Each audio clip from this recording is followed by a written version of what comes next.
Good morning, everybody. Welcome to this meeting of the Sunshine Coast Regional Camp. I regret I can't be with you in person today. I've come down with a bout of the flu. Tested negative to COVID-19, but I've been laid up for a day or so I didn't want to spread it around my colleagues, so I thought I'd deal with the meeting by teams today. I acknowledge that we also have Councillor Johnson and Councillor O'Prey joining us via Teams, and also Councillor Babarowski, who is still away, is to join us by Teams as well. Councillor Cox will assist me today in the event that there is any loss of contact for whatever reason. I've arranged and Councillor Cox would step in, but also to ensure that everyone's vote today is dealt with appropriately. Councillor Cox will assist me to assure that the number's right. So I ask for everyone's patience today. I want to welcome those who are joining us via live stream and also those who are joining us today in the gallery. We've got a lot of material to get through, so we'll get down to it. I'd like to start, as we do in declaring our meeting open, pass to Councillor David Law to introduce our special guest today to present Welcome to Country. Thank you very much, Councillor Law. Thank you, and through you, Mr Mayor, I'd like to welcome to the Chamber Dr Hope Ho Chin, also known as Auntie Hope in the community, is a Gubbi Gubbi, Waka Waka, Kaya Guju, Yalinji educator and artist. She holds the vision of inclusion, not exclusion, through respecting the diversities of Australians as hope for Australia's future. And for those of you who can, who are in the chamber today, if you could stand with me for the Welcome to Country. Wanyanala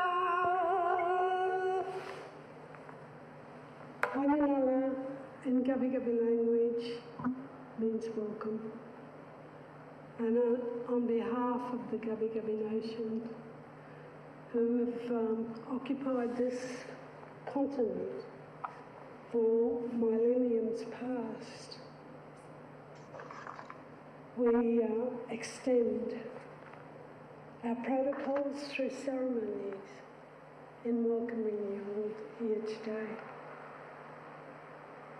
One of the welcome countries that songs that our people gave in the extension of inviting people into their own communities is one that was written and has been performed right across southeast Queensland by just about all of the First Nations. And you'll hear this same song echoed through the land and at any ceremonies that allows First Nations to be able to do such a really important ceremony. This particular song was written by my great-great-grandfather, who is of the Jinnaburra and Gubbi Gubbi nations, which also includes the Bachelor. My ancestral heritage and linkage to the Gubbi Gubbi people is also through the Waka Waka nations. The opposite western side of, and that was through my rights as being born on a Cherbourg Aboriginal community, in addition to having connections through one of my other grandparents on the Waka Waka side. And I'm also a part of the Guggawanji Nation and the Koa Nations. I guess, like everybody here today, your history and family connections quite possibly extend worldwide. within our world. And this song goes like this. Karinami ujmobiron hu gayamana gayamanaya karinami ujmobiron gayamanana ujmobiron. One of the songs that we were gifted as a resident of Cherbourg, growing up through the dormitory systems, to us as the Waka Waka people, was from the Torres Strait Islands. Our connections were cemented through the relationships that were brought upon us by world happenings with the First World War and the Second World War, when the Torres Strait Islands, the people, were sent to the mainland for their safety and preservation. And this song was given to me and our family and our community from the 5 language nations of the Torres Strait Islands, and it sung like this. Imyu akwarikaye, it's a veramayo. Oh, it's a veramayi. Jango baya saya bonyo. Oh, you're my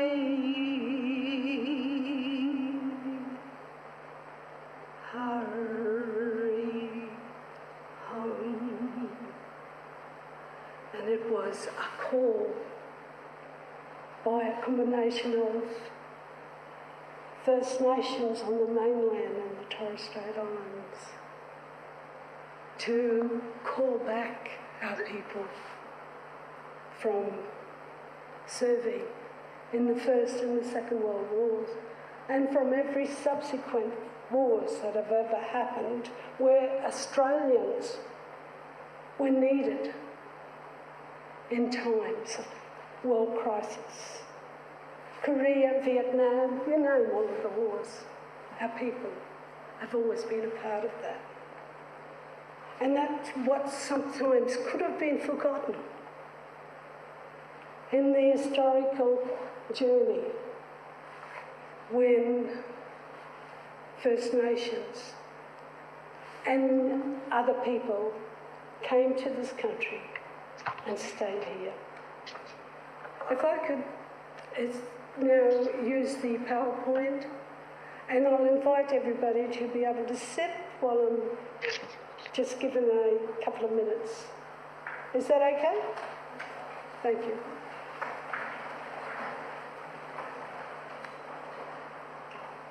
Diverse nations, coexistence, sacred promise with obligation, this land for all living things since time began.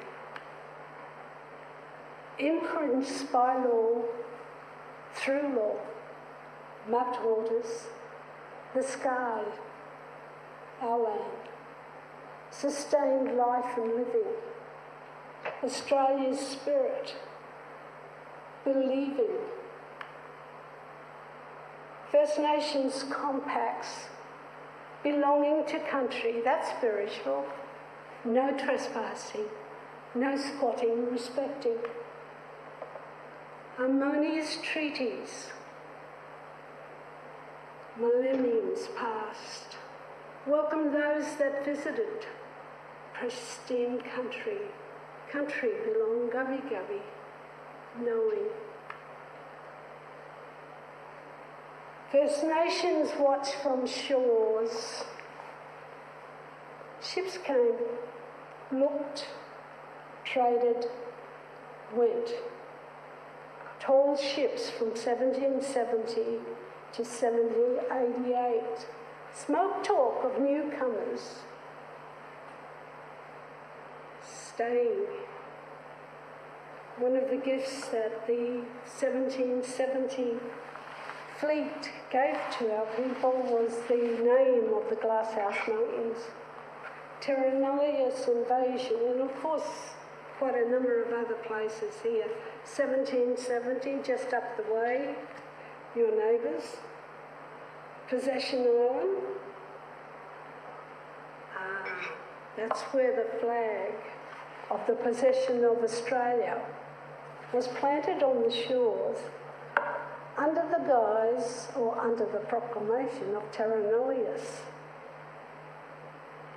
which declared that all Indigenous people and First Nations on this continent no longer existed. We became the invisible people, shadow people. So that meant, because there was no human beings living on this continent could be taken. There was fair game for everybody.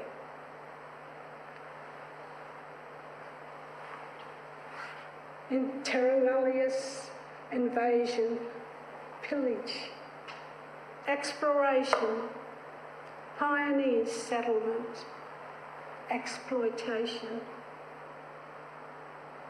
First Nations fell. Felling.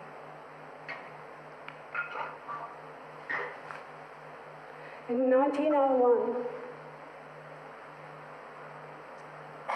when Australia became a republic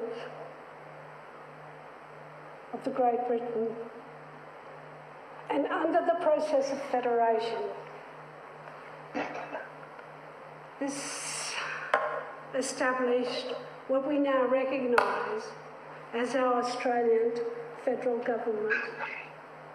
And therefore, in governing Australia, the Constitution was written up in 1901.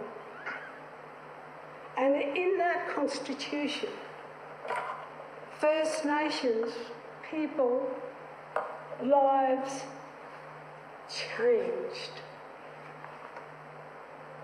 States and territories had a right to be able to manage the lives of First Nations people. It wasn't until a little bit later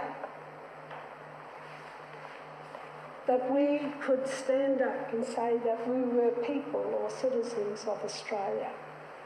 So First Nations lands, genocide people, culture, survivors institutionalised on missions and reserves as inmates.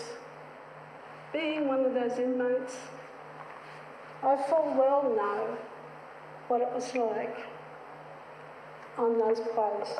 There was a contradiction of the love of our people and the continued practice of sharing and caring that sometimes conflicted with the way in which government policies and legislations ruled our lives. And of course, in that ruling, there were some really absolutely beautiful people who managed our lives. And the way in which we felt was absolute loyalty to those people. And we would stand up and we would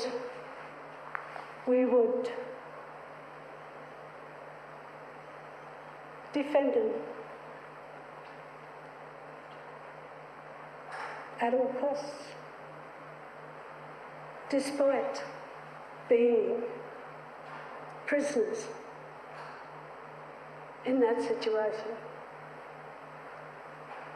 Funnily enough, I was telling one of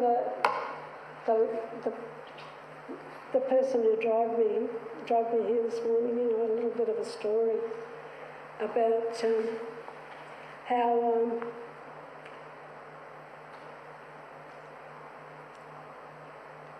how there was an enormous effort to educate people about who we really were. And it was through programs such as the Bush Children's, working in conjunctions with the people that managed our lives, that enabled us as First Nations children to go and be billeted out for short visits, you know.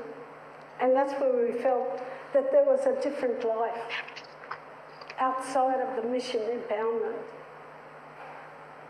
to what we experienced in Cherbourg. There was a different life out there.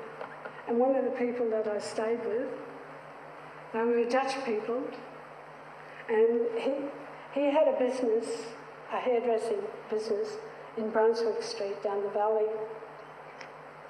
And he, sometimes his daughter and I would go and visit.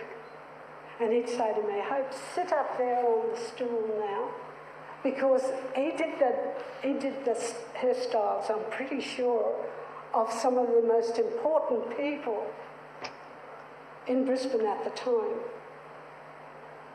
And there were lavish styles, but one of the most important things he taught me was how to cut hair.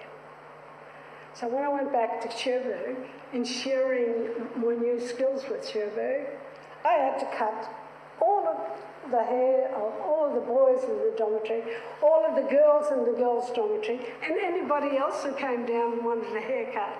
And this was when I just started high school. I had blisters all over my fingers from cutting hair because they were lined up, because I had the newest styles that was, you know, around at the time. And I remember one of the managers, he would never ever go to anyone else except come down to me to get his hair cut. And that's, you know, that's the anomaly of our situation. When in the meantime, we had to get permits. For me living in the dormitory, I had to get a permit. I used to have to go, even though my parents were the house parents of the Cherbourg boys' dormitory, I still had to go down to the matron's office, get a permit that allowed me to go and visit family up in the camp area. So I guess what operated in Cherbourg was maximum security, medium and low security boundaries or areas. And if you went back in time from those missions, then you were absolutely in trouble.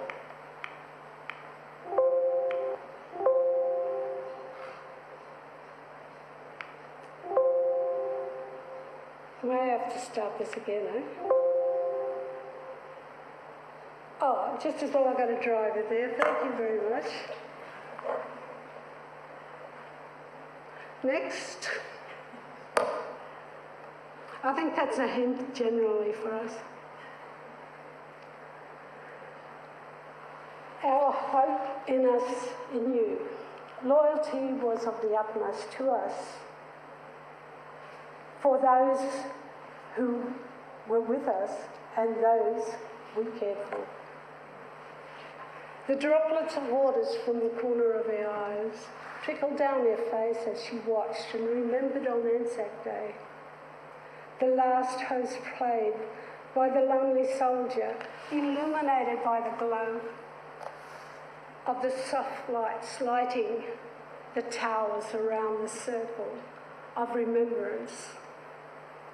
Our hope in us, in you.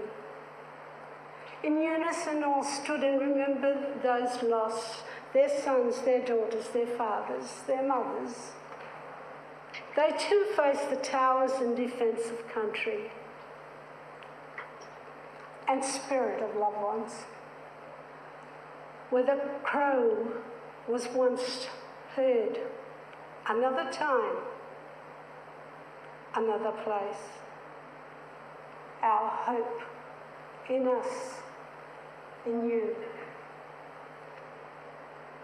But all just the same as was then and is now. We remember, instead of just one, the thousands that fell on shores where poppies still grow to remind us of living. We remember our dead, adorned by the red. Their sacrifice for many, our hope in us, in you. She cries for family, Australians, defending the blue on foreign shores. Remembering 2 First Nations fell on those very shores. It made sense to honour, defend their people, their country. Responsive love of people and country, they gave their lives. Our hope in us, in you. She cries for folk. She mourns and remembers First Nations and diggers, truly. As the droplets of tears caress her cheeks and trickle down, she cries for the colours, black, red, yellow and green on the shores of our ancestors, in us, in country, their spirits still living, being true.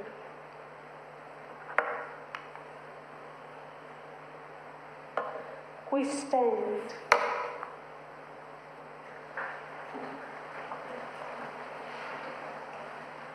together to show respect, First Nation and all, for us on country, this country on which we live, Gubbi Gubbi, Australia.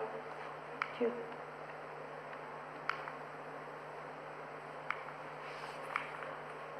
I'm not going to say those. I will end.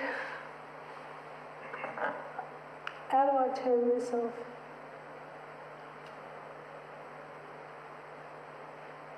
Right. Thank you. Appreciate it.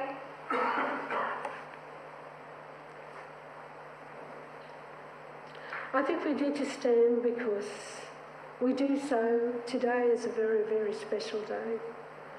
It's a day in which our people have declared that it's a time to remember all those who were here with us, who have fought for generations in trying to bring the voice of Australia's First Nation into the conversation of Australia. Thank you very much. 1 minute silence, is that okay, Chairperson? Yes, well, I was just going to ask Councillor Law, in remembering National Sorry Day, that we stand for a minute silence, please. Oops, sorry. Tony Eels, Kevin Smith or to others.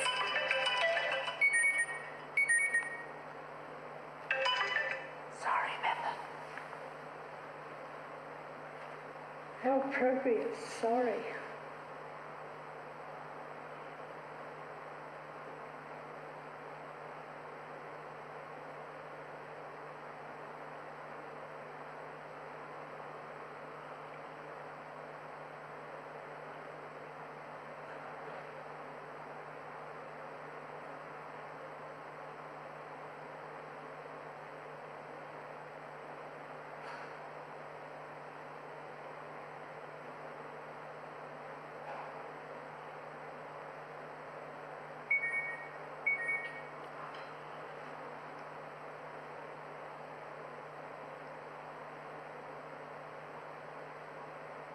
Thank you very much. I now ask the Chamber to remain standing as I invite Pastor Rodney Job from the Church on the Rise at Maleny to read the opening prayer. Thank you very much, Pastor Rodney.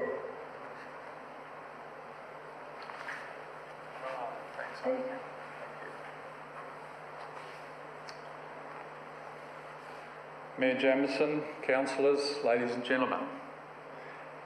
The focus of my prayer today reminds me of my birthday. I was born on the 5th of the 5th, 55, at 5 a.m. They're all fives, and there are 5 fives. The number 5 means grace or favour, or in Aussie language, help. When I was born, I think God looked over the balcony of heaven and said, that boy is going to need a lot of help. We all need help. And today, the focus of my prayer is that God will favour us, will bless us, will heal our land, and that his favour will be upon this business session today. So let's pray. Our Heavenly Father, we thank you for our civic leaders and their families, for the gifts and calling in life that they take responsibility for. We thank you for the role and responsibility that they have taken so people can have a place to call home.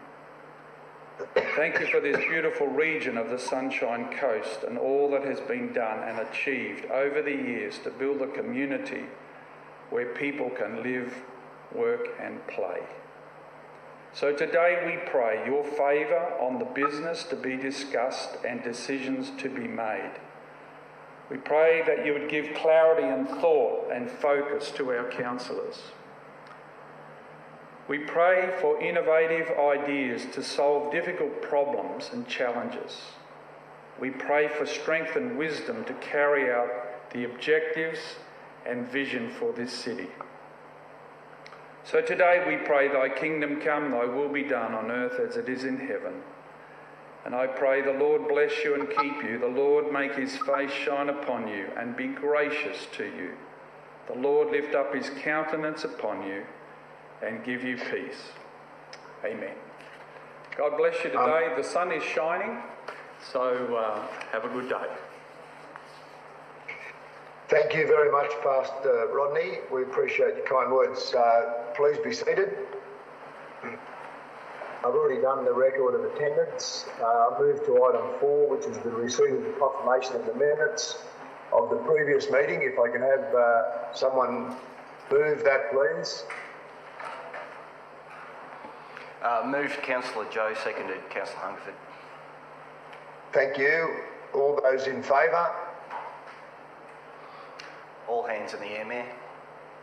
Okay, that's carried unanimously. Thank you very much. There is no mayoral minute. Item 6, councillors, I would like to draw to your attention that on 12th of October 2020, amendments to the Local Government Act 2009 and Local Government Regulation 2012 came into force. The amendments include the new Chapter 5B, which sets out new legislative requirements for dealing with councillors' conflicts of interest in local government matters. These arrangements will apply as to how we manage these matters at this meeting. So should you have a prescribed conflict of interest or a declarable conflict of interest, please raise that before the item is dealt with. There is no procedural motion. We'll move to item 7, which is presentations, of which we have 2. The first of those is the Airport Project Board, and I'll call forward Ross Orman to just provide detail on that. Thank you, Ross.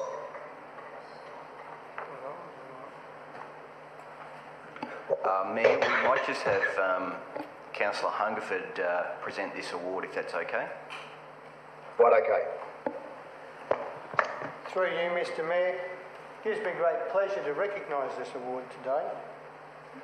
This award is yet another win for the Sunshine Coast Airport Expansion Project. This award is the project's most prestigious honour yet. The Institute of Public Works Engineers Australasia recently hosted the International Public Works Conference in Adelaide. where the airport expansion project took home the prize for the best public works project over $5 million, due to its innovation and benefit to the community.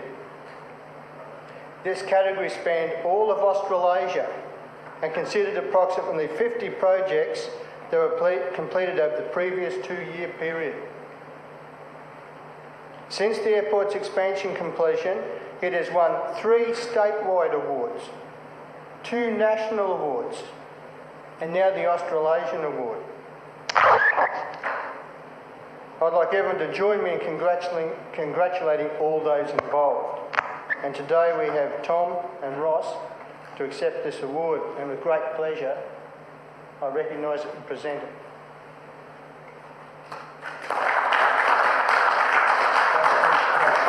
I'm aware that Councillor Craig would also like to speak to this. Yes, thank you, Mr. Mayor, and through you. I too, unfortunately, I can't be there today, but I too would like to congratulate particularly Ross Allman and Tom Jamieson, our staff that put this together over many, many years and many, many hiccups and many, many bumps in the road to produce one of our greatest pieces of infrastructure that the Sunshine Coast Council has ever put together for the community. Yet, knowing that COVID's played an integral role in the lack of use of the runway, I think that in the next year or so we'll see the airport runway used at an enormous rate of percentage of growth, and of course with the visitations that's going to come to this region. I too, like Ted, would like to congratulate all the staff that were involved in the construction and the development of the Sunshine Coast Airport, and congratulate Tom and Ross particularly on such a wonderful, wonderful job. Thank you very much, gentlemen. Thank you, Councillor O'Prey. Are there any further speakers? Okay, I'll assume that Councillor Hungerford moving and Councillor O'Prey seconding. Put the motion to the vote. All those in favour? All hands are in the air. Here That's and carried. Councillor Johnson. Yep. Thank you. Thank you. Thanks very much and congratulations to everyone. Item 2 is the Sunshine Coast Recreation Parks Plan Award, and we have in the chamber Nick Coluccia, John Paul Bonham and Robin Douglas to present this award. Thank you. Yep. Councillor Suarez. Thank you.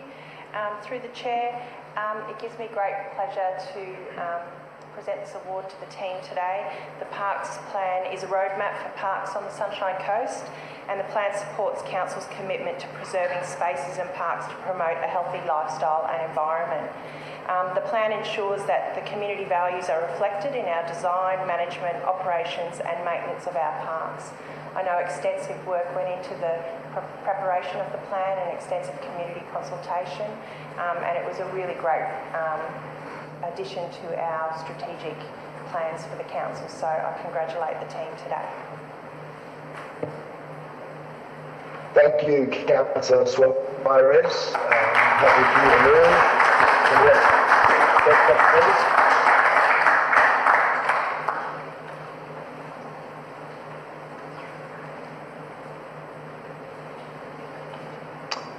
Do we have a seconder, please? I'm happy to second that one, Mr. Mayor. Thank you, Councillor Cox. All those in favour? All hands here in the chamber up. That's carried unanimously, and congratulations to our staff on their wonderful work. Councillors, we'll move on to item 8.1, which is the Sunshine Coast Corporate Plan 2022 to 26. And invite Luke Flanagan to give us a presentation. Thank you, Luke.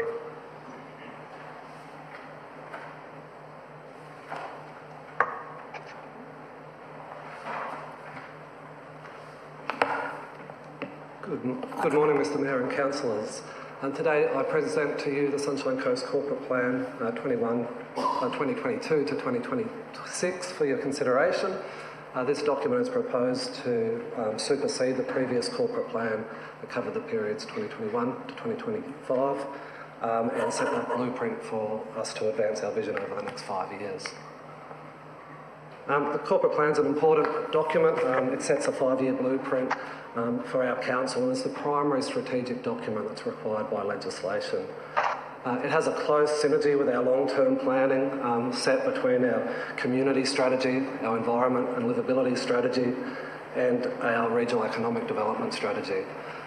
Through this alignment, it connects our long, medium and short-term planning, which allows us to allocate our resources through our annual processes, our operational plan, our budget, and then allocate responsibility for delivery through our branch and individual plans.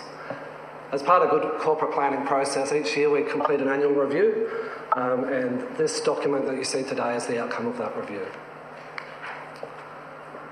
In terms of the structure of the document, nothing has changed. Our vision remains the same as Australia's most sustainable region, healthy, smart, creative. Our purpose has been maintained to serve our community with excellence, respect our past and position our region for the future. The 5 goals set a balanced outlook for the future through our 3 regional goals, and then underpinned by our 2 organisational goals of service excellence and outstanding organisation. In terms of what has changed in the document, it's largely around changes in our operating environment, some key announcements by both council and outside of council that reflect some really important directions that are embedded into our budget and planning processes for the next 5 years. Of significance is the Brisbane 2032 Olympic and Paralympic Games and the opportunities this brings to the region. The expansion of the Sunshine Coast Stadium, a key piece of infrastructure supporting this and other events on the Sunshine Coast. Key collaboration with key partners, particularly around community safety, including domestic and family violence, as well as the business case for the mass transit solution. Our waste services have been reflected in terms of their important role in delivering our environment and livability outcomes, particularly around waste diversion elements that incorporate our green waste bins, but also education programs which seek to take waste away from landfill. And this has also been supported in the corporate plan by a progress indicator which will allow us to monitor that year on year and inform our annual review processes as well. In terms of our organisational goals, there has been a real focus on developing an outstanding organisational strategy, but an understanding that to achieve this, service excellence is a really critical element in putting our community and our customers at the centre of everything we do, and they have now been integrated into a priority for one strategy. Our Advancing Our Region map has also been updated, and this map is a combination of those sort of region-shaping projects, whether they're in the delivery stage or in the advocacy stage. And there has been quite a few changes since the last corporate plan, which really shows how well council is working with different elements of our community, industry and tiers of government to progress these projects. The main changes are the inclusion of the Olympics, which we had already discussed briefly. There's also an increased focus on some of the key transport connections, with the inclusion of the Behaviour to Maroochydore rail, as well as the Behaviour to Nambour rail upgrade, the Mooloolaba River interchange, and a continued focus on the mass transit solution. In terms of those other projects which have really progressed since the last adoption of the corporate plan, really and have gone into new stages of their project life cycle. The Sunshine Coast Hospital has been updated to reflect the broader opportunities around the health precinct. The airport runway expansion, as we just heard, has been completed and received some great awards, and now has moved the focus to the master planning to leverage the opportunities from that area. The international broadband network has now landed and has a landing station in Maroochydore, and the focus has moved to leveraging the opportunities to really, build on that digital connectivity. The Maroochydore CBD has been updated to reflect this as our new Olympic and Paralympic Games city, as well as recognising the significant investment that Walker Corporation has made in the city and the opportunities that brings for the region into the future. That's the extent of the changes that we found through our annual review process. and have been reflected in the corporate plan 2022 to 2026, which is in front of you today, to set the blueprint to advance our vision over the next 5 years. Thank you, Luke. Can I have someone move that, please? Councillor Suarez, happy to move, and Councillor Hungerford, second. Thank you very much, councillors. Would you like to open, Councillor Suarez? Thank you, Mr Mayor. Through you.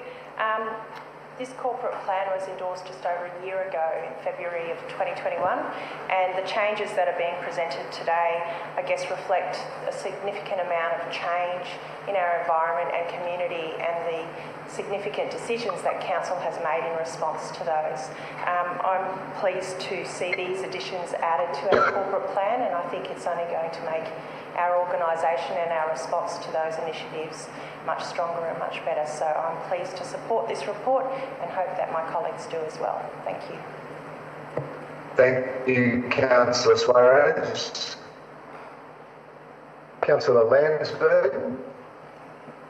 Thank you, through the Chair. And yes, I'd just like to congratulate Council on the corporate plan as it aligns with our operational plan as a 5-year document.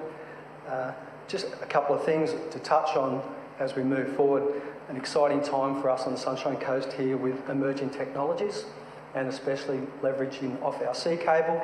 The launch of the Sunshine Coast Tech Alliance was a great acquisition for the Sunshine Coast here.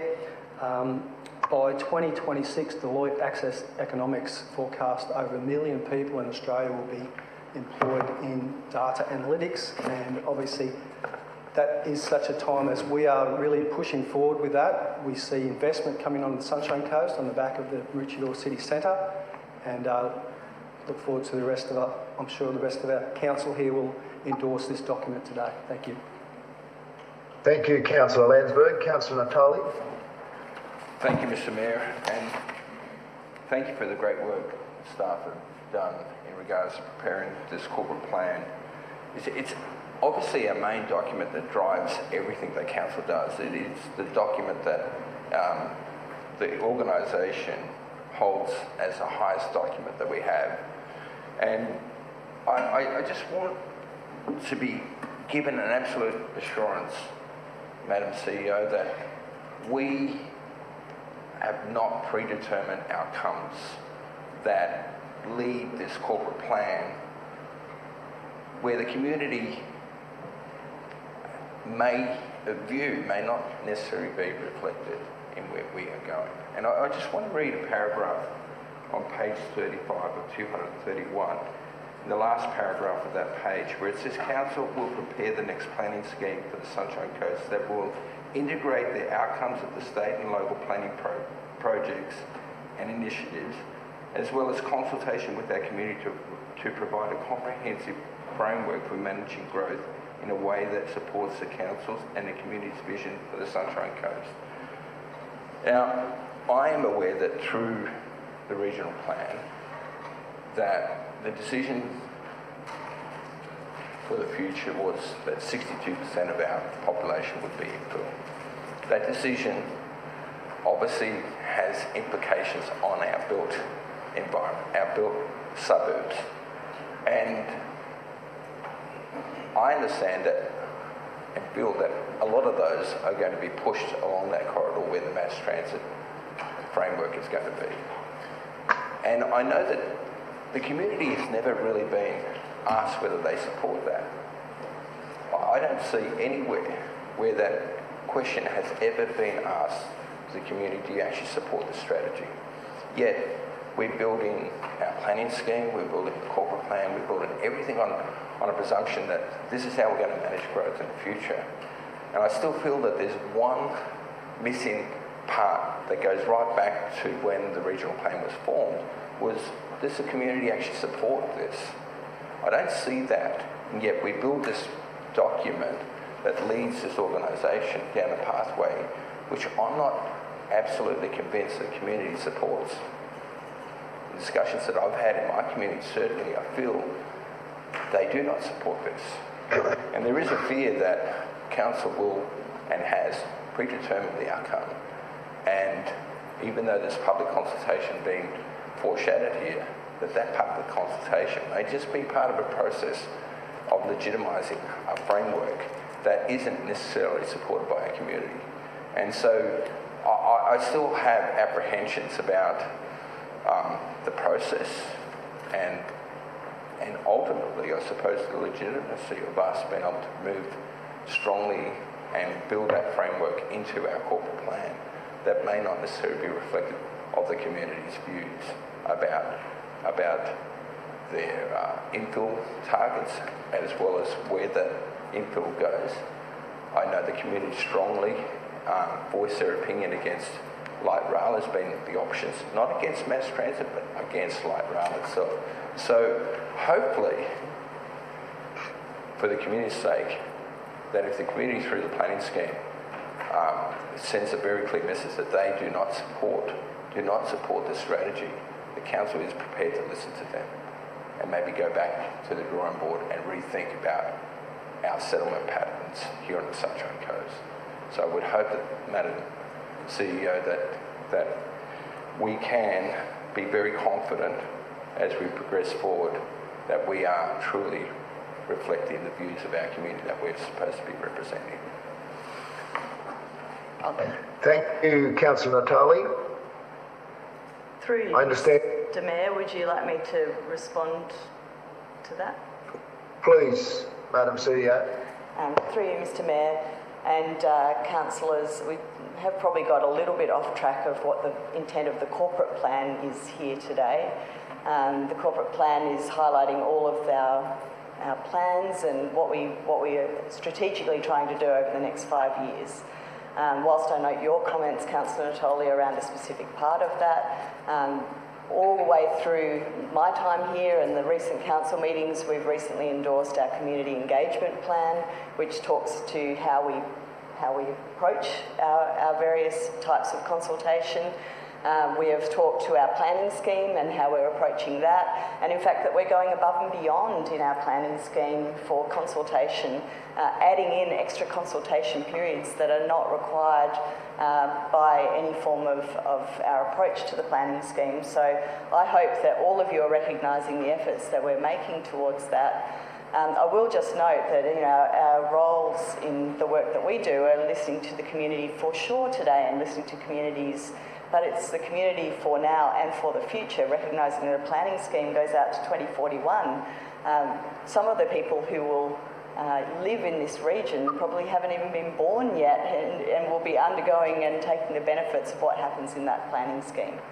So it's a very much a future-looking consideration, and we'll be taking into account lots of things, including the future demographics and future considerations of what will be happening with things like climate change and a whole range of things as we have to think about what happens in the future of that planning scheme. So I hope that answers the question specifically, but I think today we're focusing on the notion of our corporate plan and the very things we need to guide us over the next 5 years to put our community in as strong a position as possible and take on the directions of the current council. Thank you, Madam CEO. I understand Mr. Matheson wants to speak to the item. Thank you, Mr. Matheson.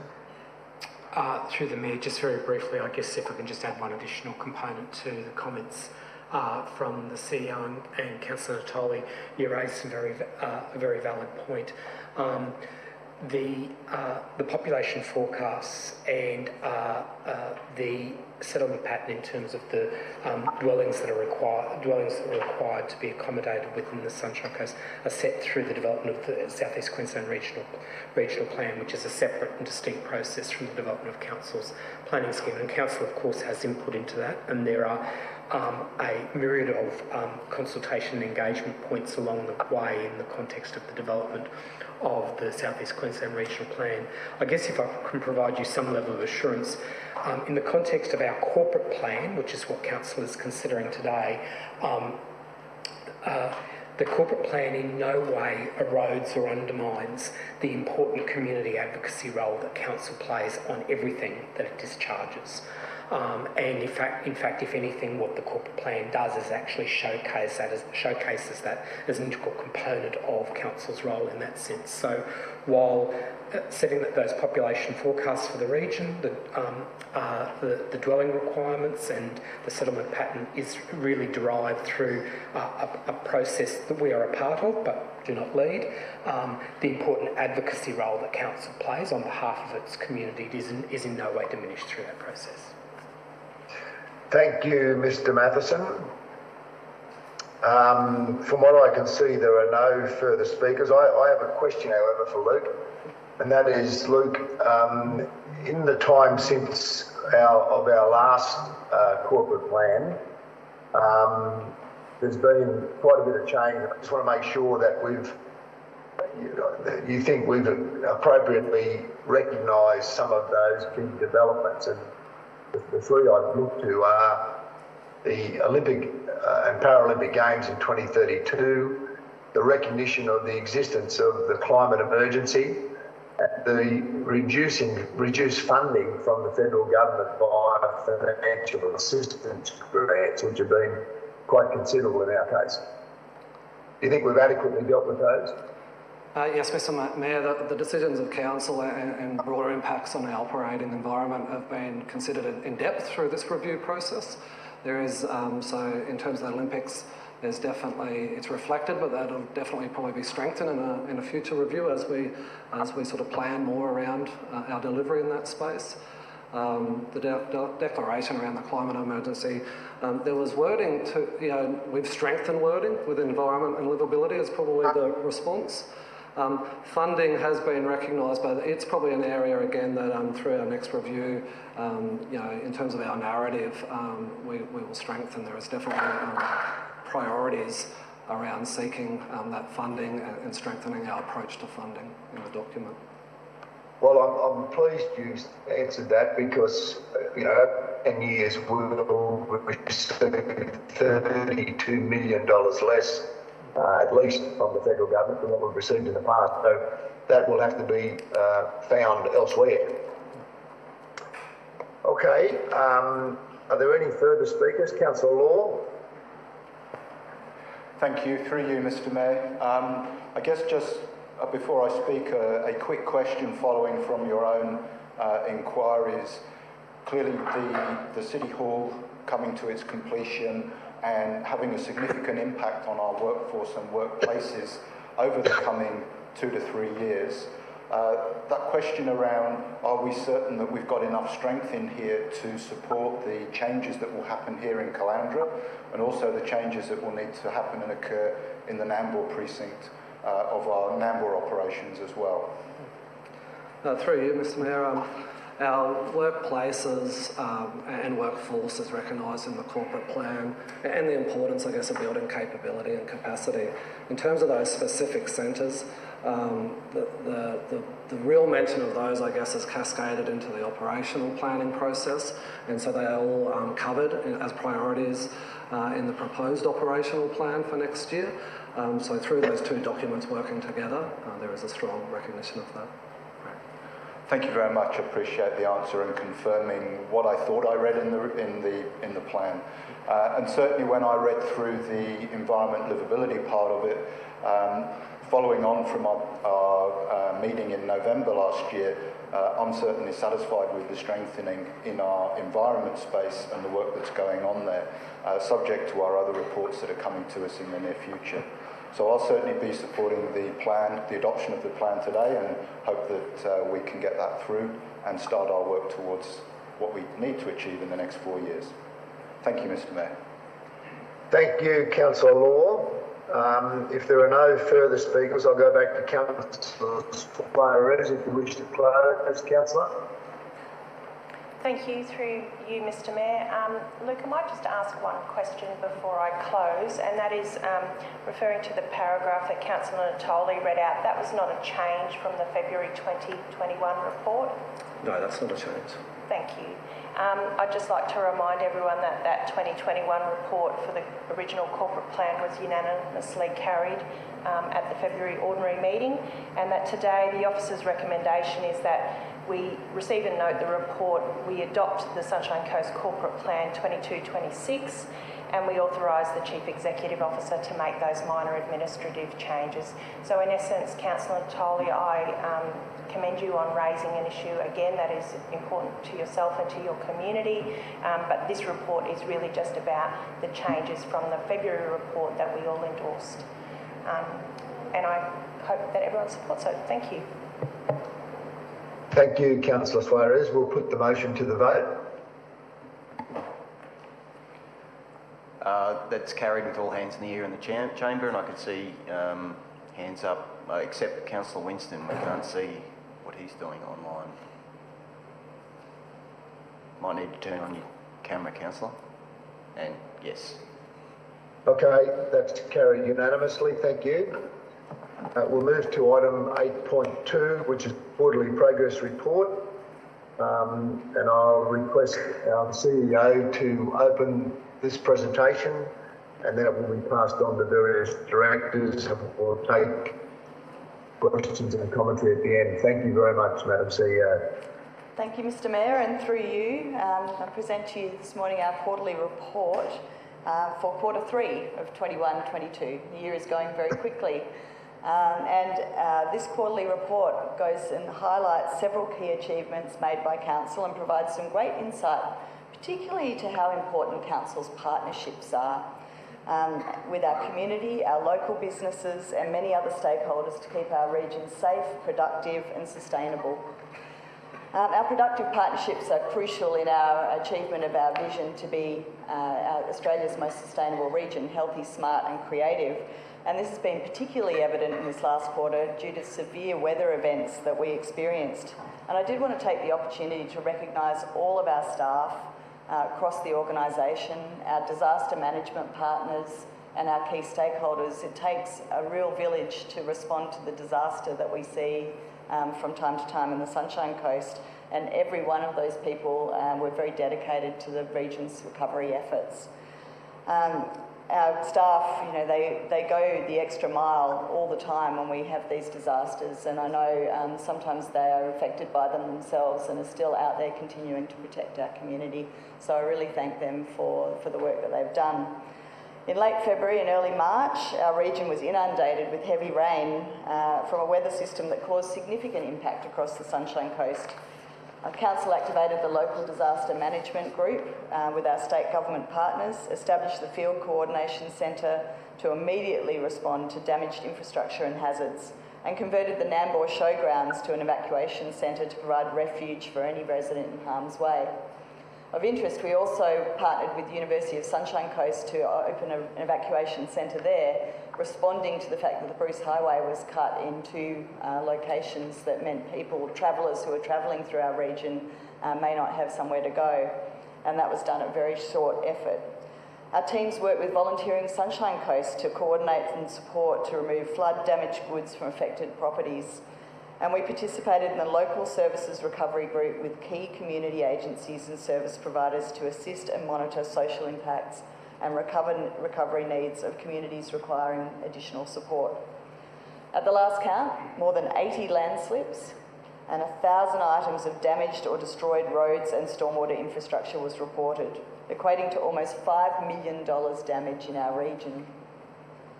These figures continue to climb weekly as we prepare our claim to the Queensland Reconstruction Authority to recover costs for the emergency and immediate reconstruction works and the clean-up undertaken by our crews. This has been a huge undertaking, and I thank again our employees, contractors, volunteers and partners who are playing a role in collecting and compiling all of that information. Unfortunately, the weather events have also had a severe impact on our capital program. The severe weather and flooding resulted in many of our council's projects losing significant delivery time as project sites were either not accessible, many of our teams or they were actually flooded themselves. Many of our teams refocused their work on keeping our community safe as part of the disaster recovery efforts.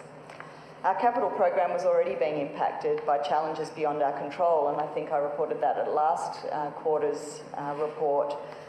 We have rising material costs, resource availability and material supply. And despite our best efforts to recover lost time where practical and feasible, it's likely that the completion of some projects will carry over into the next financial year.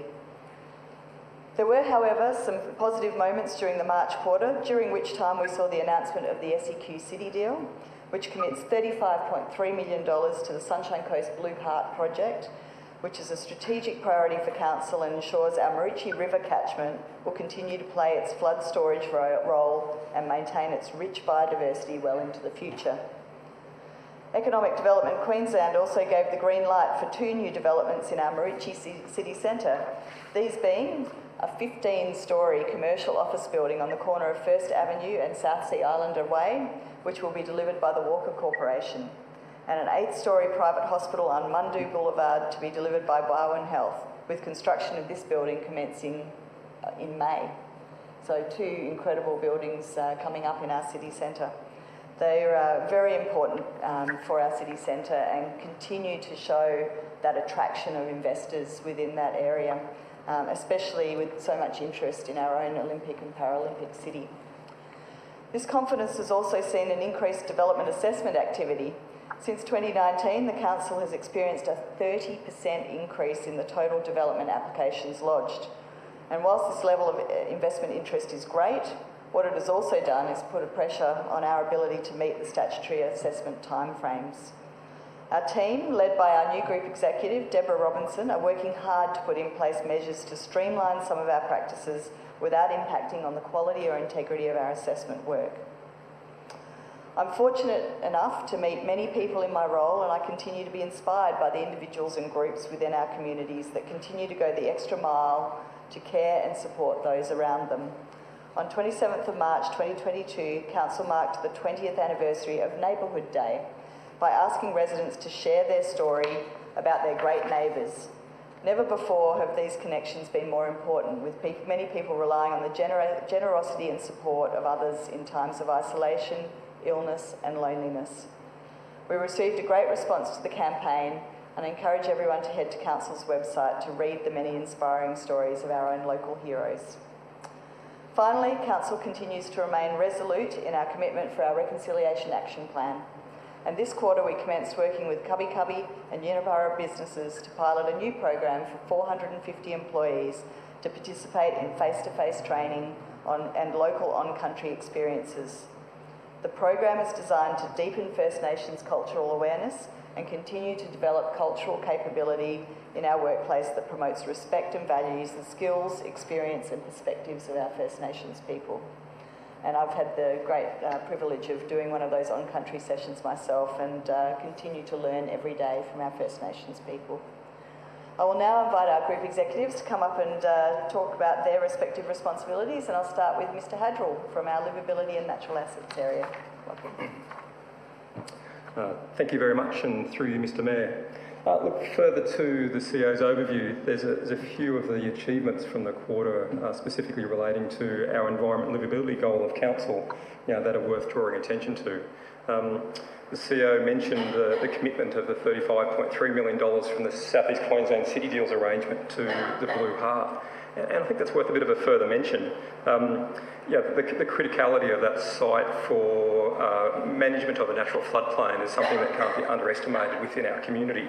And I think we all observed during the flood event of February and March this year, the absolute significant role that Blue Heart location played in filling up, storing and slowing the movement of water into the Maroochydore River system, and in doing so helping to protect our downstream communities from flood effects.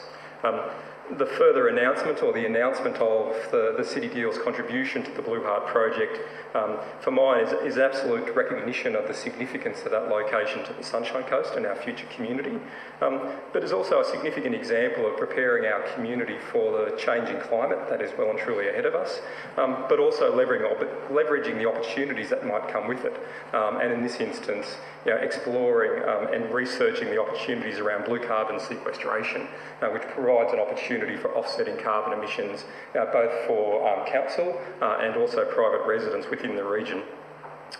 While on the subject of climate change, and since recognising a climate emergency in November 2021, Council has been collaborating with Noosa Shire Council. We've been working in partnership with Noosa through the Regional Climate Action Roadmap project. So it's a state government LJQ project, and it's providing the opportunity to have conversations with our community around what are the forecast impacts of climate change on our community. On our communities, on our people, on our infrastructure, on our assets. And what are some of the things that we can be doing at a high level to help prepare ourselves and our communities to the impact of climate change. The outcomes of that piece of work is progressing well and will help to the respective councils, both ourselves and Noosa, in preparing for and responding to the impacts of climate change. The flood event has been touched on by the CEO. It's worth sort of drawing attention to from the perspective of environment and livability goal of council. There was a significant amount of assistance provided to landholders around environmental issues, including water quality, sediment and erosion control issues, dealing with the likes of invasive aquatic weed removal from waterways that accumulated during the flood event with some of the activities undertaken. Also really would like to highlight the really proactive response taken along our coastline in particular.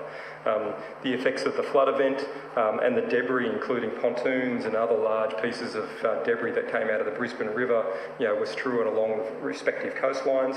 And I was really pleased with the proactive and early response our staff took in taking an assessment approach and removal of that debris from our beaches so they could be returned to the community in a safe way as soon as possible.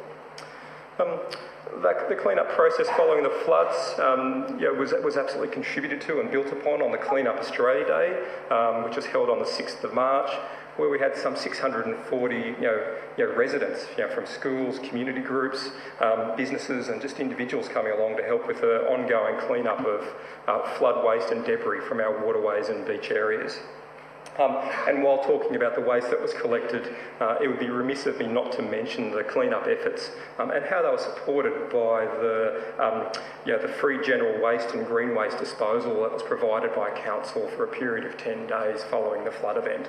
A significant level of support was provided to our community through that period of time, with circa about $500,000 worth of support of equivalent fees provided to support our residents with the disposal of general and green waste during that period of time. Not all bad though. While the significant rainfall event was presented its challenges, it was also a really timely reminder for us around the proactive approach that this council has taken for many years around erosion and sediment control practices. And during the quarter, I'm pleased to advise that council's ongoing focus was strengthened further with the establishment of a regional erosion and sediment education and trial program, referred to as RESET. Basically a program that was set up to help demonstrate, showcase and test the various erosion and sediment control options and solutions that are available for council practices. These have been tested on site and they were well and truly tested during the February and March rainfall event and continue to do so. It's also providing a significant education opportunity for the training of our staff, both field and office-based, around what is best practice erosion and sediment control and what works best for our region. So that is in place.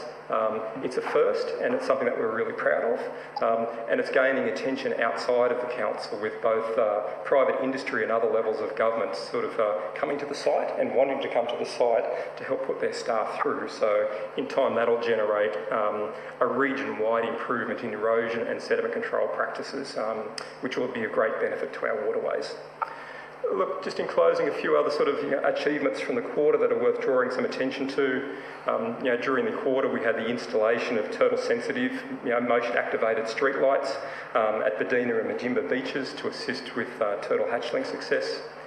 In March, Council purchased almost 100 hectares at Godfrey Road, so just north of the Maroochydore River, as part of our ongoing contributions and establishment of our sports and recreation network to support our current and future communities. In the construction area, work commenced on the $1.5 million streetscape upgrade, Blackall Street in Mumbai, and to keep the design process rolling, in March 2022, Council commenced the community consultation on the draft Yandina streetscape design for Memorial Drive. So a lot happening and a lot on the books to keep the design and future projects coming our way. So through you, Mr Mayor, that's the update for the Environment Livability Goal of Council, and I now hand over to Mr Greg Laverty. Thank you, Bill. Mr Mayor, there are plenty of reasons to be optimistic about the future of the Sunshine Coast economy, especially with the strong international focus on the region during the last quarter. We saw a two-day Sunshine Coast International Forum where 45 delegates from 35 different countries got to see firsthand what the region has to offer. Some of the key follow-ups out of that forum included education, international sporting programs with the University of the Sunshine Coast. Kenya and Zimbabwe expressed a strong interest in having further conversations about marathon events and athletes, both with a view to the 2032 Games, but also other pre-event activities, and hopefully some world-class athletes competing at the Sunshine Coast Marathon between now and 2032.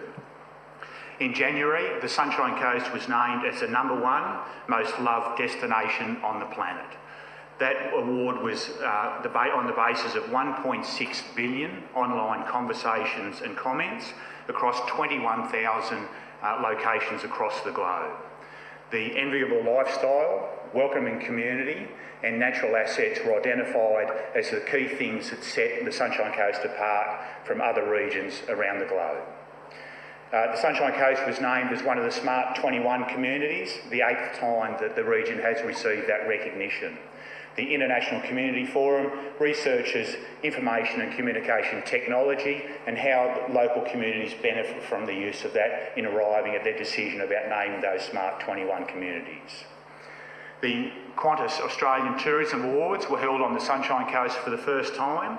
Securing that event was a partnership between Council, Visit Sunshine Coast and Sunshine Coast Airport. Holding these prestigious awards on the Sunshine Coast was an ideal opportunity to showcase the region, but also to prove up our credentials about holding national industry events. There were nearly 700 people at the awards, more than 400 of those from interstate, which saw the Narrows accommodation win the Gold Award for the best hosted accommodation in Australia. On a more local level, the Pelican Waters Marina saw the turning of the first sod on what will become a fully serviced marina and boat stacking facility by the end of the year, the first such offering on the Sunshine Coast in more than 30 years. There's a $15 million capital build involved, and when that is completed, we expect an estimated 60 local jobs to be created out of that development. Sunshine Council has worked very hard about encouraging industry to collaborate and work together, and I think most people would be aware of the food and agribusiness network that represents that industry sector. More recently, we've seen the very successful launch of the Sunshine Coast Tech Industry Alliance, but one of the other industry groups that's starting to gain quite a bit of momentum is the Manufacturing Excellence Forum. Council supported an event that happened in the last quarter that had focus on robotics, the Internet of Things and digitalisation. There were 60 people attended that forum and the feedback has been excellent on that forum. Coincidentally, the next event for the Manufacturing Excellence Forum is being held tonight at the Batinia headquarters for Grease Boss. So as well as people getting together, and it's an opportunity to farewell and wish Grease Boss all the best as they head to Germany tonight as a finalist in the Innovation World Cup. That's an outstanding achievement for a local manufacturing firm, and it's one of a growing number of high-tech manufacturing firms that are calling the Sunshine Coast home. One of the other groups that started some work is the Sunshine Coast Gaming Industry Working Group, which is a joint effort between Council, Screen Queensland, the University of the Sunshine Coast and industry representatives that will look to develop a gaming strategy for the Sunshine Coast. Finally, on the economic space, Council signed the Queensland Small Business Friendly Charter during the quarter. By signing the quarter, Council recommits its efforts to ensure that small businesses are front of mind in our decision-making process. And I think it's worthy of note in relation to that charter that the Sunshine Coast Charter has got the most partner signatures of any charter across Queensland. Turning to a strong community, Mr Mayor, there were 91,000 people who attended community events across our community venues during the quarter, 172,000 visited our libraries, and 228,000 people utilised our aquatic facilities. During the quarter, the Sunshine Coast celebrated the vibrant and diverse region with Harmony Week, which happened in March and had a focus of Everyone Belongs. In collaboration with the Sunshine Coast Multicultural Network and the Nambour Community Centre, Council coordinated a week-long program of community conversations, events and workshops, and we invited the community to experience and explore the diverse community and the cultural diversity of the Sunshine Coast. As the CEO mentioned, we've now got 95% of our staff who have been through the First Nations Cultural Awareness Training. So for a large organisation with many people in the field, to get to 95% is a significant achievement, and now we've increased that to include face-to-face training and the on-country experiences that the CEO talked about earlier. As well, during the quarter we saw a change to our flags policy, and now we actually see the Aboriginal flag fly permanently at both the Caloundra and Nambour administration buildings. During the quarter, there were a number of our libraries who extended the weekday opening hours to provide greater access to our services outside working hours. 13 creative practitioners shared in $61,000 worth of regional arts development funding. RADIF is a long-standing partnership between the Queensland Government and Council, and the funding is aimed to provide pivotal support to emerging artists, creative practitioners and developers. The Creative Incubator Refinery 4.0 received 70 applications during the quarter. Of those, 25 undertook an online boot camp, and there were a final selection of 15 that will go through the entire program, which started on the 29th of March. Finally, during the quarter we saw the commencement of the inaugural Historian in Residence program, where two separate historians will undertake research on different activities. So one in relation to First Nations site and the other sport since 1901. So there were 4 community engagement processes that happened during the quarter, and we look forward to seeing those reports on those 2 projects in the next quarter. Thank you, Mr Mayor, and I'll ask Mr Jamieson to come forward. Thank you, Greg.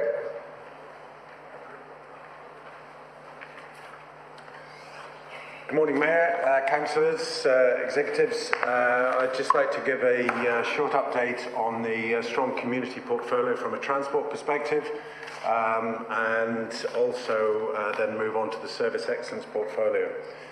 So firstly, from a transport perspective, transport, as you know, is part of the strong community portfolio, and I would again like to acknowledge the Deputy Mayor, Councillor Babarowski, for his continuous and proactive advocacy within this key portfolio of council. Transport ranks highest of all expenditure categories in council's budget, and this year we remain on track for full programme delivery through the year. Just some notable highlights across the quarter. 48 kilometres of roads resealed, valuing over $6.5 million. Within our civil asset management branch, we received 6,500 customer requests from residents across the region during this quarter, with over 1,500 of them relating to the sealed roads. As we'll touch on, and as we've heard from the CEO and other executives, the field workers in particular have done a remarkable job with responding to these requests and completing repairs considering the weather. And since February alone, over $120,000 has been spent just on potholes alone. The Transport Infrastructure Branch has spent almost $4 million on gravel roads, and $4.7 million has been spent on our sealed road network in planned works. In our stormwater services area, we've inspected almost 2,000 metres of stormwater pipes and over 318 drainage pits for their structural condition. Finally, a crucial area for council is in the leadership role within the active transport space, and we'll be hearing later more on our travel behaviour change, but some highlights from the walking and cycling programmes. Almost $10 million spent so far on pedestrian and cycling projects. a very, very successful Ride Score campaign ongoing across 9 schools. We have new secure bicycle parking at Chancellor Primary School, and over 400 additional students across 30 schools have registered for the Ride to School programme.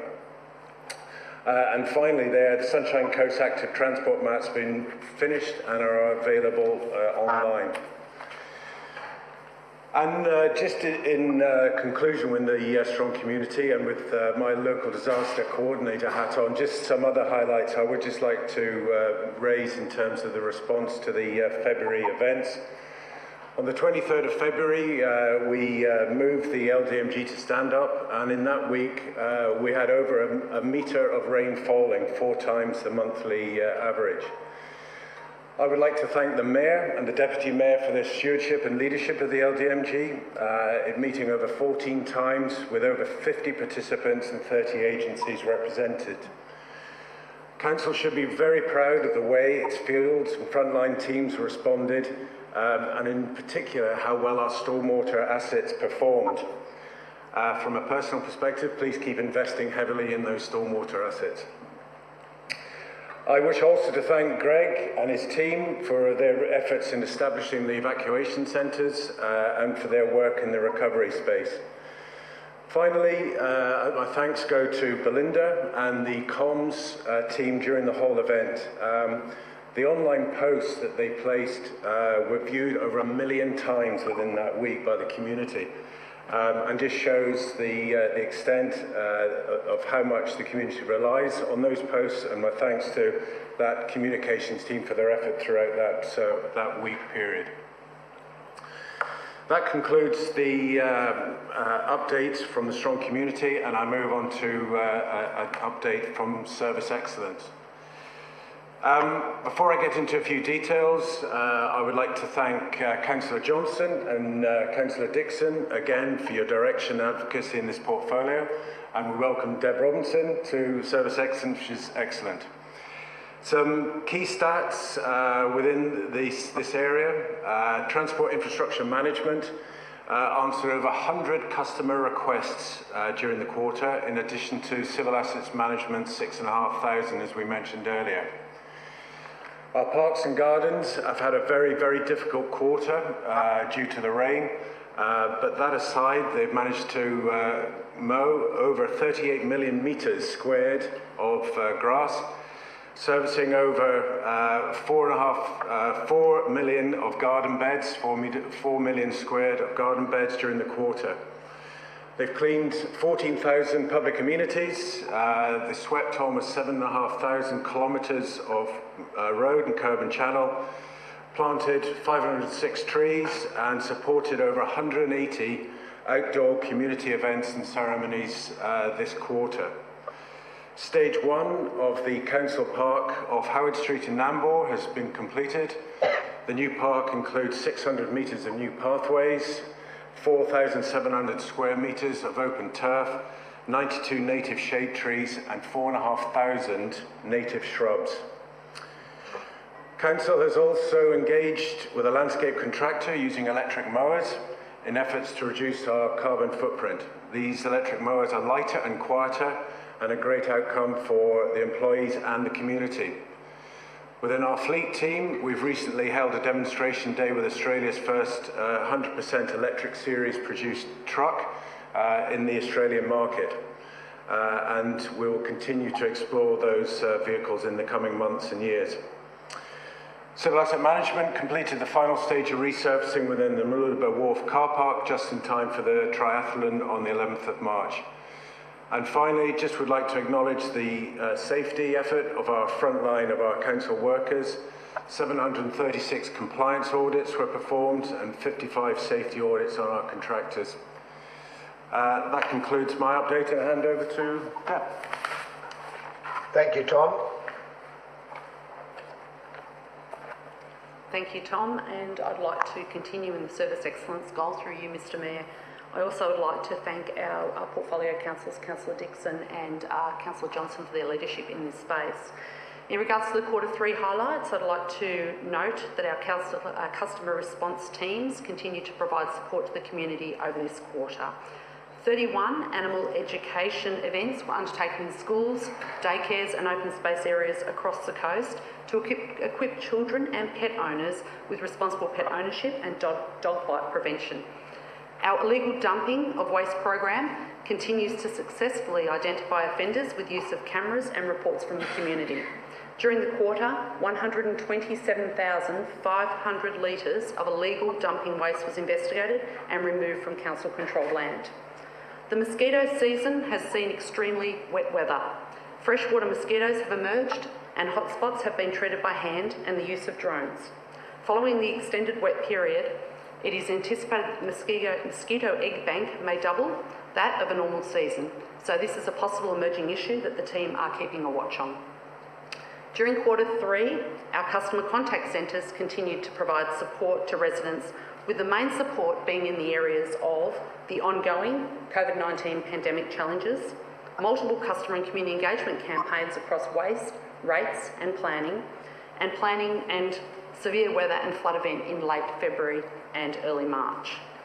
During the severe weather event, Council opened its call centre to provide after-hours weekend services in late February and early March 2022, ensuring additional assistance to the community when needed most. An exceptional effort by the strategic planning team needs to be acknowledged in this quarter in relation to the consultation program on the new planning scheme. They led an extensive community engagement program, speaking with thousands of people about the future of the Sunshine Coast and obtaining their views, which will help guide the preparation of the new planning scheme. As the CEO has already mentioned, investor confidence in the Sunshine Coast region grows, with the Sunshine Coast experiencing a 30% increase in the total development applications lodged since 2019. The continued confidence, whilst it is welcomed, is impacting on our ability to meet our statutory timeframes for development assessment due to increased workload. However, I am conscious of this challenge and look forward to working with the team and our portfolio councillors to ensure we respond to the increased demand. Council is continuing to work with the Sunshine Coast Airport on the development of the proposal to declare the airport site as a priority development area.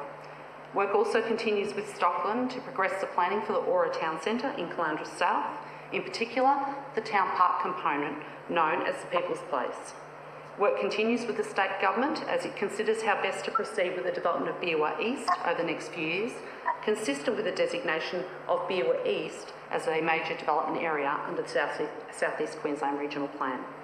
And on the mass transit project, Urban Growth Projects is liaising with the Department of Transport and Main Roads as it considers the content of the options analysis endorsed by Council in late 2021 as a basis for proceeding to prepare the detailed business case for the mass transit project.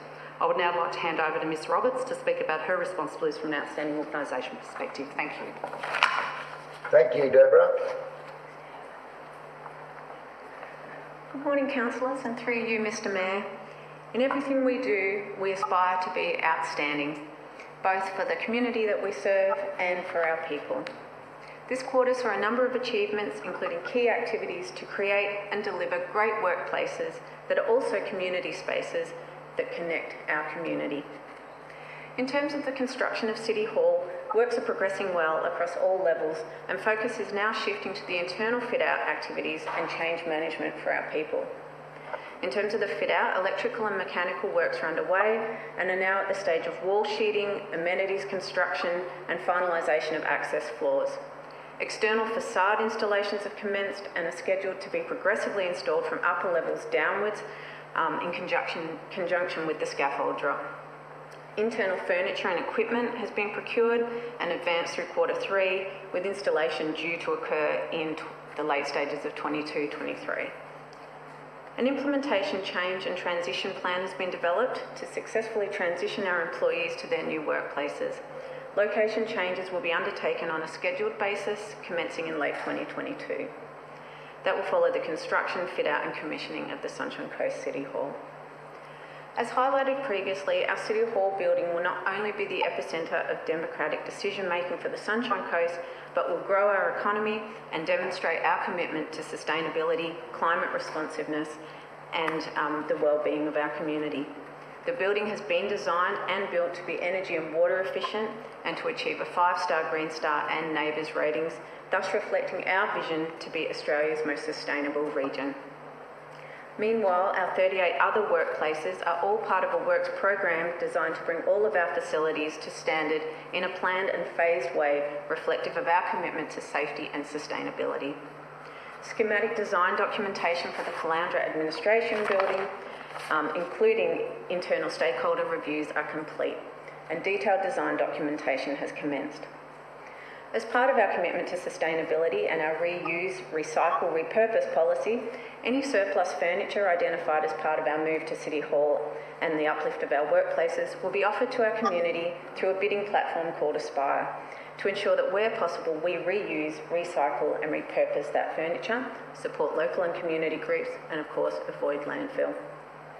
Sustainability principles continue to influence all we do at Council, and proactive advocacy was undertaken to industry and government to support the delivery of the region's major projects outlined in the corporate plan, and continues to be an important activity to progress our vision of being Australia's most sustainable region. As mentioned by my colleagues and our CEO, during the quarter, Council secured funding as a part of the South East Queensland City deal, and that funding will contribute $35.3 million towards the Sunshine Coast Blue Heart. The Blue Heart obviously is a project that's a collaborative partnership between the Department of Environment and Science, Sunshine Coast Council and local water and sewage provider Unity Water. It demonstrates how land can be managed to improve water quality, biodiversity and carbon sequestration, while supporting landholders and local communities to adopt new land management practices, and it also provides us an opportunity to work with traditional owners, the Kabi Kabi First Nations people, to honour cultural heritage practices and look toward new opportunities. For the quarter ending 31 March, our solar farm generated 6.3 gigawatt hours of renewable electricity, offsetting 102% of our total electricity usage and avoiding 5,079 tonnes of carbon dioxide equivalent emissions. Year to date, the solar farm generated 21 gigawatt hours of renewable electricity and offset over 111% of our total electricity usage and avoided 17,020 tonnes of carbon dioxide equivalent emissions. Of note, we also have currently over 180 live Internet of Things devices at any one time operating throughout the Sunshine Coast community, consisting of heat sensors, light sensors and noise sensors, all collecting valuable data that inform our evidence-based decision-making in relation to our three pillars of sustainability: environmental, financial and community sustainability. Operationally, in terms of workplace health and safety and culture, our teams have continued to respond to COVID and the very wet weather events impacting our community. We've convened a number of critical risk workshops and a number of learnings from a critical risk pilot program, shaping the development of a critical risk program at Council. Council is the first Australian council to implement a critical risk program, and LGW provided assistance to us through the form of a WHS consultant as they aspire to mirror what we are doing with other councils. Over 43% of employees responded to our Cultural Safety, Diversity and Inclusion survey in December, and since that time, actions have been taken towards growing an inclusive, supportive, safe and sustainable workplace. The results from the survey have been shared with our organisation and an Everyday Respect program set up. It's supported by an internet page that has been launched, and encouragement of reporting of harmful behaviour and the promotion of our corporate values and reporting avenues have been developed. Employees have been invited to provide feedback on our updated procedures, and that feedback is currently being analysed. The results will inform the development of our people and culture plan and our outstanding organisation strategy later this year. Over 63 employees expressed interest in participating in the diversity and inclusion focus groups and wish to be a member of the Diversity and Inclusion Advisory Group. Focus groups were held covering a range of diverse groups such as LGBTIQ+ and disability, to seek greater understanding about our employees' experience and what we can do to support a more inclusive work environment. The Diversity and Inclusion Advocacy Group, led by our CEO, met for the first time in May, and this group will help to advise and shape our approach to diversity and inclusion here at Council. As also detailed by the CEO and my colleagues, in pursuing our commitment to the Reconciliation Action Plan, over 90% of staff have completed their online training for First Nations training, and we have already seen 250 people attend the 4-hour on-country face-to-face cultural awareness training, and it only commenced in March. This program aims to see over 450 employees in total participating in the experience by June and generates a spend of over $90,000 with local First Nations businesses. In relation to digital capability and transformation, an ICT technology plan is in development and is currently being finalised. We've continued to progress our cybersecurity approach in alignment to industry best practice and compliance with Australian standards, and including to mature our 24/7 cyber monitoring, cyber attack mitigation and recovery services. In this quarter alone, we prevented over 1,000 impersonation attempts and over 500 malicious attacks. In terms of financial sustainability and local spend for the quarter, the year-to-date total procurement and contracting spend was $304.6 million. Of this, $219 million was spent with local businesses, which represents 72% of total purchasing spend. The 22-23 budget development process has continued, as you're all very aware, with over 3 council workshops and discussion of the draft capital works program, draft revenue statement and state of the assets. Rates notices were issued in January 22, with the date for payment extended by 2 weeks to assist ratepayers following the severe weather and flood events. And Council has continued to pay all suppliers within 7 days, regardless of payment terms, to assist with the economic recovery post-COVID pandemic. All of the above initiatives, the updates provided by my group exec colleagues and the leadership of Councillor Natoli and Councillor Hungerford in leading our portfolio show that we are high-performing, innovative and sustainable in all that we approach, both internally and externally for our community. We are a council defined by great people, strong governance and regional leadership, and the vision and commitment to be a truly outstanding organisation. Thank you. Thank you, Heidi, very much, and thank you to all the speakers. Can I have someone move the item, please? Councillor Hungerford moved, Councillor Dixon second. Thank you, councillors. Would you like to open, Councillor Hungerford? Through you, Mr Mayor. I'll only pick out a few items. There's a lot in here. I could go on for ages. And I'll leave some for others to speak to as well. 75% of Council's total available purchasing spend for the quarter went to local businesses. This results in over $78 million being injected into our local community,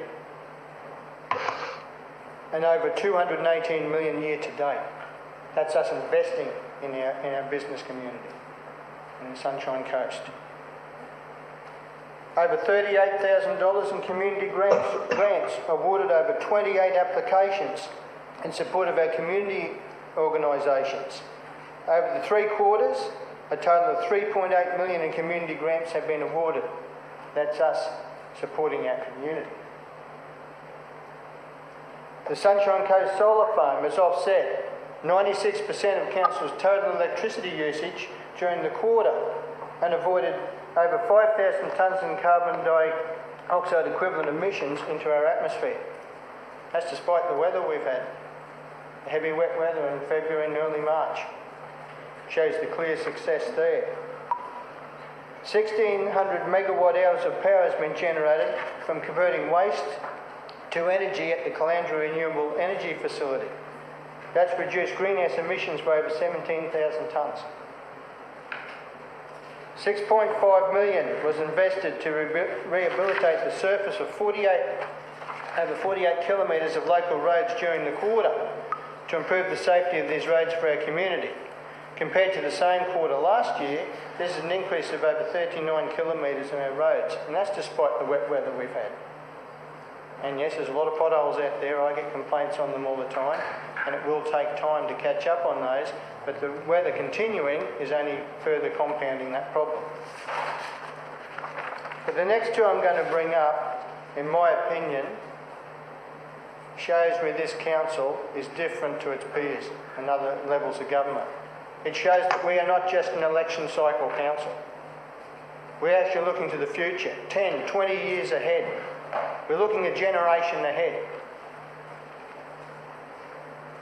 Council secured funding as part of the South East Queensland City deal and will contribute over $35 million to the Blue Heart. That's going towards our climate resilience into the future.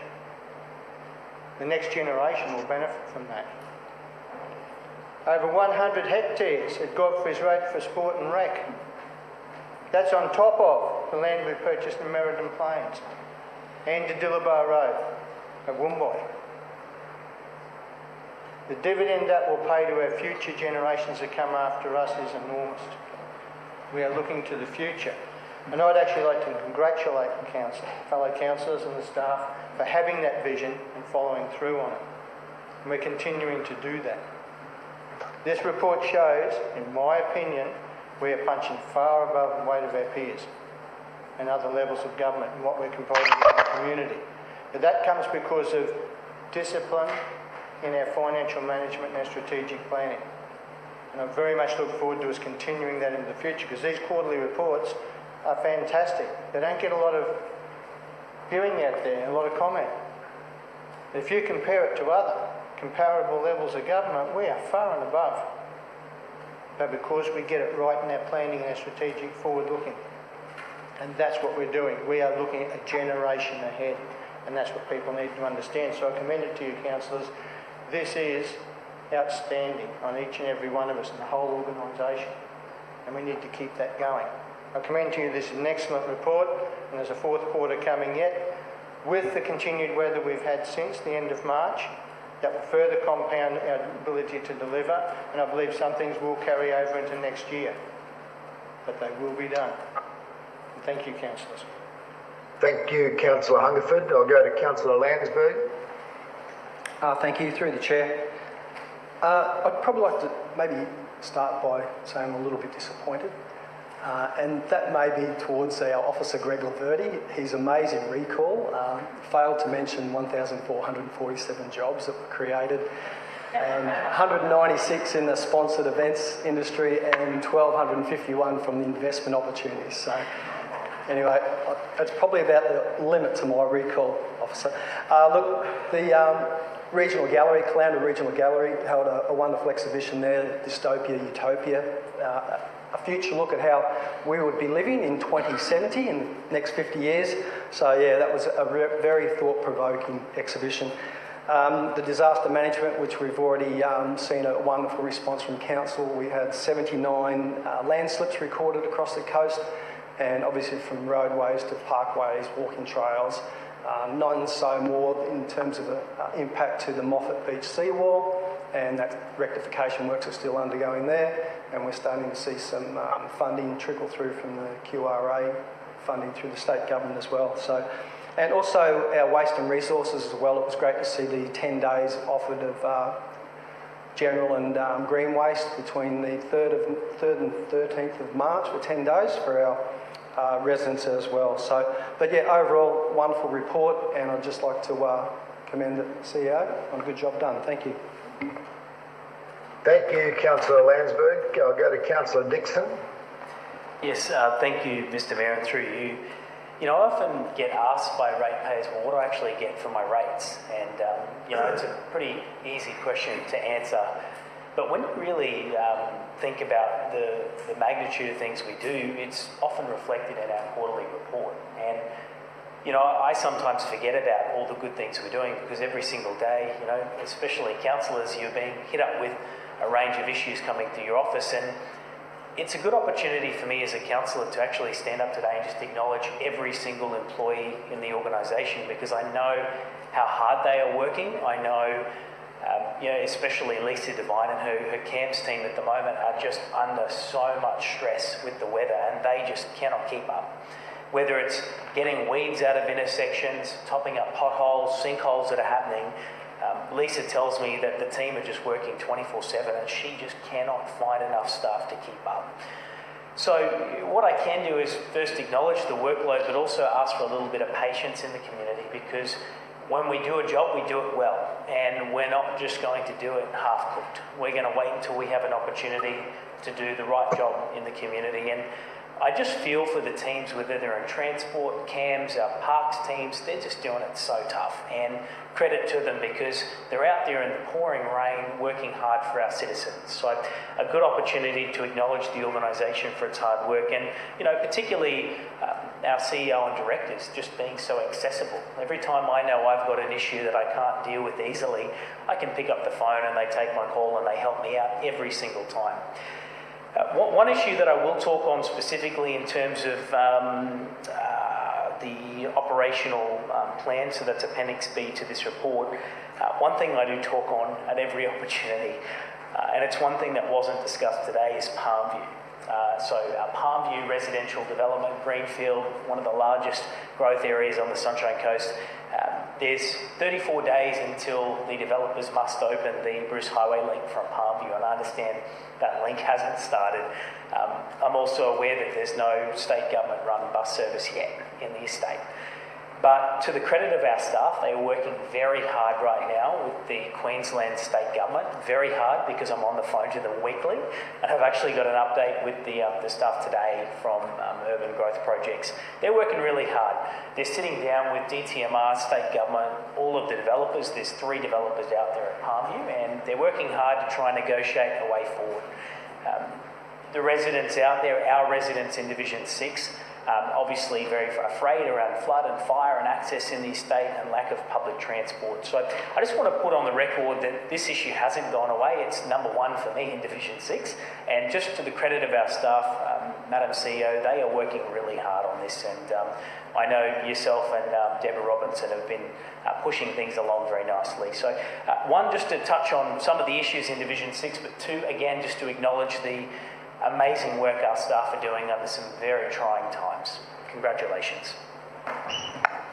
Thank you, Councillor. We'll go to Councillor Babarowski. Thank you, Mr. Mayor. I too would like to just recognise the value of these quarterly reports in helping our community understand the very complex range of services provided, but a couple do stand out to me that I'd like to highlight. One is the achievement of the placemaking team in achieving a Gold Urban Design Award for the Landsborough placemaking project, and particularly the Activate program. And why that's particularly important, the activation program is the bit that where you really engage with the community to get them to understand the opportunity that the placemaking project provides. So really well done on that one. The second thing I'd like to just highlight is, I get the privilege of getting a greater insight through the local disaster management group on the role of our staff, particularly, if I may, point out Tom Jameson and Kathy Buck, and the roles that they play in coordinating our response and working with such an incredibly diverse range of service agencies and with the community in managing our response to these severe weather events. And I honestly believe that we do an exceptional job through our staff in those very difficult circumstances. So again, I'd like to recognise that and those particular individuals for their roles, and thank the community for their patience and understanding during these continuing challenging weather conditions. So thank you, Mr. Mayor. It just gave me the opportunity to highlight those 2 in particular. Thank you, Councillor Babarowski. I'll go to Councillor Natoli. Thank you, Mr. Mayor. And to the CEO, to you and the staff, obviously the amount of work that we've set our staff to do is incredible. My previous term in British Shire, I can say that the amount of work that we currently do here outweighs that multiple times. We've set ourselves a cracking pace, and I also want to acknowledge the outdoor staff that have had to put up with an incredible amount of rain. The work that they've continued to have done with the difficult conditions needs to be acknowledged. A very special effort on their behalf. And in particular, I want to acknowledge Lisa Devine, who heads up our camps. The work that she did with the Mooloolaba car park upgrade during very difficult times, weather conditions, dealing in an environment where you've got many different contrasts and issues with residents working at night time, trying to keep that pace to have that project completed before the triathlon.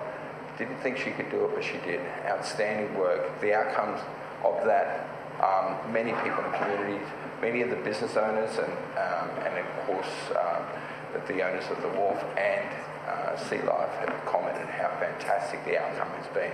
And it is one of our centrepiece tourism destinations, and it now deserves to be cladded with a fantastic car park and upgrade that we've seen there. So, and thank you for your support for the additional trees there as well, Madam CEO.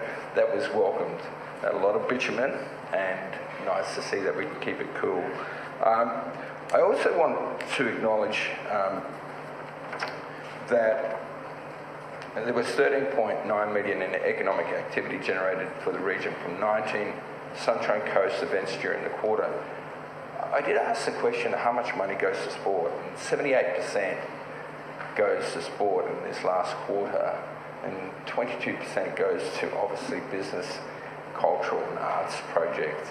And I hope that one of our aspirations as a council is that we actually see that amount for business and culture and arts be increased so that it reflects a more sophisticated community that we have. I had the privilege, and only by chance, that my wife had to extend her comparent of the Australian wearable art over the weekend, where Samil had COVID, and then when I got there and went to support her, Councillor Joseph O'Prey also had COVID and couldn't, so I gave the award and spoke at that event. But I was incredibly impressed by what the two organisers were able to put together. And there were comments from people that I met from Brisbane and the Gold Coast that said that this could travel around the country. That's how good it was. And I also want to recognise that one of my favourite outfits was made of recycled umbrellas. Happened to be one of our librarians, and it's the first time that she's ever undertaken the task. And I saw her yesterday at the meet and greet at the Coventry Library. She's already got 2 inspirations from next year, for next year's awards. But there were 2 other librarians that helped as well. So I just want to recognise Sandy Young for her design and encourage her to continue to be inspired by the books that she reads and sees in the library. And also Christy Bushnell and Elizabeth Clements, who modelled all the models and all the support people who are volunteers and make this event. And I had a look at Wellington, the World Wearable Art. I've known people from the Sunshine Coast to travel there just for that. 60,000 people over 3 weeks go to that event. And when you think about that in terms of our sporting events, that's what we should be aspiring to be able to make this event. Australian wearable art, this festival should be aspiring to be maybe as big as that one day. And wouldn't that be fantastic? We can do that. I just also want to acknowledge Gary Eshman. Gary Eshman is a long-term council employee who's retired recently. I was involved with Gary when we first set up the Catamaran Park advisory groups, and we took the Catamaran Parks from being very basic caravan parks that provided the very basic amenities to what are now incredibly modern, sophisticated tourist attractions that are a real credit for the work that he had undertaken. And Gary was recently awarded the President's Award at the 2022 Caravan Park Association of Queensland Awards. So that's just a nice fitting award for him as he parts away from the council. But I do want to recognise that the fantastic work that he had put in guiding those businesses to what we have, and their substantial revenue that we do get from them. Thank you. Thank you, Councillor Natoli. We'll go to Councillor Cox. Thanks, Mr. Mayor.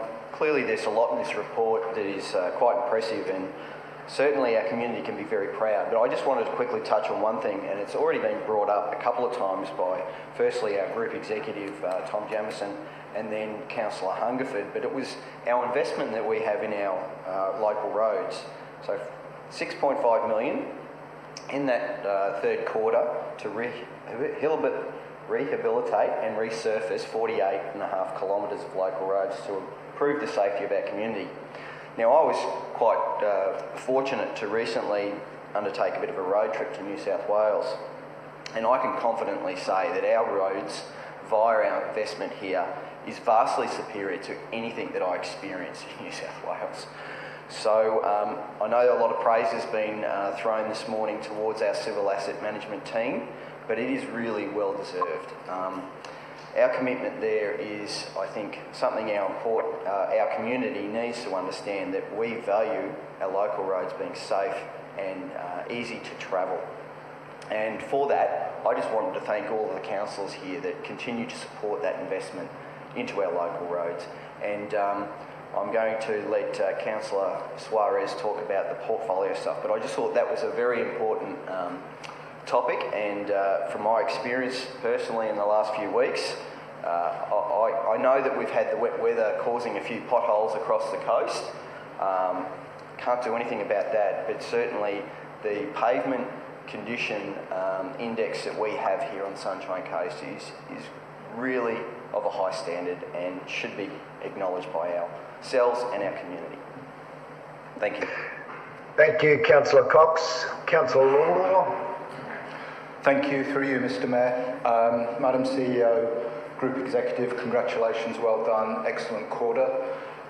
And I would just like to make the observation and comment on two things. Firstly, how I'm hearing in every report and every update from the group executives that we're talking about the environment and what we're doing to reduce our emissions, and to responding in a very meaningful but also a very focused on the future way towards reducing our emissions, reducing our impact on the environment as a local government area, and making this place a far better place to live and work, and to be happy to be here because we know our community is doing what it needs to do.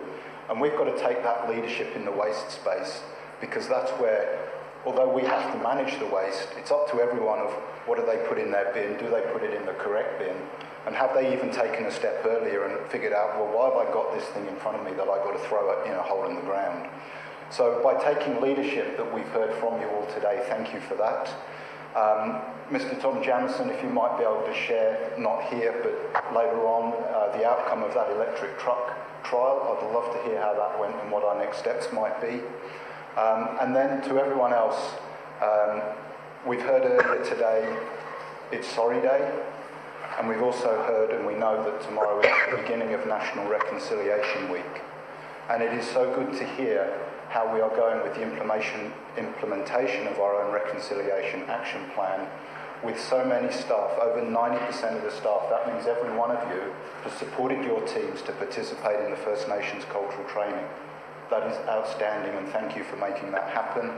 And the fact that we're also going to achieve almost 450 or so staff will ultimately have done the face-to-face cultural experience and gone on country. So I think that's really important that we can report back on that today, on National Sorry Day, that we are trying to do what we can as an organisation to again take that leadership role and influence other organisations, and hopefully to influence everyone on what can be done if you really put a commitment and make a commitment to doing that.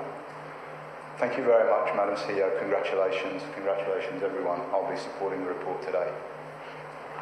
Thank you, Councillor Law. I'll go to Councillor Suarez. Thank you, Mr Mayor. Through you, just also want to reiterate my thanks to the CEO and to the ELT for their comprehensive presentations of what's occurred over the quarter. I won't reiterate what Mr Hadrill has spoken about in terms of the environment and livability portfolio, except for a couple of things. The blue part, the storage function of that area may have been underestimated in the past, but I'm sure, and I'd put money on it to say that the general community clearly understand its vital role in terms of storage facility for our future. I'm very pleased with the environment levy acquisitions that have been made over this quarter and in the past. I've been at a couple of presentations with, I guess, people in the community who have advocated strongly for our environment, and one of the comments that has stayed with me is it's a constant battle. Even if you secure a parcel of land, you're still always fighting to preserve it and protect it. And so I think with our acquisitions we're doing that and providing some security for the community in that area. The erosion sediment education is very exciting, and I'm very pleased to support that and work with our local developers to make sure that we're doing, and they are doing, as much as possible to make sure that our waterways are healthy. The preliminary consultation for the planning scheme, I wanted to give that a shout out as well. The consultation that happened was non-statutory. It wasn't a requirement of this council to undertake, and I was really pleased to see that commitment being taken, and it just shows that it was an extra step taken to receive input from the community towards our planning scheme. I was also very grateful to the council for providing some green waste disposal after our previous events earlier in the year. The community did appreciate it, and I know it was a cost to ratepayers across the whole of the region, but I feel it was the right thing to do, and I thank the council for that. Roads have been mentioned quite a bit and a lot by our urban councillors, so I just want to give a little bit of a shout out for the regional councillors as well. Our roads have been heavily impacted, particularly our unsealed roads with this wet weather. A lot of our projects are happening in those areas. Those projects are being delayed. Traffic is being rerouted along these unsealed roads, and they are being, no matter how quickly we can try and get out there to repair them with this rain, they're constantly being chopped up. I'll allow Councillor Johnston to speak on behalf of his community, but he's also been impacted not only with chopped up unsealed roads but landslips in his area as well.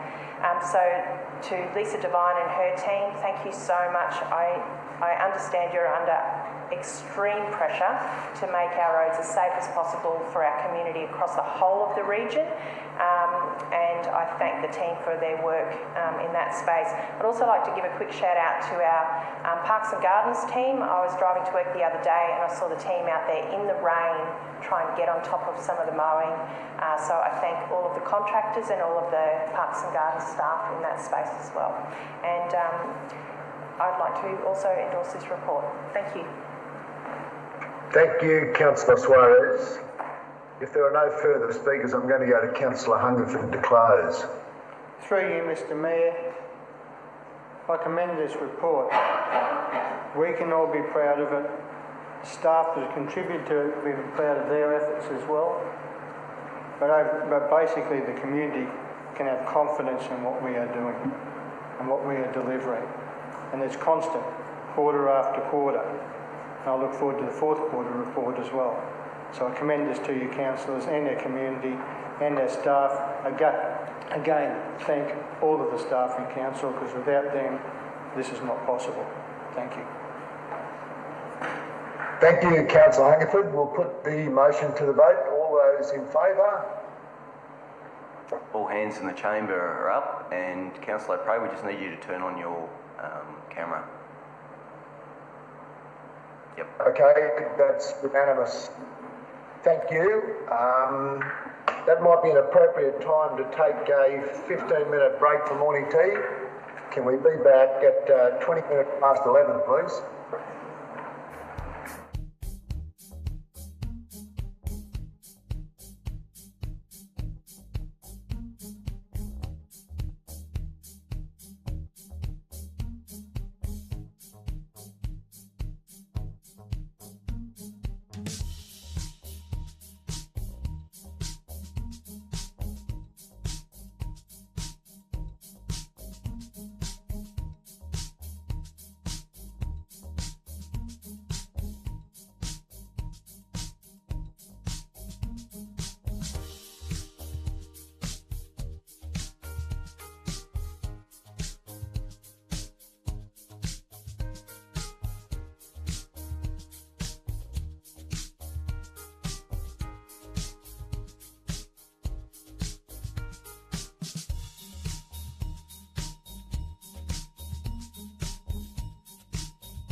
Okay, are we ready to resume?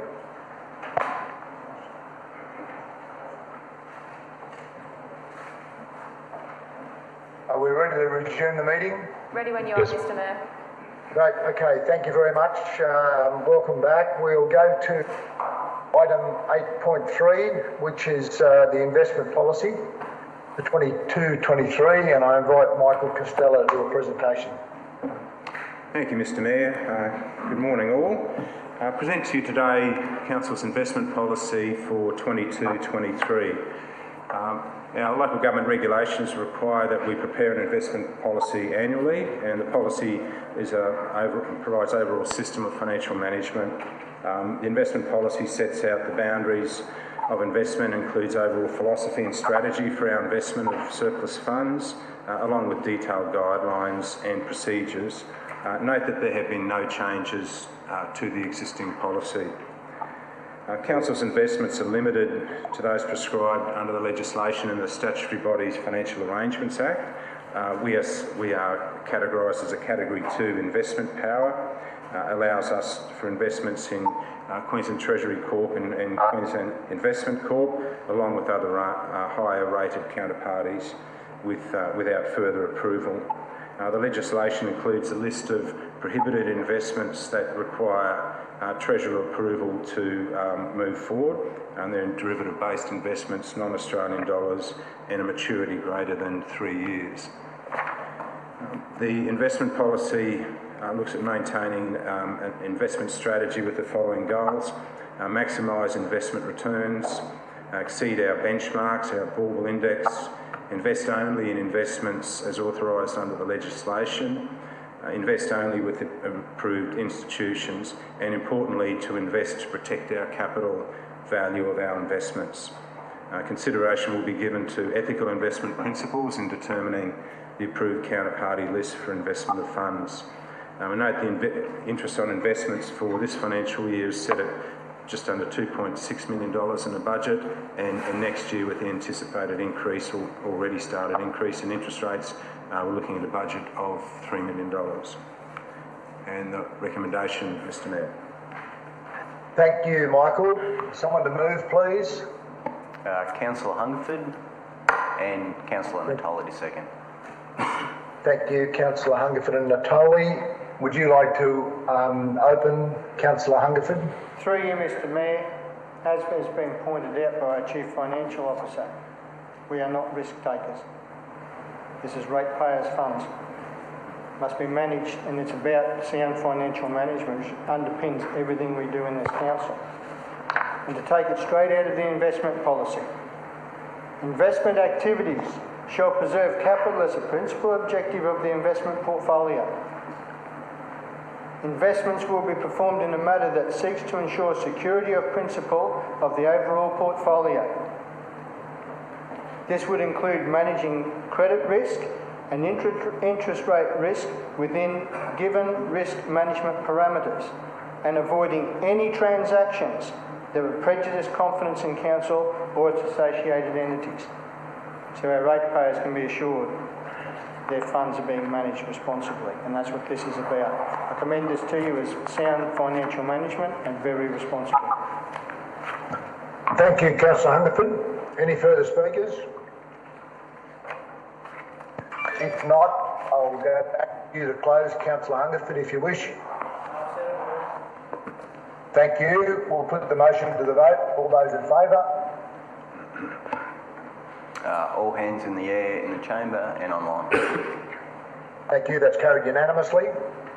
We move to item 8.3, which is the investment policy, and again I'll ask Michael for his presentation. Thank you, Mr. Mayor. For the preso. So once again, the debt policy is required under the local government regulations to be prepared annually. The borrowing activities are governed by the Statutory Bodies Financial Arrangements Act, and the debt policy provides clear guidelines for loan raising, requirement assessment of the impact of any borrowing decision on council's long-term financial sustainability. The debt policy is reviewed annually as part of our budget development process. Note again there have been no changes to the existing policy. The debt policy sets out the required loan borrowings for next financial year, which are included in our borrowing application for the Department of State Government Infrastructure and Local Government and Planning. Loan borrowings forecast for next year at $44.4 million. Just note that also the debt policy and the loan borrowings are part of the structure that QTC look at in relation to our annual credit reviews, and that is conducted in around about October, November of each year. And the officer recommendation. Thank you, Michael. Again, can I have one to move, please? Councillor Hungerford to move. Councillor Natoli seconding. Okay, again, Councillor Hungerford, would you like to open, please? Through you, Mr. Mayor. Again, this is about sound financial management. Council will not utilise loan funding to finance operating activities or recurrent expenditure. That should come from income. Council recognises that infrastructure demands placed upon Council can often only be met through borrowings, but will always be mindful of the additional costs incurred by the community. When assets are acquired through borrowings, as this increases the cost of providing capital infrastructure. So we've got to be mindful of that and only borrow where necessary.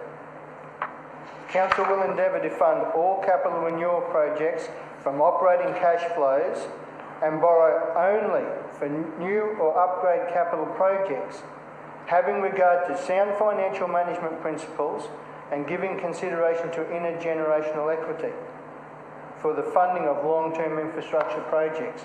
Again, we have financial discipline in this council, and it's one of our great strengths, and that's why we're able to deliver so much, as our quarterly report showed. You only deliver when you manage your finances in a sound manner, which we are continuing to do. Especially with the impacts we've got with rising CPI and cost of materials, we've shown that we've stayed within budget parameters, and I believe in the financial report we're still within 1% of parameter, which is an excellent result. And this contributes to future sound financial management and being able to deliver for our community. I commend this to you. Thank you, Councillor Hungerford. Any other speakers? You don't need to close, Councillor Hungerford. We'll go straight to the vote. All those in favour? Yep, all hands in the chamber are up and those online as well. Okay, that's carried unanimously. Thank you again. Move on to the next item, which is item 8.5, the revenue policy for 22-23. And again, ask for Michael's presentation. Thank you, Mr. Mayor. Once again, local government regulations require that the council include in the budget a revenue policy.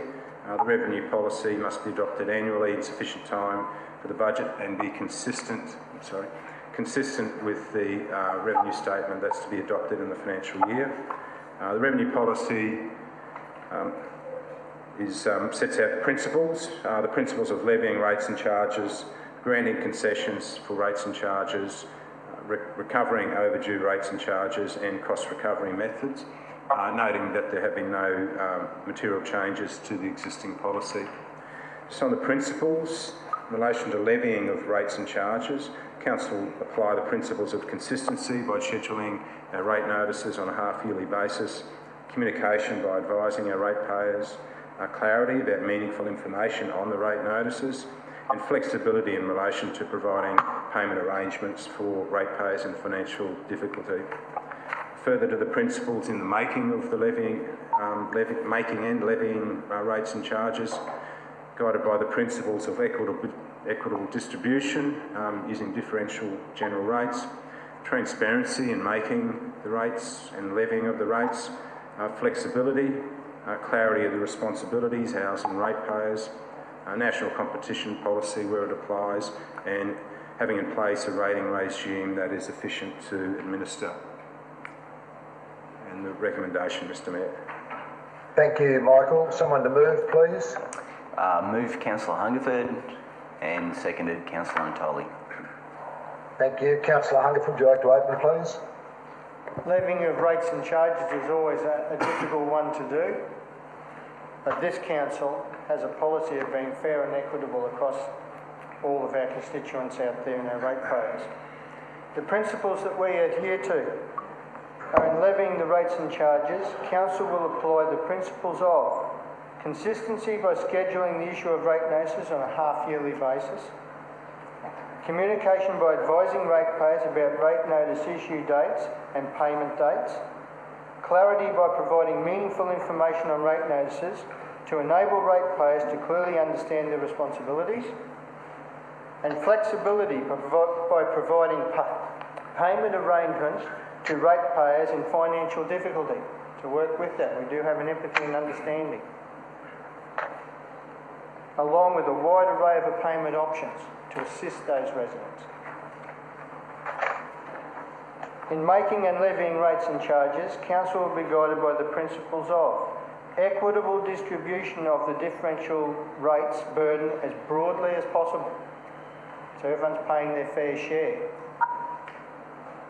Transparency in the making and levying of rates. We only charge what we need to provide the services out there. We keep them as low as we can. Flexibility to take account of changes in the local economy. Each year we deliberate on this. And the community's, not only what we're delivering, but the community's ability to pay. There has to be a balance there. Clarity in terms of responsibilities, councils and ratepayers in regard to the rating process and applying the national competition policy legislation where applicable. As you know, we spend from November right through to June working on this, and you all know the meetings we've had and the difficult decisions to make and the deliberations, but this is about doing a fair and equitable distribution to the ratepayers for the services they are being provided with. I commend it to you that we have a very sound policy and a very fair and equitable one. Thank you, Councillor Hungerford. Any further speakers? Okay, we'll put the motion to the vote. Mayor, we have Councillor Natoli. Thank you, Councillor Natoli. Thank you, Mr. Mayor. Our revenue policy is obviously a very robust policy. It has to be, to deal with the many different types of people, businesses, organisations in our community. And it will be challenged, extremely challenged, with the massive increases in rates that we've, not in rates, but in valuations that we've seen right across the Sunshine Coast. And as robust as this policy is, it will still be challenged. And people will need to know that no policy can ever be designed in a way that could ensure that everybody, that equity can be equally distributed right throughout everyone. We do our best, and the policy does an incredible job in being able to do that, and the flexibility that we have in this revenue policy allows us to do that during the budget process. So I just want to foreshadow that this year, after 3 years of no valuations, to have that massive increase, there will be some challenges. We'll see those over the next 12 months, but I know that we have an incredibly robust revenue policy that I don't believe any other local government could have had, that could have dealt with the issues that we're going to be confronted over the next 12 months. Thank you. Thank you, Councillor Natoli. If there are no further speakers, I'll go back to Councillor Hungerford to close. Sorry. No, he's passing up on that offer, Mr. Not necessary. Okay, let's put the motion to the vote. All hands in the chamber are up, and as well as those online. Vote. Yes, okay, that's carried unanimously. Let's move on to 8.6, the Register of General Cost Recovery Fees and Commercial Charges. And again, thank you, Michael, for your presentation. Thank you, Mr. Mayor. So fees and charges, cost recovery fees are covered under Section 97 of the Local Government Act, and example of the fees are application for licences or permits, recording of a change of ownership, providing information under the Local Government Act, seizing property or animals under the Local Government Act, and the performance of other responsibilities under the Act. These fees are required to be set equal to or less than the cost of providing the service. And we have other charges which are commercial in nature, and they're covered by Section 263 of the Local Government Act. The fees proposed for next year is an increase of 3.5%. The general cost recovery fees and commercial charges total revenues forecast at $47.5 million in next year's budget. There's just over 1,300 fees covering 34 different areas of council, made up of 231 cost recovery fees and just under 1,100 commercial fees. The cost recovery fees are reviewed using activity-based costing. That's to ensure compliance with the Local Government Act.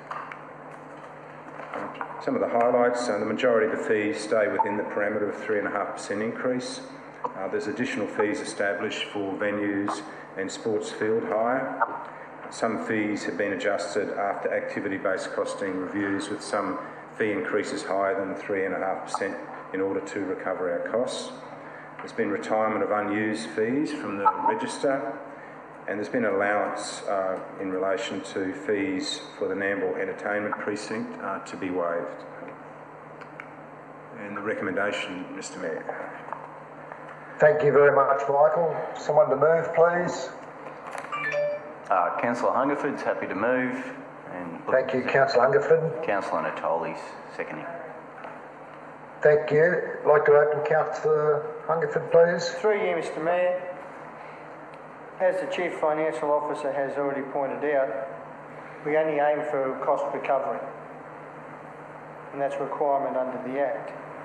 47.8 million this year is expected to be recovered from fees, and it's important we do recover those, otherwise the ratepayers through the general rates are subsidising, and that money should go towards the services they're receiving. So this is very important that we get this right. So the principle is that the fees recovered is that the costs of services should be borne by those who benefit from them, and that's only fair. Why should the ratepayers subsidise that? And under the Section 97 of the Local Government Act 2009, we are required to be set at equal or less than the cost of providing the service. We've aimed for full cost recovery, which is fair and just. Considering the CPI has just come in at 5.1, I think 3.5 is very reasonable, but depending on where inflation goes over this next financial year will determine where we have to revise these in next year's budget. And that is always a challenge each year.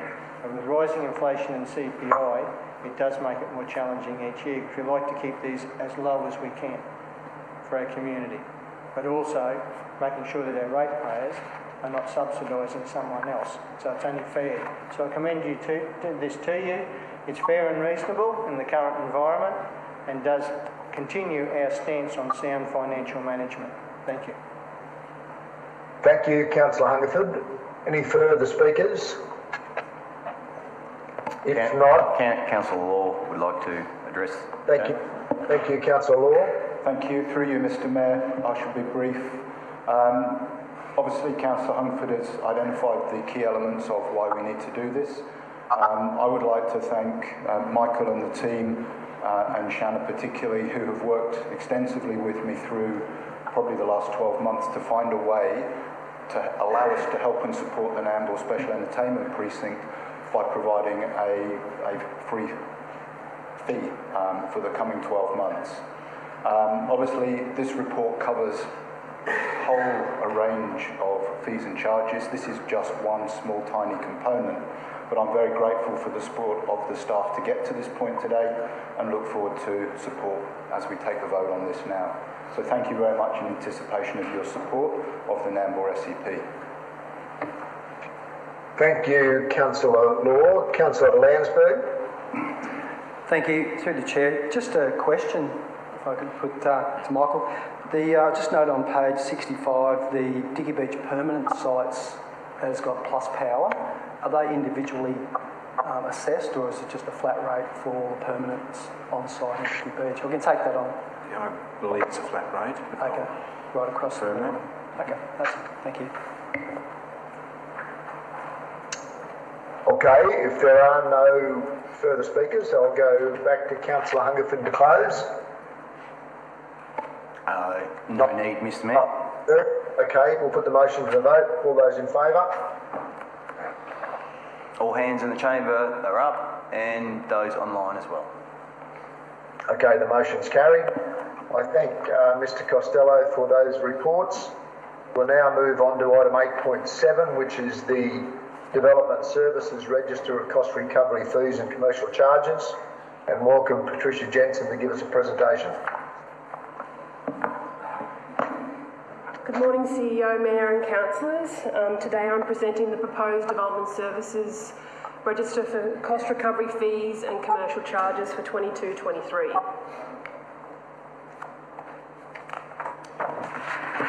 Firstly, I'd like to go through the development outlook for the region at the moment. The Sunshine Coast region is experiencing significant development activity at the top of the market. Over the past couple of years, the region has been experiencing an increase in this activity as a result of the federal government home buyers scheme, as well as other impacts associated with the COVID-19 pandemic and population shifts. At the time, the branch activities have also been impacted by more complex applications and also an increase in some compliance matters. It is anticipated that this market will remain steady and or experience a decline in probably the 23-24 year as a result of potential property increase rates and ongoing land supply and building material construction costs and challenges. All predictions show that over the next few years, our region is still going to be experiencing the peak of the development industry. Development services revenue is forecast to be in the vicinity of 21 million for the 22-23 year, similar to this year.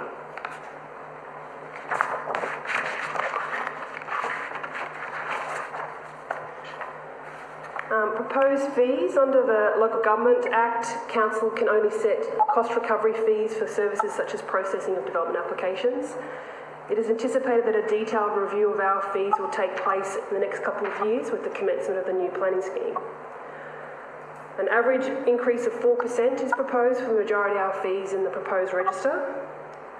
Specific proposed changes to the fees are outlined in the comparison document in attachment 1 to the report. Some fees are proposed to be increased higher than the 4% requirement due to complexities of the proposal and to ensure appropriate cost recovery for services undertaken. For example, a number of fees associated with obtaining information, services or lodgement of documents have been increased. Several of these fees have not been increased over a number of years, and the minimum $5 increase has resulted in an increase of over the 4%. Material change of use application fees for nature-based tourism, tourism parks, bars, function facilities, service station, tourism attraction, animal keeping and intensive animal industry have been increased on an average of approximately 5%. We predominantly receive approximately 2 to 4 of these application types each year, and the current fee that we receive for these does not reflect the extent of assessment work required for the variety of disciplines involved.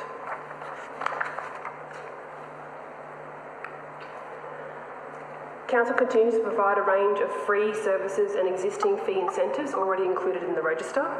Some of these incentives and fees include development advice services. We offer both free development advice services via phone, counter and email, and as well as paid pre-lodgement meetings. For paid services, the majority of these options have a fee rebate option once they subsequently lodge the development application. A fast-track assessment service is in place for low-risk code assessment applications with a dedicated team to streamline the assessment process.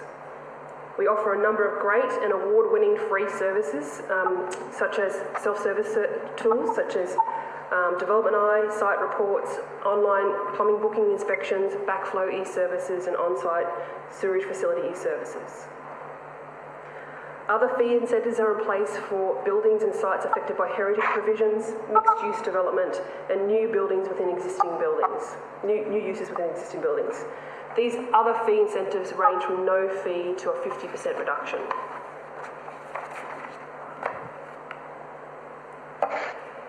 Due to the current development and market pressures, we are proposing to update one fee incentive and introduce a new fee incentive. To support the COVID pandemic recovery for community and local businesses, it's recommended the current not-for-profit organisation fee reduction be changed from 50% to 75%. It is considered that this fee reduction will provide a greater assistance for those local community groups. To help facilitate the music-based entertainment industry in the Sunshine Coast, it's proposed to introduce a new fee incentive to discount the application fees by 50% for material change of use applications for a theatre, bar, nightclub, hotel use located in the Nambour Special Entertainment Precinct. This precinct is the second precinct of its kind in Queensland to enable venues greater certainty about where they can operate and the relevant noise levels. This fee will assist in stimulating and supporting local businesses and entertainment activities in the region. That concludes my presentation today, and it's recommended that the Council adopt the proposed register for 22-23 in Appendix A. Thank you, Patricia. Can I ask someone to move, please? Councillor Dixon's prepared to move and looking for a second. Councillor Suarez. Thank you. Would you like to open, Councillor Dixon? Well, thank you, and through the Mayor, great presentation, Ms Jensen, and obviously you've covered everything that's in the report. We heard earlier in the quarterly report development applications up 30%, so you can just picture the amount of workload and projected incomes, $21 million. Whilst it sounds like a lot of money, the team are doing a lot of work and it's very complex. You know, you talk about the officers you have on staff and the externals that you actually bring in for applications. There's a lot of work, and it's important that that money is put aside and put back in development services. When I talk to the industry, they're telling me that the fees are appropriate, but they do expect that level of service. And I know the CEO has been working really hard, and I've seen this in the last 12 months, the turnaround, getting the right people into the right jobs and boosting up the staff numbers and morale has been very, very important, because it's quite a busy team when you think about it. I really don't have too much to say more than what I've said. I think the service we do provide is great. And in terms of the complaints that I'm getting from the industry, they're right down. I remember years ago, we'd have emails and phone calls from people upset with the service that was provided, and it's just turned around so much to a point where people are happy to pay because they realise they're getting a great service for it. Thank you, Councillor Dixon. I go to Councillor Law. Thank you. Through you, Mr Mayor. Again, I wish to say thank you to Tricia and your team. Opening up a venue for hospitality, for entertainment during the last 2 years of what has happened to the hospitality and entertainment industry is a big ask of anyone. And at the same time, just at the start of that, there was a planning scheme amendment that allowed the Nambour Special Entertainment Precinct to be an option among the planning scheme for the Sunshine Coast Council. So there have been many challenges over the last 2 years to try and support and activate those venues and that opportunity of the entertainment precinct. But for the reasons I've just mentioned, it has been extremely difficult. So I want to thank you and your team working with me and the community to find a way through and offer this additional incentive to see if that will just help someone make their final step of their business decision to lodge an application and see what we can do to help them get their venue approved and open. So thank you very much for that additional thought and consideration. And I must also mention the great idea around providing that additional support for the not-for-profit organisations across the whole Sunshine Coast. That really is a commendable idea to help our not-for-profit community support all of the activities they do for us wherever they do that across this great area. So thank you very much. Two great things. I'll be supporting this for those two things, but also for everything else that you're doing to help the Sunshine Coast. Thank you, Councillor Law. If there are no further speakers, I'll go back to Councillor Dixon. Do you wish to close, Councillor? No, Mr Mayor. Okay, thank you. We'll put the motion to the vote. All those in favour? All hands in the chamber are up, and those online as well. Fine. So the motion's carried unanimously. Thank you, Patricia, and thank you, councillors. We'll move to item 8.8, which is the April 2022 Financial Performance Report. And I invite Isaac Skill to give us a presentation. Thanks, Isaac. Thank you, Mr. Mayor. Good morning, all. Councillors, heading into the end of the financial year, we have a strong operating result of $71.7 million, which is favourable to budget by $4.2 million. Our revenues are above budget expected for the year to date by 5.1, and expenses are above budget by $847,000. Some of the key highlights, our holiday parks had another strong month for April, as well as receiving early grant payments from QRA for the disaster in February. Our operational expenditure remains within 1% of budget for April. Our capital works programs progressed 65%, which is a total expenditure of $188.2 million. Our core programs at the same percentage, 65%, actual expenditure of $108.6. Our cash at the end of April is $232 million, and there's no change to our debt for the month of April. We're still expecting the debt forecast to reduce to $488 million at the end of the financial year. Council's recommendation today is to receive and note the report titled April 2022 Financial Performance Report. Thank you, Isaac. Can I have a mover, please? Moved by Councillor Dixon and, Councillor Hungerford and Councillor Natoli to second. Thank you. Would you like to open, Councillor Hungerford? Through you, Mr. Mayor. As usual, another excellent monthly report. Highlights here. Council has a positive operating result of $71 million, which is $4.3 million above the current budget as of the 30th of April. As of the 30th of April, $466.6 million operating revenue has been achieved, which is $5.1 million more than the current budget. As of the 30th of April 2022, $395 million in operating expenses. Of the 394, budget has been expended, resulting in a variance of $874,000. And again, Council's operational expenditure remains within 1% of budget year to date. Excellent result from our staff, especially our infrastructure services and all those delivering out there. As of the 30th of April, $188 million, or 64.7% of Council's $290 million capital works program has been financially expended. We'd like to be further than this at this point in the year, but the wet weather has been making it difficult to deliver projects. We're continuing to have that at the moment. So I think some will have to roll over into next year, but that's understandable, and hopefully we get some fine weather in the future. There's a prediction I saw in the weather that this is going to go right through winter into spring, and I definitely don't want to see that. But hopefully we do get a break in the weather in the future so we can catch up on our capital works program. And corporate major projects have progressed 73%. So the 65% in capital works is the only outstanding one we have there. We are endeavouring, but it's taking our crews to repair potholes and damage out there that is taking up a fair bit of the workforce. But that's understandable because that's a priority at the moment. But I do look forward to the final of the year to see where we end up and how much does get carried over. This is another excellent report and shows, again, the sound financial management.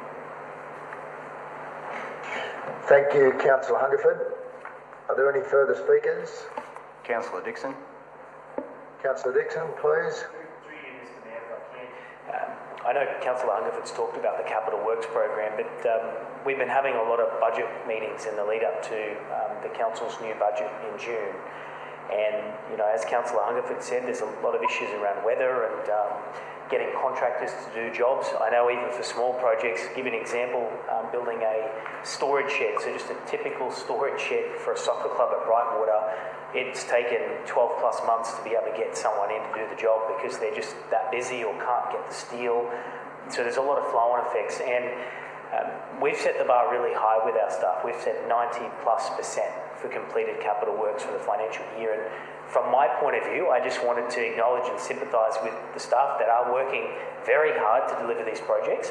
And I think in this point in time with COVID and weather, and you know, we talk about shortage of material globally, I think that 90% is too high of a benchmark. And I sympathise with the staff, and I acknowledge that I don't expect you to hit that 90%. I know you're working hard. You don't have to aim for that figure. I know you're going to anyway, but the reality is community clubs out there, residents fully understand that even when they're getting work done around their homes, things are taking longer. It's harder to get tradespeople. We see development across the coast, and we heard before 30% up in applications. That translates into plumbing applications, people building homes, your carpenters, your roofers. Everyone is just so busy. So let's just, at this point in time, take stock of the work that we are doing, but also give a little bit of leeway and latitude to our staff that, you know, it's okay in this situation just to not be hitting that 90% and not be expected to hit that 90%. Just wanted to make those remarks because when I heard from Chris Sturgis last week in our budget meeting, you know, the staff are anxious that they're not delivering on that 90% goal, and they shouldn't be too stressed about it. Thank you, Councillor Dixon. No further speakers. Do you want to close, Councillor Hungerford? No. Okay, we'll put the motion to the vote. All those in favour? All hands in the chamber are up and those online. Okay, that's carried unanimously. Thank you, everybody, and thank you for the presentation, Isaac. We'll move to item 8.9, which is the sale of land in arrears of rates. And I invite Michael Costello to give us a presentation. Thank you, Michael. Thank you, Mr. Mayor.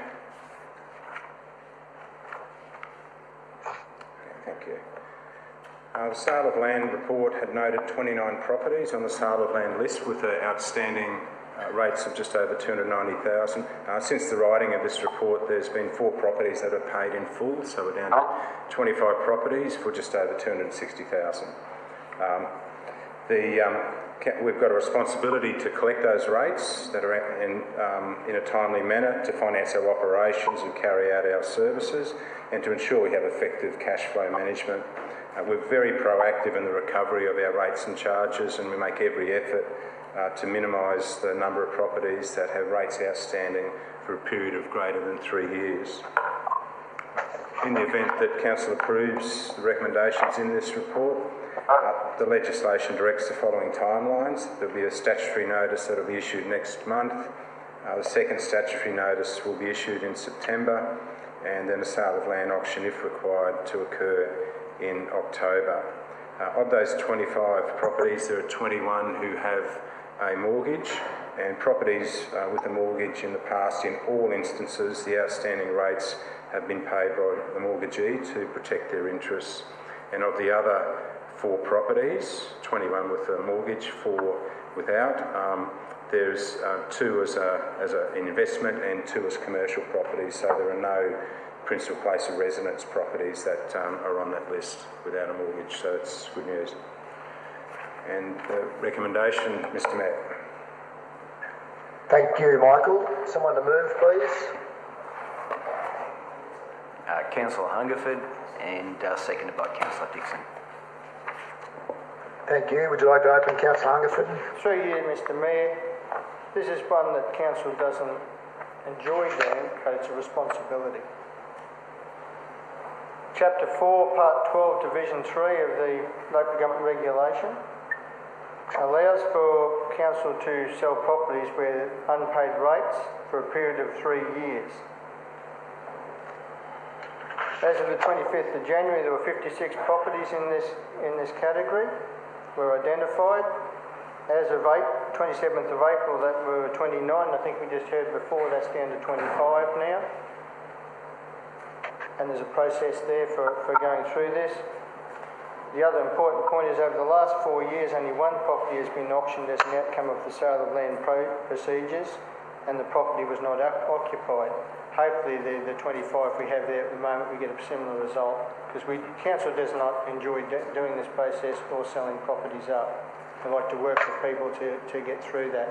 But it is a responsibility we have under the Act to ensure that the rates are received for the services delivered to properties, and this is a statutory responsibility and not one we enjoy, but we have to do it. So I commend to you, councillors, this is responsible management again of council's resources and finances. Thank you, Councillor Hungerford. Just a question for you, Michael, if I can. All of these properties, I assume, have only received a new valuation recently, and that would be the first in the last 3 years, is that correct? That is correct, yes. And I don't know whether you've done this analysis, but I would imagine in that 3 years, the increased value of most of these properties would have gone up at the very least modestly and in some cases significantly. That is correct. Across the board, the valuations are 28% increase, but in certain pockets there's been 80% increase in valuations, and the valuations are undertaken by the Valuer General, which correspond with market value sales that have occurred in that area, so you can deduce that there's been a corresponding increase to the market value of their property. Yeah, and again, I think it's worth reassuring people and making the point that over the last decade, from my memory, there's been very few properties that have actually ended up going to market. Inevitably, the rates are paid. But this is a process that we need to go through that seems to, it's necessitated by the intransigence of some rate players in not paying or finding a means by which council can assist them to clear the debt. Yep, that's correct. Okay, any further speakers? Councillor Suarez would like to speak. Thank you, Councillor Suarez. Thank you. Through you, Mr. Mayor. I was probably going to reiterate some of your points. I would just like to, thank the council officers for dealing with this matter in an empathetic way, dealing with residents and property owners who, according to various individual circumstances, have found themselves in this situation, and by providing them some support and also opportunities to maintain and retain their properties going forward. So I'd just like to thank the staff for dealing with this issue. Thank you. Thank you, Councillor Suarez. If there are no further speakers, I'll go back to Councillor Hungerford to close. He declines that opportunity. Rightio, we'll put the motion to the vote. All those in favour? All hands are up in the chamber and online. That's unanimous. Thank you. The motion's carried.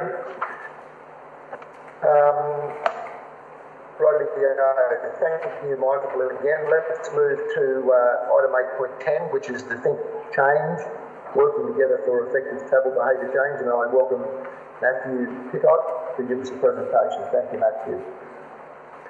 Thank you, Mr. Mayor. Good afternoon, councillors. The Sunshine Coast region prides itself on its lifestyle, competitive advantage and outstanding natural assets. With an increasing population heavily reliant on the private car, these attributes are at threat. Bold action is needed if we are to modify our travel behaviours and achieve a healthier, more connected and sustainable region. That action is ThinkChange, Council's branded travel behaviour change program. Councillors, it's my pleasure to present to you this report and seek your endorsement for ThinkChange. Governments within Australia and around the world are recognising travel behaviour change as a key policy piece in achieving sustainable outcomes for the community. Globally, Transport Scotland recently committed to a travel behaviour change program with a target to achieve a 20% reduction in car kilometres by 2030. Nationally, the Australian Government provides guidance on the assessment of voluntary travel behaviour change that leads to a reduced need to travel, reduced dependence on the car and increased physical activity. At the state level, voluntary travel behaviour change programs have been successfully undertaken, demonstrating encouraging results. In Queensland, the Department of Transport and Main Roads recently released its Creating Better Connections for Queenslanders. Implementing a rolling program of travel behaviour change activity is one of its 20 key actions by 2030. We have and will continue to engage with TMR to explore partnership opportunities to deliver travel behaviour change here on the coast. Lastly, Council's integrated transport strategy sets the transport vision for the region and identifies mode shift and a reduction in private car trips as necessary goals to achieve a sustainable region. The development of a travel behaviour change program is a key action fulfilled through ThinkChange. ThinkChange is not for Council to deliver on its own. ThinkChange is focused on designing a program of voluntary travel behaviour change initiatives that empowers residents and visitors to make small beneficial behaviour changes that can lead to large and lasting impact. Council will help catalyse this change. We have learnt through our community engagement that there are many things that can be done to reduce car usage as individuals, businesses and communities, notwithstanding the limitations on the current public transport system. We also know that as investment in the passenger and active transport network occurs over time, there are opportunities to leverage these investments with behaviour change initiatives to maximise their benefits. Endorsement of ThinkChange will enable transitioning to delivery of the program and realisation of the goals, objectives and outputs on this slide. We know communities and individuals are able to quickly adapt to change and take action accordingly. COVID-19 brought about a huge shift in people's behaviour, such as rethinking how they travel, reducing their trips and work from home. We also know that long-lasting behaviour change typically occurs when individuals, communities and organisations identify ways they can change their habits and behaviours for themselves. This has shaped the ThinkChange approach. ThinkChange aims to sustain and enhance the unique lifestyle and environment of the region by facilitating a shift towards more sustainable travel choices. It achieves this by supporting people to think about and plan ways to make their life easier by doing things differently now and into the future. This approach is evidence-based and leads to sustained, long-lasting behaviour change. Over the past 2 years, Council has worked with a multidisciplinary team of technical experts to develop ThinkChange, led by Ipsos and supported by Concepts of Change and Mott MacDonald, together with advice from Monash University's Behaviour Works, Spur Labs Marketing and Sunshine Coast University. The consortium led a collaborative approach focused on two equally important types of engagement. Engagement with and listening to the community, and engagement with stakeholders from council, state government, non-government organisations, workplaces and schools. The consultation and engagement techniques detailed in Attachment 1 have been comprehensive and were deeply embedded in the program design as shown in this slide. So what did the community tell us and how has it shaped ThinkChange?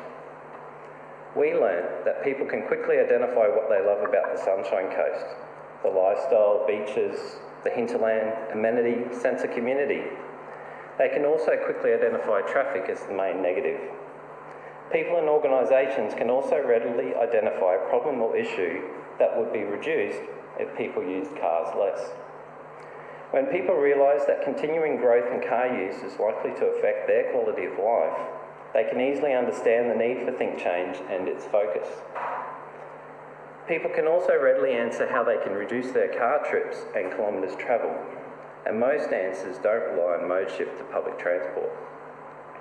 There is much that can be done now, such as going to a closer activity, doing something as part of another trip, using online services, sharing a ride, asking a friend or neighbour to do something for you on their trip, or replacing a short car trip with walking, scooting or cycling. Some people may already be implementing this approach without consciously realising it. The ThinkChange program presented in Appendix A comprises 5 key elements to guide future travel behaviour change investment. These underpin a multi-year rolling program of council-led and partner-led initiatives, together with ways for individuals to rethink their travel options. The focus is on implementing pilot initiatives in the early years, with each initiative occurring over a 6 to 12-month period. The intent is to learn from these pilots, adapt as necessary, and then expand, scale and coordinate initiatives across the region over time. There are 5 early year pilot initiatives that have been developed in collaboration with participating partners that are ready now to transition to delivery. There are 2 council-led initiatives targeting the Maroochydore PDA and Sunshine Coast Stadium. The focus is on reducing car dependency, increasing vehicle occupancy and increasing active and public transport use. The anticipated benefits will be less congestion, less parking overflow and less impact on residents and businesses surrounding the sites. There are 2 partnered school initiatives focused on reducing congestion and encouraging more walking, scooting and cycling at Palmview Primary School and Blow Primary School. There is also a partnered initiative with Stockland, focused on linking Aura residents to local businesses to improve the local economy and greater utilisation of the excellent active transport network. Lastly, individuals in the community don't need to wait to be part of an official ThinkChange program. There will be advice to assist individuals to rethink, retime, reduce, reroute, or remode some of their car trips. A region-wide marketing and communications program will be progressively rolled out. A soft launch is proposed with a gradual ramp up over time as the program is delivered and learning and successes can be shared. Messaging and communications will be rolled out in accordance with the prepared communications and media plan, including a brochure and updates to Council's website. To help protect the brand, steps are currently underway to trademark the ThinkChange name and logo within Australia. Following endorsement, there is finalisation work to do with our partners to prepare for delivery. ThinkChange will now transition to the Transport Infrastructure Management branch for program delivery, sitting within the Travel Behaviour Change team. The Transport Levy will likely fund the majority of ThinkChange initiatives, including the 5 pilots, as well as specialist skills and experience to support the team. Funding will therefore be limited and be sought annually through the Transport Levy budget process for Council's consideration. Reporting will be through existing channels and information regarding progress will be on the website. This will provide Council the evidence to make informed decisions regarding future funding commitments. Councillors, ThinkChange is an exciting opportunity to position Council as one of the leaders in Australia in supporting a reduction of private car use through a collaborative approach of working together with the community for effective travel behaviour change. The recommendation is as per this slide. Thank you. Thank you very much, Matthew. Someone to move the report, please. Mr Mayor, I understand Councillor Babarowski would like to move this one, and I'm happy to second. Thank you. Would you like to open, Councillor Babarowski, please? Thank you very much, Mr Mayor, and thank you to the officers. Councillors, look, I think we all deeply understand we're all very much creatures of habit, and we also deeply understand that the ThinkChange program is no substitute for understanding that our region needs considerable investment in transport infrastructure. But after 2 years of consultation and the development of as I think you will see, a very comprehensive program, we do recognise that we can all help if we think change, review the way that we move around our amazing region, and collectively make some small or large changes to the way we do things to both improve the efficiency of our transport networks and the way we use it and be more sustainable. I can only feel the privilege and honour of being the transport portfolio in a council that takes so seriously its responsibilities to maintain our lifestyle region. So, councillors, I'd like you to consider the officer recommendation and receive and note the report and endorse the Travel Behaviour Change Program. Appreciate your support. Thank you. Thank you, Councillor Babarowski. Go to Councillor Dixon.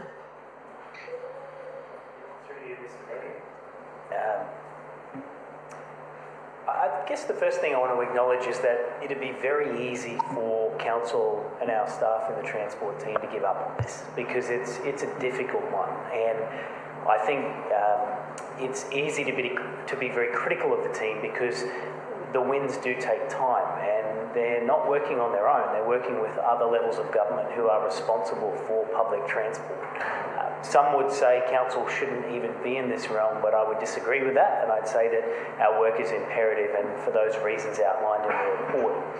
Just a few thoughts on my behalf. Do we need to drive? If COVID has taught us anything, there's opportunities to work on Teams, remotely Zoom from home, removing cars from the road and potentially having some of those vehicles stay home from the home office. Even myself recently, I did my tax really, really late. My accountant rang me up and said, listen, your tax is due on the 16th of May, you better get it in. So I did, and I spent my tax return on a scooter. I bought an electric scooter. And I get to leave my car at home a lot now because Division 6 is relatively flat, and it's actually much quicker to get out on some of the footpaths and just cruise along to people's homes. And you see a lot more when you're out and about too. So you talk about that experience of getting out and seeing things. Yeah, it's really changed my view of the world because I'm not just focused on speed limits and the traffic environment. I'm actually getting out and seeing things. My office is a little bit saddened because they're getting more CRMs in the process because I am seeing a lot more. But one thing I do notice is some of the easy things that we could activate to really get younger people and families out and about. And I'll give you some examples. So Palmview, brand new residential estate, very difficult to cross roads. So if we actually use the current engineering standards that we approve and developers build upon the spec, we've got pedestrian refuges on roundabouts, shielded by trees and visibility is poor. Residents do ask me, Christian, why didn't council just fight harder to get pedestrian crossings removed from the roundabouts further up with your wombat crossing and overhead lighting? And I think, you know what, they're probably right, because in the scheme of things, you talk about what stops people from safely sending their kids to school, and more times than not, it's accessibility. And Brightwater is a perfect example. So Mountain Creek, Brightwater, I know they've got the Ride School program where kids can ride to school. The number one issue from parents is crossing roads. And I know that council has retrofitted some pedestrian crossings, but there's a lot more opportunity for us to make it even safer. So it's those type of things that we think about. It's not always as easy as blaming the state government and saying you need a better bus service. Whilst there is time for that, I think there's a lot of onus on us as a council to actually start looking at built infrastructure and providing better services. We do cycle lanes fantastic, and I know we're going to spend millions of dollars in Division 6 on cycle lanes and build more of them, which are great. But I think there's some low-hanging fruit for us to recalibrate, you know, where can we actually do a better job of getting people safely to school? And an example I gave last week in council, I think when we had a draft roads plan come to us, it was interesting in watching two different developers at Palmview and how they've done development. And there's a developer called Peet, P-E-E-T, and their development is primarily based around the Palmview Special School and the primary school and the high school that's under construction. And they've managed to put in these beautiful boulevards of pedestrian crossings, great overhead lighting, no trees that prohibit view, and their development is primarily focused on getting younger people and pedestrians to the school. And that is just done so well. So if we can take a leaf out of not only what the developer's doing, but what we've approved there and roll that out in the region, I know that's going to cost money and it's going to take time to retrofit, but these are some of the core wins that we will get immediately tomorrow. So I am asking, cap in hand, for more funding to be allocated in future budgets to improve pedestrian safety. But then again, I sympathise with some of my rural councillors, and when I talk to Maria Suarez, Councillor Suarez, she tells me, Christian, you've got footpaths. I've got areas where I can't even ride, I can't walk. If people step out onto onto state roads on the Sunshine Coast, it's dangerous. I wouldn't even let my own kids ride there. And they're the type of things that you really think about, because they're the places that we need to start putting more effort, whether that's advocacy to other levels of government or actually stumping up public money to make it happen. I think the rubber hits the road when we're delivering that infrastructure. My last point... Do you need an extension?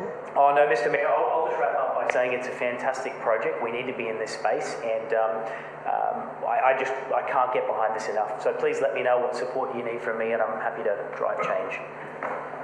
Thank you, Councillor. I'm going now to Councillor Cox, then Suarez, Johnston, Moore. Thanks, Mr. Mayor. When I was reading through the report, one of the things that really jumped out to me was when people were asked about the main negative about living on the Sunshine Coast, traffic was the answer in over 80% of the cases. So when we, as a council, understand that, this travel behaviour change program really aligns with our ambition to be Australia's most sustainable region.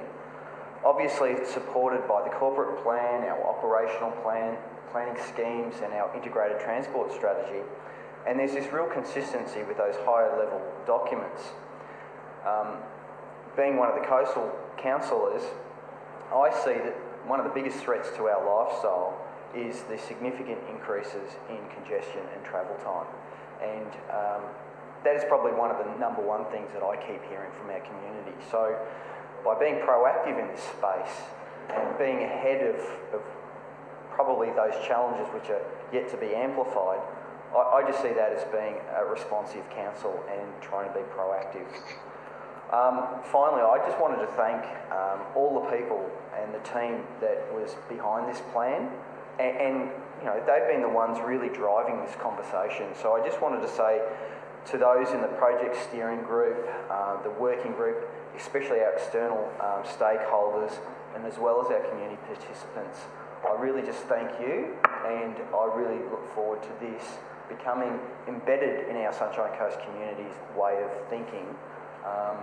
So I will be supporting this here today. Thank you, Councillor Cox. Councillor Suarez. Thank you, Mr. Mayor. Thank you, Matthew and Nick Cooney and Tom Jamieson for the work that you've done on this Travel Change Behaviour program. I think it's a fantastic initiative of Council. And thank you to Councillor Dixon for the shout out of my common complaints within Division 9. However, the challenge for Division 9 is to choose alternative modes of transport safely, and that's often linked to infrastructure projects, which was highlighted previously. But that being said, I know you review schools, particularly schools, as a priority, and Bly State School was one of the fortunate ones that had a number of infrastructure projects carried out. And while I don't have the statistics on students walking to school, and the student walk to school day was cancelled because of the rain, the Ride School program, I'm seeing increased participation in that. So that wouldn't have been able to occur, I don't think, unless those infrastructure upgrades had been carried out. Also, Peregian State School, when I first came into council in 2020, I was given the statistic that 80% of students that lived within 1 kilometre of the school were driven to school. They have one of the most successful Ride Schools numbers in the program of schools that are participating, so I congratulate the community there for undertaking those active travel behaviour changes. And while the project sort of focuses on new developments, there is the opportunity for existing residential areas to participate in this. I have a number of very active community groups in Division 9 who have a very strong desire to have active transport in their areas, and some of those communities are the Peregian Family and Friends community. We've got some works in the pipeline in conjunction with Noosa Council.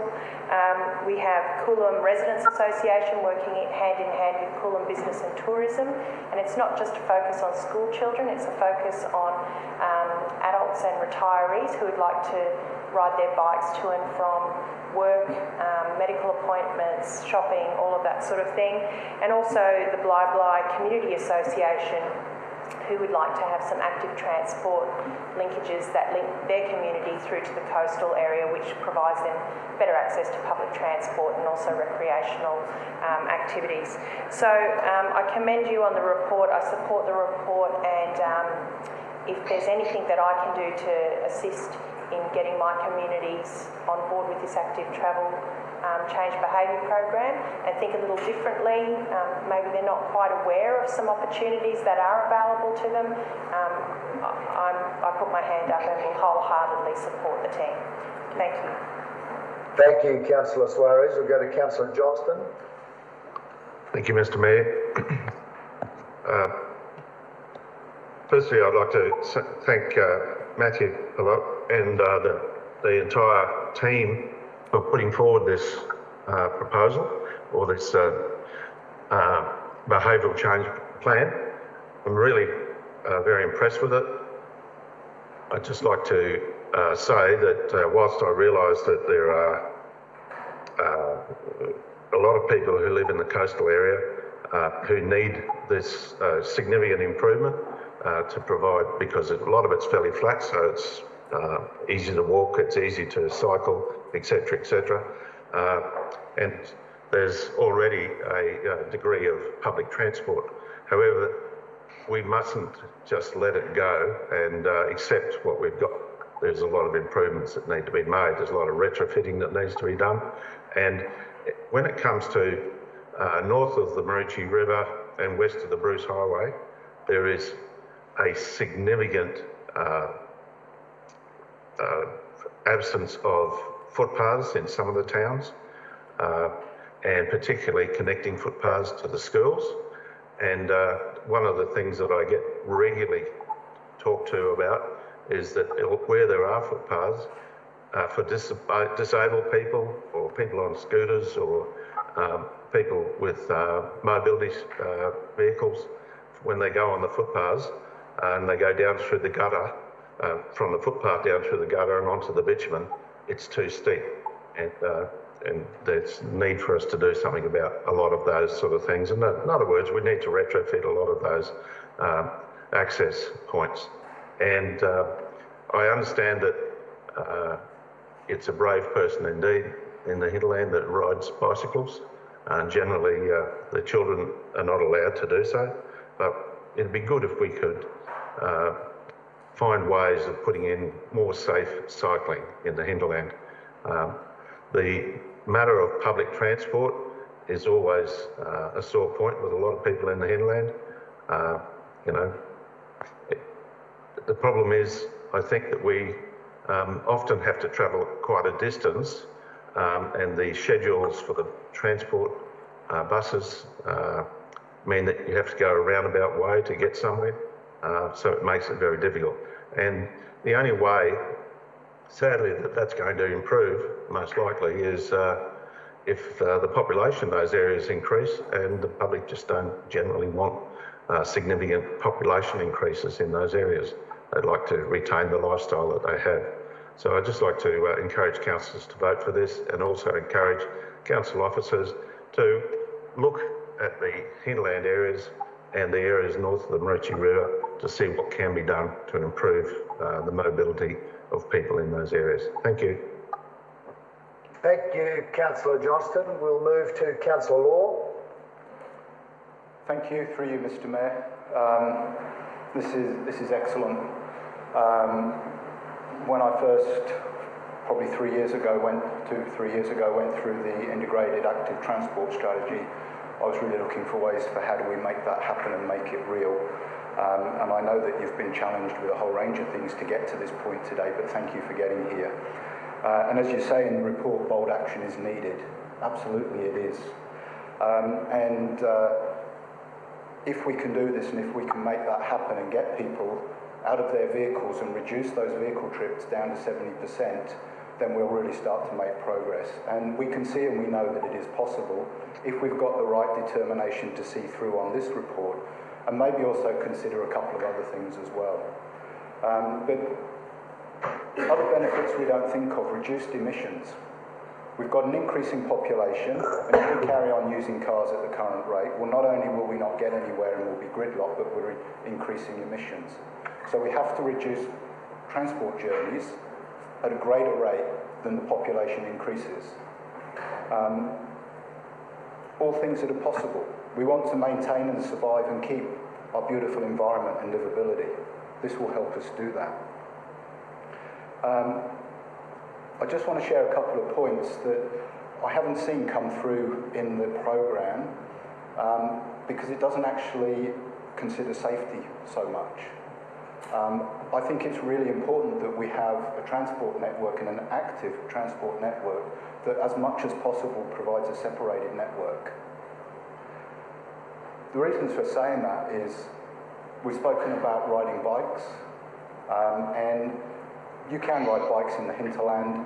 Yes, there are hills, but hills are good and they're a lot of fun, especially coming down them. However, the biggest challenge is it's not safe to do it. Now, it's not because the roads are not safe, it's because the other road users do not respond correctly and appropriately to people who are using their bike or walking. In the last few months, we have seen a number of people die on the Sunshine Coast roads who are not in a vehicle, They're on the side of the road, and for whatever reason, and I don't know the outcome of any investigations, but for whatever reasons, people have been hit by other vehicles and killed. And my sympathy goes to those families involved. But that is a fact of being outside of a vehicle on our roads and on our footpaths on the Sunshine Coast at the moment. And I don't think that comes down to the way we build a road, construct a road. It comes down to driver behaviour. And for me, the little piece, and it's only a tiny piece that's missing from this programme, is changing the behaviour of every individual when they get behind the wheel of a car. And that will accelerate the opportunity to achieve these targets beyond what we'll achieve by building a road or building a footpath. There are not many people who realise it is legal to ride two bicycles side by side on a road as long as you're 1.5 metres apart. And if you look at driver behaviour around people who are doing that, riding their bicycle along the road, and watch how close cars try to get to those cyclists, and the number of times that they blare their horn and yell out the window, it's unacceptable. And I think we need to look at safety and what people do when they get behind the wheel of their vehicle so that we can encourage people in active transport. If the speed limit is 60 kilometres, you must pass a cyclist by 1 metre. Whenever the speed goes over 60 kilometres, it must be more than 1.5 metres. It's not happening. There are people out there on the Sunshine Coast roads who deliberately get close to cyclists. And in recent times, we've had people killed on the roads who are riding their bike due to poor driver behaviour. And I'll share with you that I have actually had the experience of being hit by a car while riding a bike, and it's not a pleasant experience. I wasn't actually knocked off and I didn't particularly get hurt. The vehicle came off worse than me in this instance, but it certainly made me think twice about getting on a bike, to go to work, to exercise, to enjoy the stunning countryside of the Sunshine Coast. Yes, it was reported to QPS, but there's not a lot they can do, because things happen quickly and you don't know who does it. But I would like you to please consider, how do we include in this programme, and sorry to be so late in the day with this, but how do we include in the programme changing the behaviour of people when they get behind the wheel of their car? And I think that will go a long way to increasing and enhancing our expenditure and our efforts and our abilities when we go out and build roads and pathways. So I will be supporting what you've done because it's brilliant. I would just like us to have a look at how do we incorporate that into the programme going forward. I'd like us as a council to look at our road budget. It's one of the biggest budgets we have to build, improve, look after roads. How about we match the 30% of people on active transport and public transport with a 30% increase to our funding of the active transport network across the whole coast? We have to build roads to let people get where they're going and reduce congestion, I get that. But let's have a look at how we can use our budget more wisely to achieve better outcomes at a faster rate on the active transport network. That's probably an issue for us in the next 12 months to 2 years. But if we're serious about leading our community in changing their behaviour and following up on what we would like them to do, we need to follow that with our own actions and deeds. And just to finish off... Councillor Law, do you have more time? 30 seconds? Okay, fire away. Thank you. In Holland at the moment, you can do a 90k bike ride between towns and cities, and only 5 kilometres of that will be spent on a road. So we've got a lot we can aspire to. Thank you very much. I'm supporting this, and I hope everyone else does. Thank you, Councillor Law. There are no further speakers. I'm going to go back to Councillor Babarowski to close. Thank you very much, Mr Mayor, and thank you very much to the councillors for their very well-observed comments and observations about the need to obviously improve our active transport network and our public transport network, service standards, convenience, frequency, all those things. But I think what I was hearing overall is that this ThinkChange program is very much needed as part of our integrated transport strategy. We've taken it incredibly seriously, and I'd like to again acknowledge, as a lot of councillors did, and thank the staff for working so well with the agencies and the community to develop a program that has a really good shot at making a significant difference. We all do recognise we are in a very large region, size of a small country, so the infrastructure needed to really provide an alternative network to the private car network is going to be costly and take time. And the alternative is that we risk a future of incredibly bad spiralling congestion, which we're already experiencing. We do have to remind ourselves that it is up to us. And the ThinkChange program is designed to help us reconsider our travel behaviour and the patterns that you habitually develop for all sorts of understandable reasons, and just reconsider them. And if we all make some degree of change, whether it's small, medium or large, the aggregated effect will be that we will buy ourselves more time as we grow as a region to get the public transport infrastructure to the right standards of service.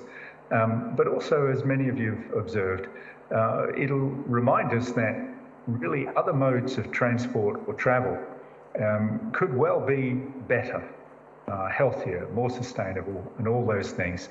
So again, I congratulate the team, thank them for their dedication and the intelligence and commitment they brought to this, the development of this program, this ThinkChange program.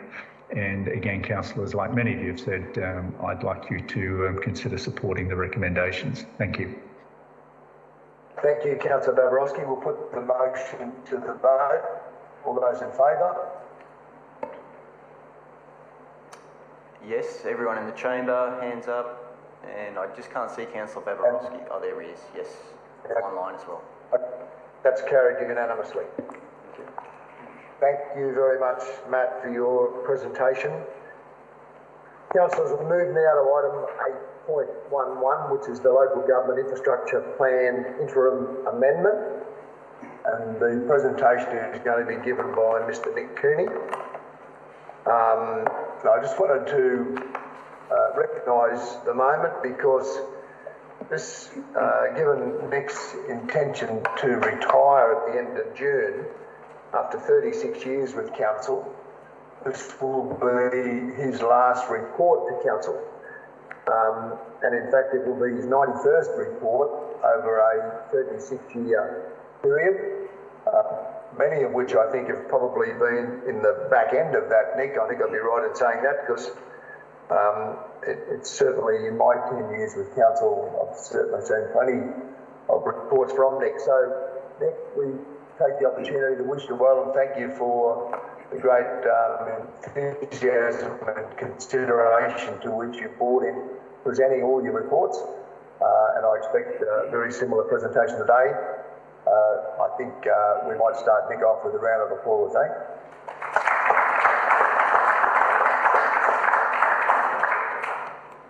Over to you, Nick. Thank you, Mr. Mayor, and good afternoon, councillors. I'll speak to the Local Government Infrastructure Plan Interim Amendment Report, and commencing with the purpose. So the purpose of this report is twofold. In firstly, speaking to Council's endorsement to prepare and progress an interim amendment to the Local Government Infrastructure Plan. And of course, that'll be done in accordance with the Minister's guidelines and rules. And secondly, looking for Council's endorsement to commence a 5-year major review of the Local Government Infrastructure Plan. And the two are joined at the hip, but it's almost a progression of one to the other. As an overview and considering first the interim amendment, the legislation requires Council's formal endorsement be obtained when seeking to carry out an interim amendment to a Local Government Infrastructure Plan, hence this report. For background, Council adopted the current Local Government Infrastructure Plan in 2018, and that was midway through the first cohort because in the infrastructure plan you'd be aware that our projects are scheduled for delivery by way of 5-year cohorts, 16 to 21, 21 to 26 and 26 to 31. So we're looking back at that first 5-year cohort as we move forward. The projects listed in Schedule 3 have timeframes that reflect those cohorts, and the interim amendment proposes to update the currency and relevance of projects, recognise the projects that were constructed in the first cohort, and updating the timing and the costings of projects planned for the period 2021 to 2031. It's considered appropriate to list the projects that are the result of a check against what's been delivered and refreshed on what is possible for delivery in the remaining 10 years, because things have changed since we initially brought the plan to you and the community for adoption. Costs have changed, more information is available on projects. So we've looked at what's been delivered. We're looking to see what can be delivered in the next 10 years, and there are some movements within those cohorts, and some projects have moved outside that 21 to 31 time frame. But we'll still deliver projects to a committed budget level of council. The interim amendment will look at projects, but it won't look to review the desired standards for service, the priority infrastructure area, or population and employment forecasting, as those changes would be outside the limits of an interim amendment. So, coming back to the other part of this project, so the interim amendments there, then there's the 5-year major review. So for context, I've mentioned that the interim amendment satisfies the management of the LGIP as council progresses towards the development of a new planning scheme, and with that will be a new local government infrastructure plan. So in order to develop a new local government infrastructure plan, council is required to undertake a major review, establishing the platform for the development of that new local government infrastructure plan. So that major review is close to being due, and because it's approaching 5 years since the LGIP and the cohorts that I mentioned earlier were adopted. So notwithstanding the requirement by the state that we do a major review, we're required to come back, I'm required to come back to you and seek formal decision to undertake that major review. So hence recommendation D in the report. It's worth noting that the extent of a local government infrastructure planning activity in play by council aligns with the acknowledgement by the Department of State Development, Infrastructure, Local Government and Planning. They oversee that we are complying with the requirements of legislation and the Minister's guidelines and rules. So they've said, if you have activity around reviewing your infrastructure plan, while it might be 2024 when the next LGIP is adopted, the fact that you've commenced the process satisfies their requirements on council. And it also makes perfect sense as we've got a new planning scheme coming. So all the planets are aligning there. So I'll talk to, in the interim amendment, the amendments of note, and just touching on those. So there's an update of the schedule of works, which reflects what I said earlier, to talk to those projects completed in 2016 to 2021, and then to reprioritise and update the network planning into those next 2 cohorts. Where applicable, revised project costs have been included to reflect updated planning and valuations. Additional stormwater quality network projects identified from recently completed master drainage studies. If I said quality, then I mean quantity. So additional stormwater quantity network projects have resulted from those master stormwater drainage studies, and they've been added to the schedule of works because we brought those to you, and a number of those have been adopted, and that's informed this adjustment in the stormwater network area. Consolidation of co-located sports and recreational parks into the recreation and sports precinct, and the project at Honey Farm Road is combining sport and rec, and it's only practical then to reflect that in the LGIP. So that's part of an amendment that's here. These changes to the projects, where applicable, require an update of the local government infrastructure plan maps, and that the changes there are consistent with the changes we make to projects, and as well as in the documentation, it shows a listing of the projects. It also has a reference to the maps. So that's part of the amendments that we will be considering today, and that hopefully we will take to the community for their consideration. So in the report, the significant component of the report is Appendix A, which is the amendment instrument. And in that Appendix A, all the changes that are being considered for consideration for adoption to go to consultation are listed there in a format that aligns with the state government's requirements. So it opens with an amendment table which lists and describes the changes. And if you've had the opportunity to go through the report and that appendix, this will make perfect sense to you. So the amendment table, it lists and describes the changes at a higher level than by project. It's then followed by two sub-appendices, A and B. Sub-appendix A, which essentially contains the complete Local Government Infrastructure Plan Part 4 of the planning scheme and the Schedule 3 tables, provide the amended textual information.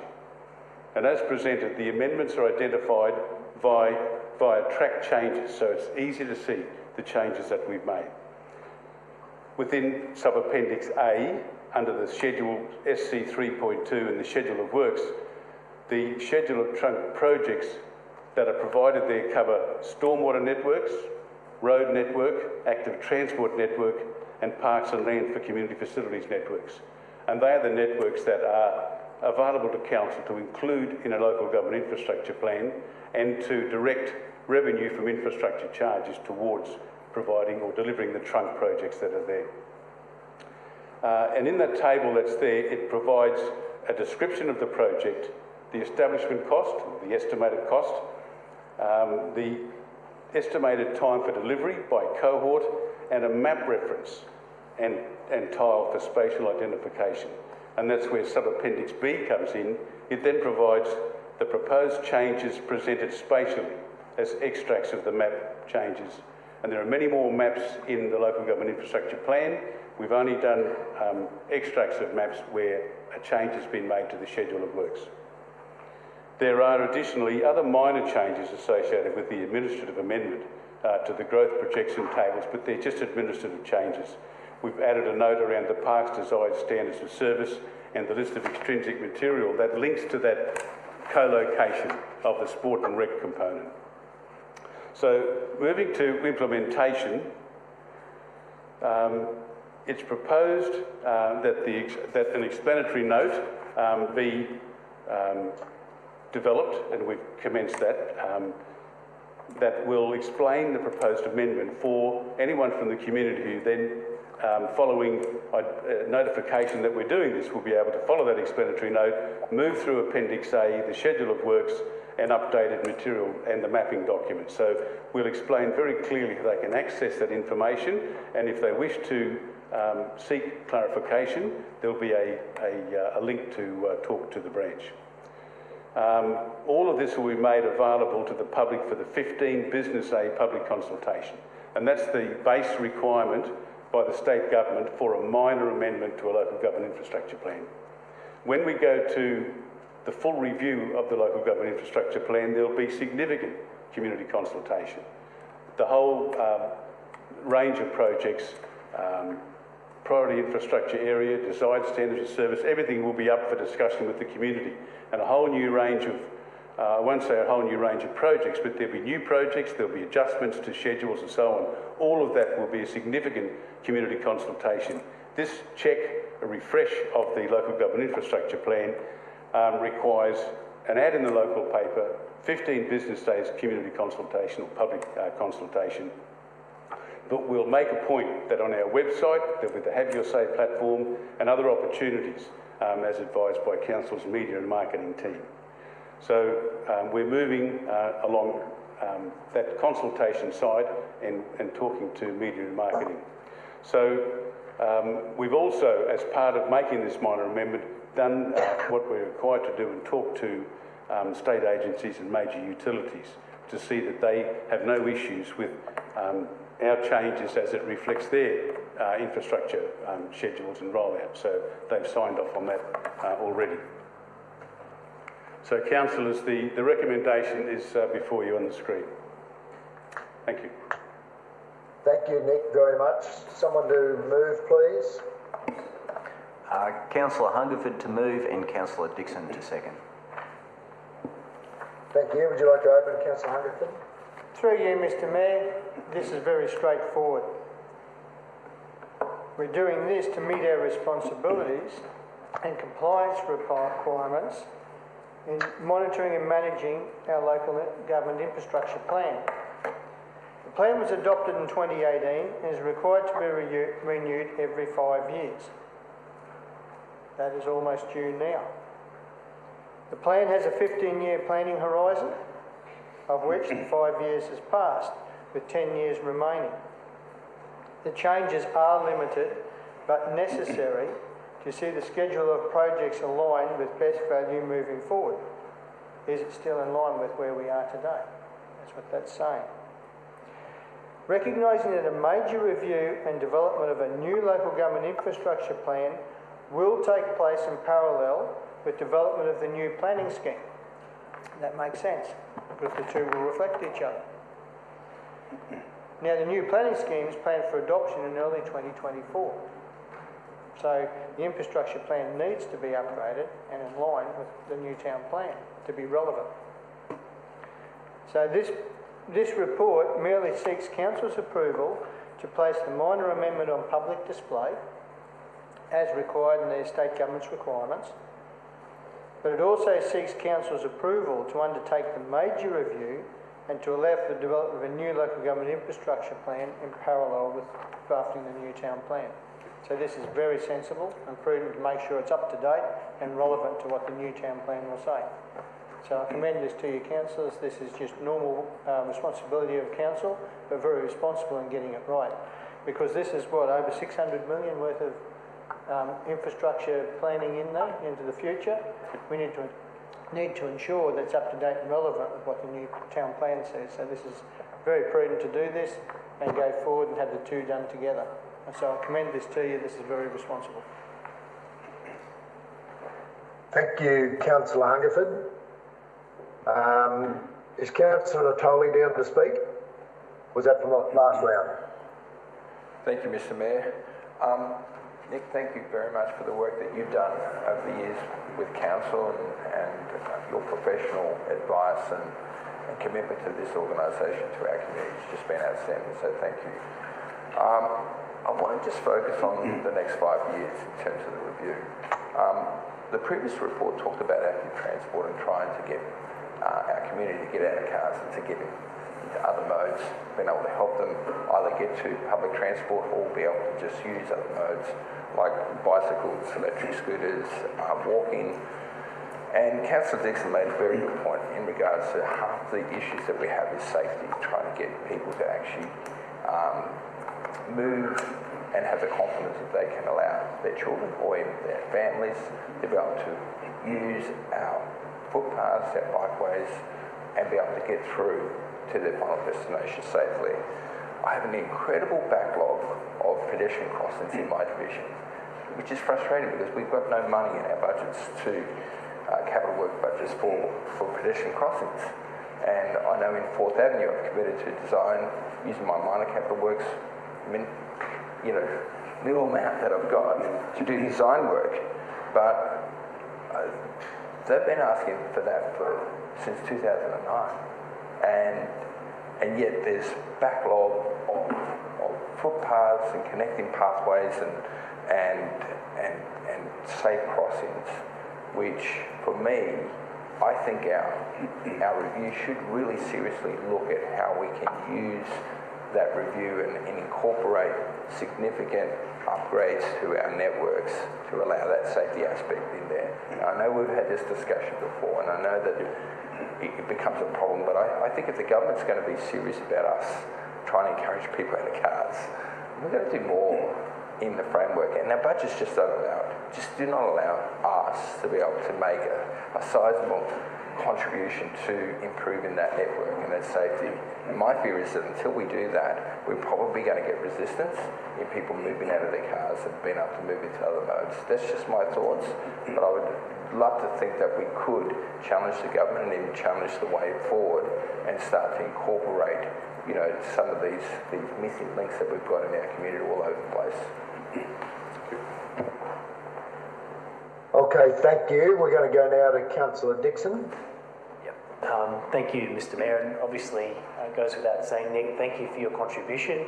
I've worked with you for about 15 years now, and the council is going to be losing a lot of corporate knowledge and experience when Mr. Cooney departs. So I understand why you're doing it. It's been a labour of love for you because you are very passionate. the technical knowledge that you have has just been fundamental to informing a lot of strategies in council. So you will be missed. Mr. Mayor, if I can just encourage residents to review this document, if they haven't reviewed it today in the lead up to today's meeting, go and read the attachments, because it's often that I get asked, you know, where are my rates going? What are you doing? What's happening in the community? And it can be difficult to present a capital works program to show residents what's actually happening on the ground. But if they go through the attachment folders and documents, you'll actually see the amount of work that's scheduled to happen in this region. And not just figures and budgetary amounts, but it actually breaks it down what's happening in each local area. And I'll give you an example. So Sippy Downs and Buderim, Councillor Hungerford and I are pretty keen to see some local road upgrades. And this document tells you, you know, when, where, how much. And looking at the figures, parks and community facilities, $423 million. Pathways and cycleways, $56 million. Roads and transport upgrades, 367, and stormwater and drainage, 95. So it's about $940 million in works in that schedule alone.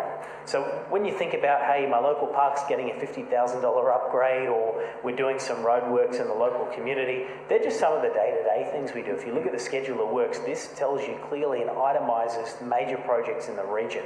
So it's actually good to see not just what we're talking about in media releases at budgets, but see what we're committed to, not just spending in terms of ratepayer dollar, but holding developers accountable as well to pay for their fair share in the LGIM. Nick, this is a great body of work, and it can be confusing to read through because there's a lot there. But the most important point is that this is an evolution model. We need to review this again in the new town plan because things will change. If densities go down, things change. If densities go up, things change. The document even talks about the forecast modelling to do with people. We talk about the GFA and office space and commercial and residential. This is all calculated. There's no guessing games here. This is a very accurate model that needs to be refined. Again, great work, and we'd expect nothing less from you, Mr. Cooney, and congratulations on your efforts to council, serving the community, and all the best in your retirement. Thank you very much. Thank you, Councillor. Go to Councillor Suarez. Thank you, Mr. Mayor. I'd just like to reiterate the other councillors' comments. Nick, I haven't known you for as long as some of the others. I've always found you very professional, very polite, very forthright, which I appreciate as well. I hope it wasn't anything I said as to the reason why you're leaving council. I just actually had one question for you, which was about the 15 days of community consultation on this interim proposal. When will that occur? When is that scheduled to occur if this report gets endorsed? Yeah, through the chair, we will go now to meeting management and refine the documentation that we would to make the announcement, but we would look to commence the 15 days in approximately a week's time. Okay, thank you very much. I'd like to alert my community for exactly the reasons that Councillor Dixon has outlined in terms of the information that's available to them. Thank you, Nick. And through you, Mr. Mayor, if I could, I will send a note to councillors advising of that action. Thank you. Rightio, there are no further speakers. I'll go back to Councillor Hungerford to close. Mr. Mayor, before we go to the closing, I understand that Councillor Babarowski might be wanting to ask a question or speak to this particular item. Okay. Sorry, Councillor Babarowski, fire away. Look, not at all, and thank you for the indulgence, Mr. Mayor. I'd just like to again recognise the contribution of Nick Cooney over now my 10 years with council, and it's been my privilege with the transport portfolio in particular to work with him, but particularly on his engineering background or qualifications and background to apply those skill sets and experience to things like the infrastructure plan that we've all benefited from over the years. So again, Nick, you're a terrific bloke and a remarkably good officer. I'm very sorry in one way to see you leaving, but I completely love the fact that you've chosen to leave when it's appropriate for you. Well, thank you for the report. I think, again, it's my pleasure to support your final recommendation. Thank you. Thank you. All right. Councillor Hungerford, anything more you want to add? Through you, Mr Mayor, this is straightforward. I'd also like to congratulate Nick. Was that 36 years? It's about the same time I started with council back when I was a field worker, and I remember you being in the office down at Boyses Road when I was first working down there. So where does that time go? That's 36 years. Did 18 there and now I've done 18 here, so that's a pretty big thing, but you've been there the whole time. I remember you were already there when I worked there. And I remember working with you then. You were in the office and you had projects in the field, and now I've worked you within council, and you, as Christian said, you were going to be very missed, and your corporate knowledge is enormous. And I always go to you for questions when we're coming up to a meeting. I've rung you a few times. I do thank you for that, for your help and advice and things, and I actually wish you all the best in your retirement. Otherwise, we put this to council, being your last report to council, and it's a very sound one, I can tell you. And thank you for your efforts. Thank you very much. Thank you very much, Councillor Hungerford. We'll put the motion to the vote. All those in favour? Yes, all hands are in the chamber are up, as well as those online. Okay, that motion is carried unanimously. Now, councillors, just when we thought Nick was gone, he's got one more report to go in item 812. Yeah. But we've actually got 3 items to go for the rest of the meeting. I was going to suggest we perhaps let Nick finish this one, and then we'll take a lunch break. So over to you again, Nick. Thanks. Thank you, Mr Mayor. And councillors, thank you very much for your Excuse me, Nick, I believe that Councillor Winston might have a declaration to make on this particular item. Yes, thank you. And Mr Mayor, if you're going to go to lunch straight after this, can Lauren or someone text me whenever lunch is finished, please? Yes. Yes. Right, thank you. I, Councillor Winston Johnson, notify that I have a declarable conflict of interest in item 8.12 to be considered at the ordinary meeting on Thursday, 26th of May 2022, due to my wife and I being the owners of property at 12 Baldwin Street, Caloundra, which is included in the map for the Caloundra area. I will exclude myself from the meeting while this matter is being discussed and the vote is taken. Thank you. Thank you, Councillor Johnston. And we'll come back to you as soon as this is completed. On that note, I'll hand over to Nick for his presentation. Thank you. Thank you, Mr Mayor. And I'll talk to the Infill Development Incentives Policy Extension Report, which looks to provide a second extension of this policy. The Infill Development Incentives Policy was adopted by Council in June 2017, and it was prompted by Unity Water seeking to maximise connections to its existing network. Unity Water sought Council's support through having a matching infill incentives policy. Council acknowledged and supported the proposal put by Unity Water.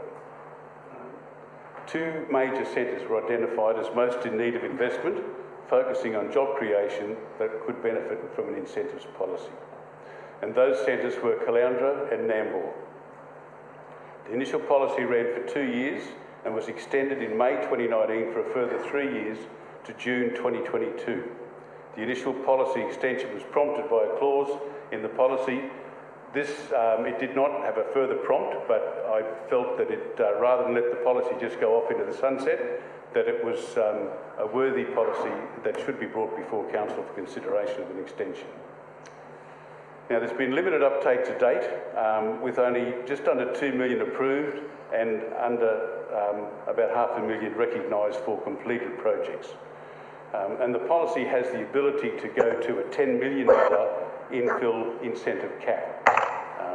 So that hasn't been taken up. If there is an extension, there would be around $8 million still available under the initial policy proposal. There has been suggestions that perhaps it's a failed policy, but I think that there's simply a lack of other financial attractors supporting business cases. And I think that to keep a policy like this in place has a positive comment coming from council and provides potential developers with a worthy infrastructure relief by reducing their charge by half if they have a qualifying project. Now, in this table here, which is in the report, it reflects what I was just saying. So you can see there, under the value of incentives, and approved, just under $2 million has been approved to applicants. They get the benefit of that when they complete their development. So $500,000 worth of infrastructure charge relief has been provided, and there's still nearly $1.5 million that's on the books available. And of course, there's nearly $8 million should council wish to extend this policy. The areas in the initial policy remain the areas still proposed. The NAMBOR designated area is provided as such in the report, in the policy, and similarly for Caloundra. So where development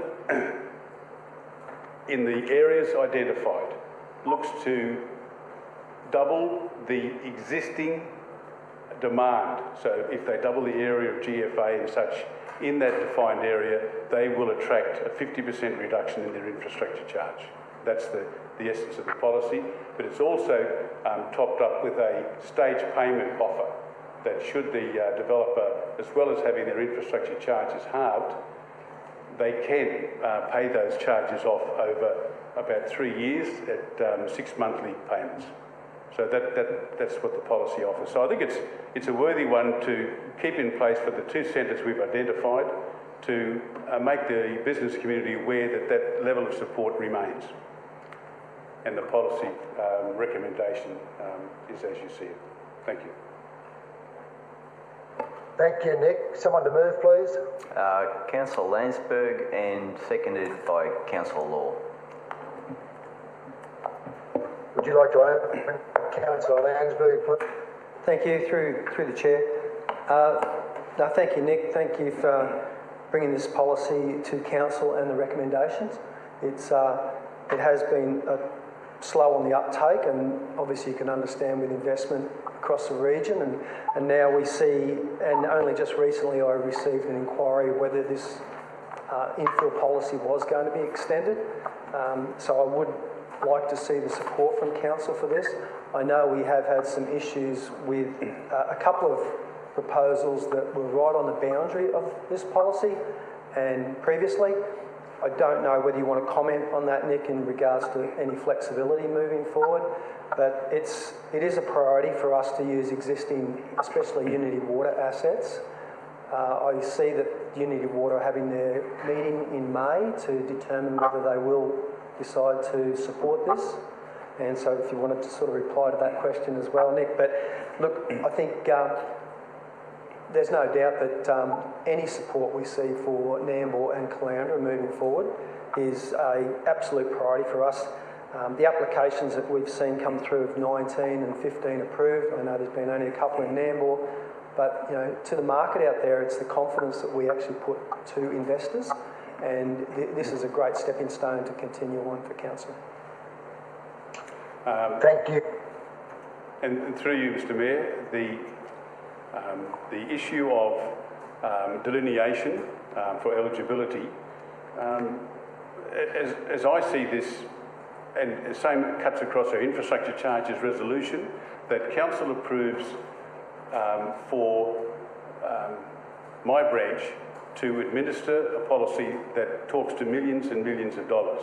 So we're very careful to abide by the preciseness of the policy as it's put to council, so that we don't open up an opportunity for the development industry to say we're not consistent, that we're not fair, it's not equitable, and so on. So the policy, this particular one for infill incentives, there were requests both in Caloundra and Nambour for developments outside the defined area, and the question, I believe, the answer to those queries rightly is to say no, that those areas were identified. There was a significant thought went into them by council at the first instance, and we were looking for investment in the centres where long-term employment would be the significant outcome of the incentive policy. So whether it's infrastructure charges or this to the side, an infill incentives using charges, we're very, very careful to stay with exactly what council provides. And that way, developers won't be asking to have matters brought before a council meeting to start considering infrastructure charges development by development. They're well aware that this council has clear and precise policies, and we apply them precisely the way that council's given us the authority to do so. Thank you, Nick. Question from Councillor Law, and then, Councillor Law wants to speak, then Councillor Cox, and then a question from Councillor Babaroston. Thank you. Through you, Mr. Mayor. I might actually just start with a couple of questions, if I may. Nick, do you anticipate support from Unity Water for them to also continue with the programme for the 3-year extension? Through you, Mr. Mayor, that was another part of the question earlier. Look, Unity Water contacted me to ask what we were doing on this policy, and I said, well, a report's been drafted, and I was just about to talk to them. I had mentioned to them a month or two before, so I confirmed that a report was coming to council. It was going to their board in May. That's as I was told by Unity Water. I'm expecting to be advised on the outcome of that, and I think there's a good chance they will, but it's not a certainty because they've asked for information to make a decision on whether they would. Thank you for that. And subject to the decision we arrive at today, if it's permissible, would encourage you to advocate on our behalf for them to also continue with this policy. Since we first spoke about this, I think when I came to council, this was almost one of the first things that we actually considered was extending this program this policy for another 2 years. And it's been a challenge and a battle to use it and to help encourage investment, certainly in Nambour, and I understand Councillor Terry's had similar challenges as well. And I've been thinking, well, what are the right policies and settings that we need in Nambour for the investment to encourage people to either bring forward plans for land and property that they already own, or to be able to encourage that they will come and consider their enterprise or their endeavours in Nambour because of policy settings such as this one. So while with all of the work that we have done in the last 2 years, and we've already spoken a couple of times about other opportunities and incentives for Nambour, this isn't the right time to withhold this policy and bring it to an end. That would send the wrong message of trying to maintain and sustain the confidence that Nambour is a very important part of the Sunshine Coast and is a very worthwhile and valuable place for someone to consider investing and setting up and starting their business. And if you think of the whole of the Nambour precinct, we do have a rail connection. We do have a reasonable bus transport interchange right beside the railway. And we have certainly got access to a good supply of employment, with it being a very attractive place for young families to come and live as well in the developments that are happening around Nambour.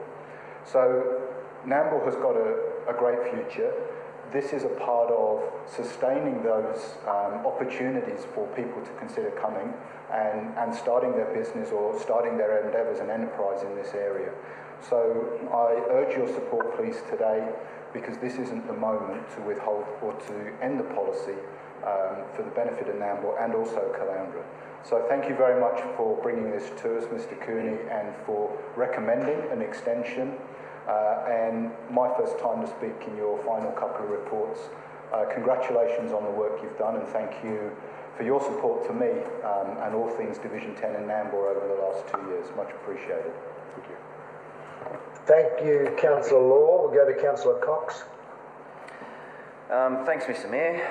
I'm rising because I'd like to give the Chamber a bit of an explanation if I'm not going to be supporting a particular item on our agenda. And I've previously twice supported this particular policy and the goals of this incentive scheme. But I don't feel it's quite achieved the desired outcomes, and we've heard a little bit of the explanation to that today. Look, since the pandemic began, the Sunshine Coast has consistently been rated as one of the shining stars in the property market, and that's both in Queensland and nationally.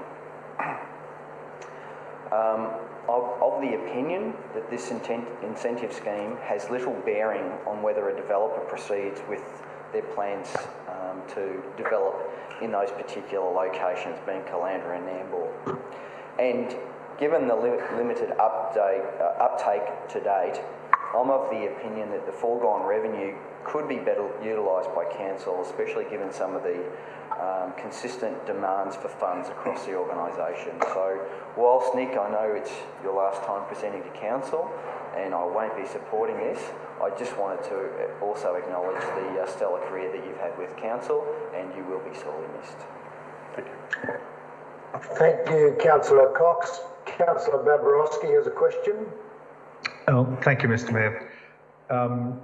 May be an unfair question to ask you, Nick, but if I may, the financial arrangements around this policy, would you say, to some extent, referring to Councillor Cox's observations, are there any opportunity costs to the financial arrangements around this policy, regarding the foregone revenues, or does your experience tell you that there would be little or no impact or opportunity costs? Is that a reasonable question? Through you, Mr. Mayor. The foregone revenue, as we can see, isn't that large. There's a lot around the messaging, I think, and then the opportunity cost. I think that the positive message that goes with this is valuable for council's reputation.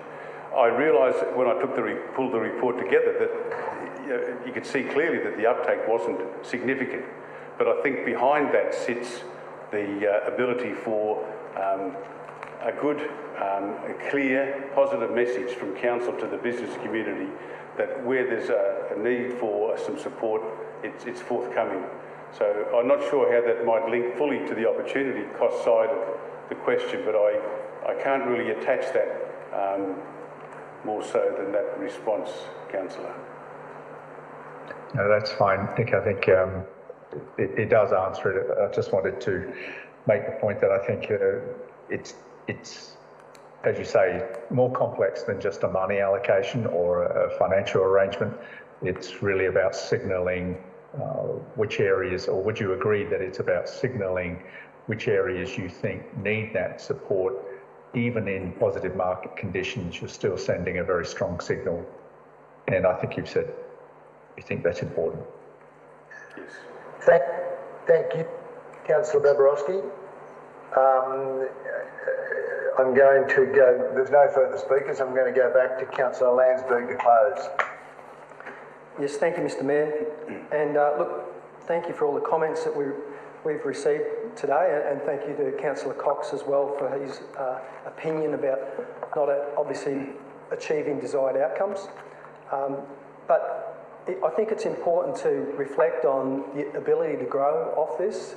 We would look at, hopefully, and the comment was made previously in some presentations we've had in the last few weeks about an urban task force in our planning group to maybe deal with more of these applications to help them obviously look at these areas, as well as our Sunshine Coast investment scheme that is run through the economic development is an important part of trying to approach these or inquire and look at the opportunities for future businesses into our CBDs, and those much more important to actually touch on, is that what we're doing at Maroochydore City Centre must have a leverage to our other two major regional activity centres of Caloundra and Nambour. And we're working off a smart city approach for the Maroochydore City Centre. Caloundra has already been awarded a Smart City Award, and I'd like to think that the benefits that the sea cable, and broadband in particular, bring into the Maroochydore City Centre can be shared across our other two major centres as well, because that, in terms of what we spoke about previously, in terms of data and technology, that's the future for our CBDs to grow and foster. So I'd like to, hopefully you all support it. Thank you. And also, sorry, Just thank you, Nick. The only 2 years that I've been in council, you've had such a professional approach. Obviously, the advice and the presentation that you've been able to give me has been much appreciated, and I wish you all the best. Thank you. Thank you very much. Thank you, Councillor Landsberg. Councillors, we'll put the motion to the vote. All those in favour? Looks like everyone except myself, Mr. Mayor. All right, thank you, Councillor Cox, for your meeting management. Record that, thank you. The motion's carried. Okay, look, that gets us to item 813. I'm going to propose we take a 30-minute break now for lunch. So be back at 10 to 2, and we'll wrap up the final 2 items.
Turn 150, let me know when we're right to go, please.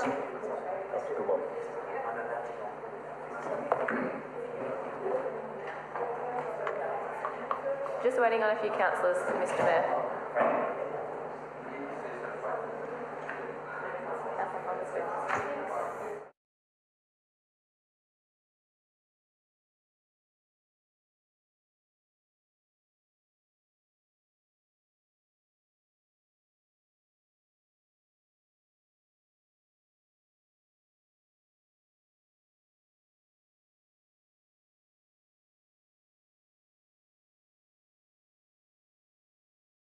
When you are, Mr. Mayor. Ready to go. Okay, well, we'll get back to business. Councillors, thank you. I hope you enjoyed your lunch.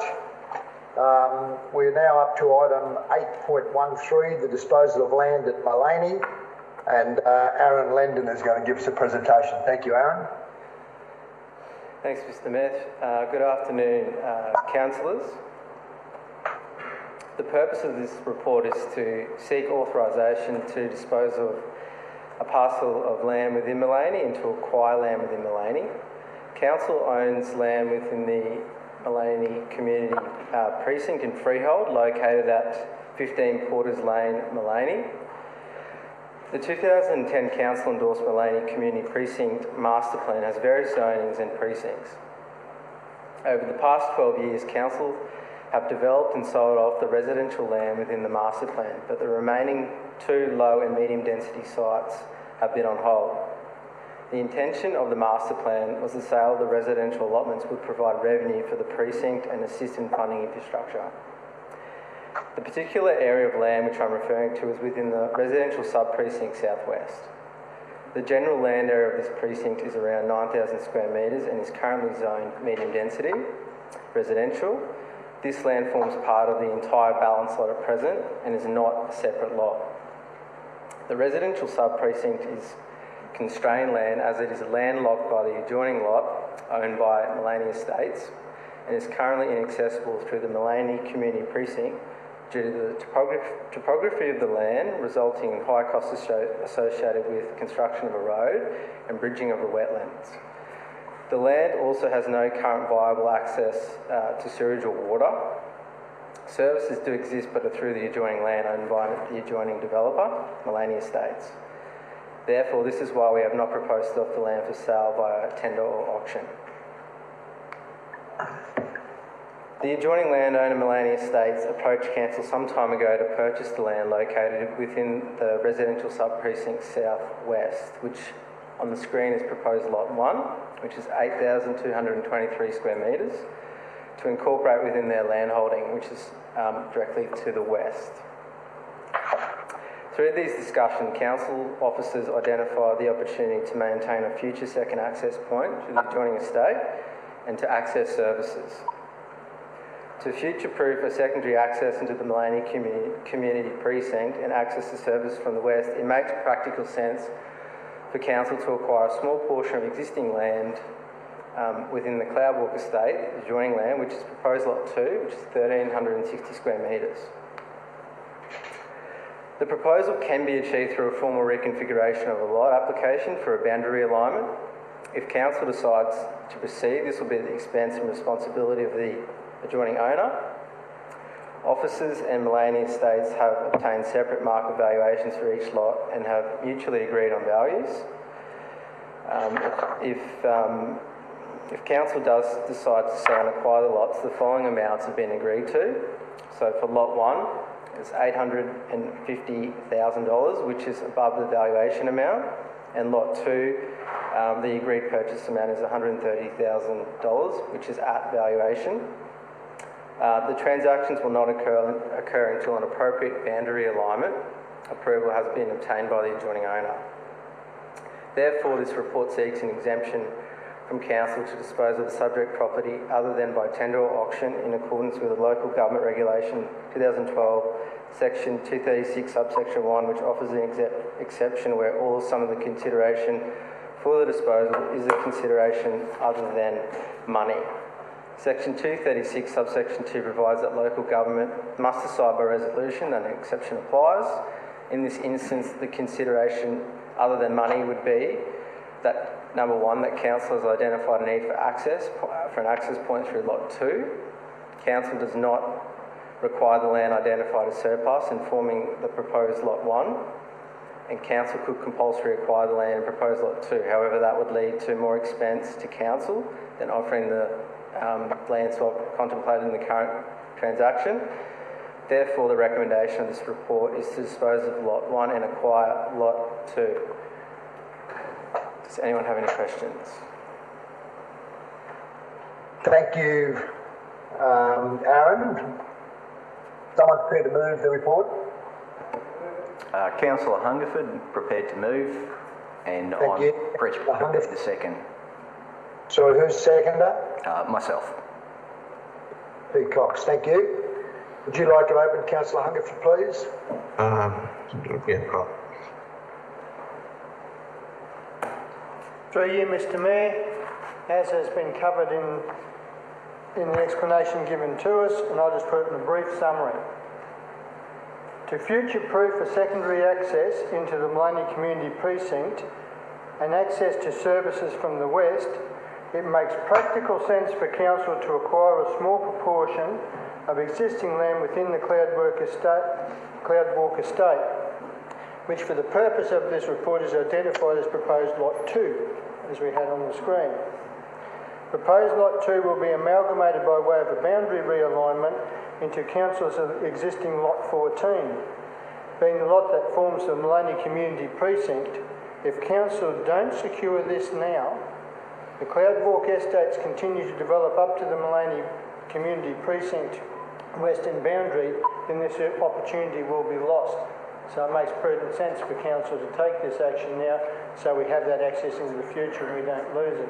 So I put it to you as very sound future-looking proposal so that precinct is functional into the future. Thank you, Councillor. Councillor Johnston. Thank you, Mr. Mayor, and thank you for moving the motion, Councillor Hungerford.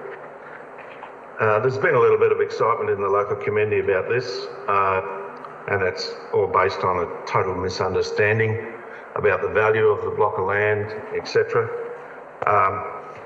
When there's statements out there that it's worth 1.7 million because you could get maybe 15 blocks and sell them at 500,000 each.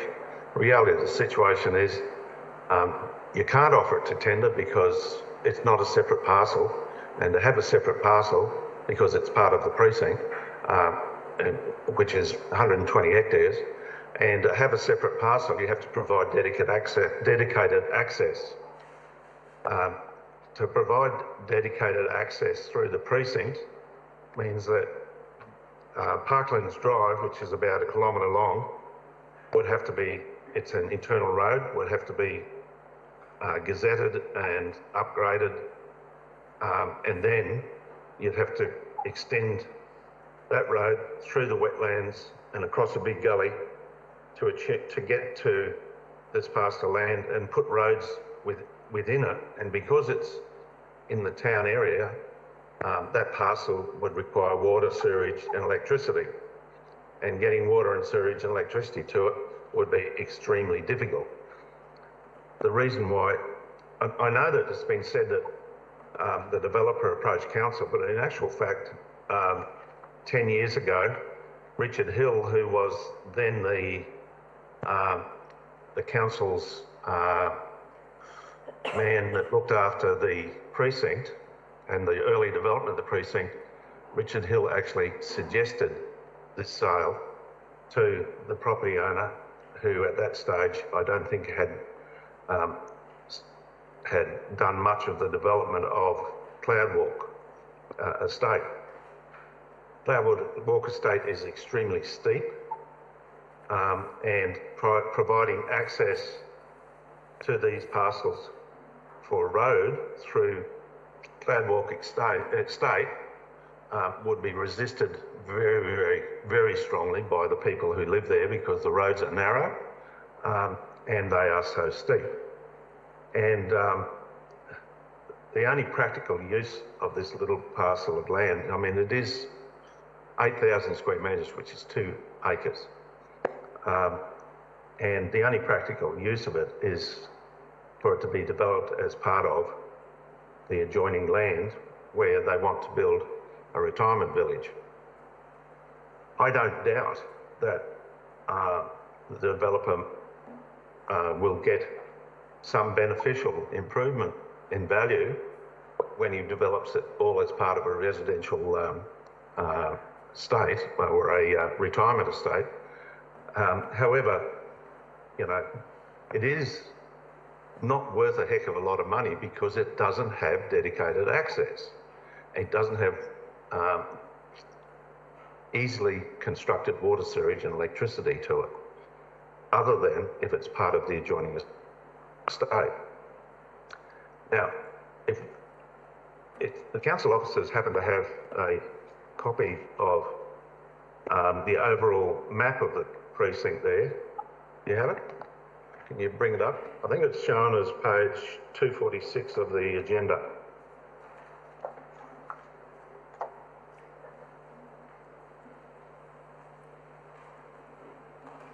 Right. Now, whoops. I'd like to bring it up in size again. Thanks. Bring it down. Yes, thank you. Now, on the right-hand side, just outside the precinct, is a parcel of land that comes off North Maleny Road and is bounded by Obi Lane, which council has recently upgraded to 7.5 metre bitumen access with a grass footpath all the way up it. That parcel of land is 21 acres. It could be subdivided and it's for sale for $3 million. So suggestions by some magical way that we could get 7 million or 1.7 million, I should say, for this block of land is just farcical. You can see Parklands Drive. If you look at in the middle of the map, there's that square with a couple of houses in the middle of it, the green square. That's where the dedicated road finishes, and from there down is all undedicated road. It's an internal road. The original master plan in 2010 showed part of that area that's being proposed for disposal for residential use, and to the on the open land on the right-hand side, small parcel, that area was for community facilities, e.g. a swimming pool. However, test drilling proved that you couldn't build a swimming pool there. So it was moved over to the Maleny sport and recreation area. So I just think that the people who are objecting to this are a very small minority of the community. I've had quite a number of people tell me that it's the right thing to do, and I believe that we should sell it. My only thing is that I'd like to move an amendment to the motion, and that is clause D, which they have there. There we go. That in accordance with the intent of the Maleny Community Precinct Master Plan, the revenue from the disposal of Lot 1 on drawing such and such and forming part of a new lot be held in restricted cash for use for the provision of infrastructure within the Maleny Community Precinct. And that's as per the, what is required on page 66 of the master plan. This money would be used for, oh, by the way, the little parcel of land that we're purchasing isn't wide enough to put a road in. It's, at one section it's quite narrow. So at best, all you can do is use it for a footpath, electricity, sewerage and water access, which we would then provide to, ultimately, to the swimming pool and hydrotherapy complexes that are being built there, and also to Barung Land Care. So if I can get a seconder for that motion, amendment. Councillor Dixon's happy to second that. Thank you, Councillor Dixon. So I basically spoke to the amendment, but it makes sense. I'd ask the indulgence of my fellow councillors from the point of view that if the community are seeing this small parcel of land sold, that it is an expectation within the Maleny community that if it is sold, that money is guaranteed to be spent back on future infrastructure within precinct. Thank you. Thank you, Councillor Johnston. I've got Councillor Natoli to speak. Thank you, Mr. Mayor. Just a question.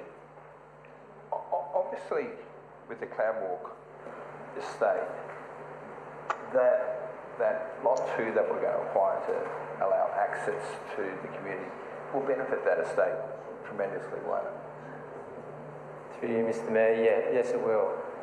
It essentially future-proofs that access, but in addition services as well. So in terms of it being part of the deal, I just don't understand why we can't negotiate that it be part of the, rather than having to purchase that land, that it be part of the negotiated outcomes that, you know, if there was the purchase of this land, that it would be conditioned that they would dedicate this other land, you know, to enable their estate to be able to have access to the community precinct. Yeah, through you, Mr. Mayor, we still have to purchase the land. It's still in a separate lot, so we still need to do that transaction. Sorry, through you, Mr. Mayor. Sorry, can I add something to that? Councillor Natoli, are you querying why we couldn't get Maleny Estates to dedicate that land to us? Yeah. Look, the transaction has taken this long because that's what we tried to negotiate, and we weren't able to. But that's why the discussions have been going on with Maleny Estates for so long. So we definitely did try to negotiate that, but yeah, weren't able to. So the question is, if can I just before we go any further, Councillor Natoli, I think at this point we're dealing with the amendment.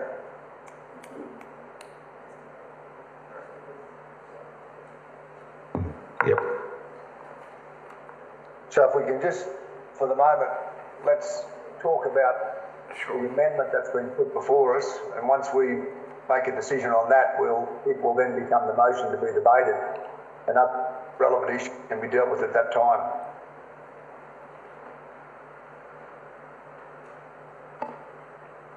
Did you want to continue, Councillor Natoli?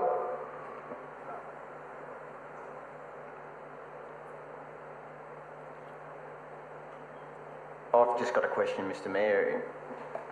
Well, hold on a sec. I've got in line Councillor Babarowski. Oh, okay. Sorry, my apologies. Councillor Law to speak next, then Councillor Babarowski. Thank you, through you, Mr. Mayor. I have a question. So, the long journey that this Maleny precinct has been on has a long history of there being arrangements that any sale of land will go towards in some way or another the advancement of the precinct. What is the reason that we need to have this put in restricted cash when previous resolutions clearly show and clearly state that this can be used for the Maleny precinct, and the precedent seems to be there?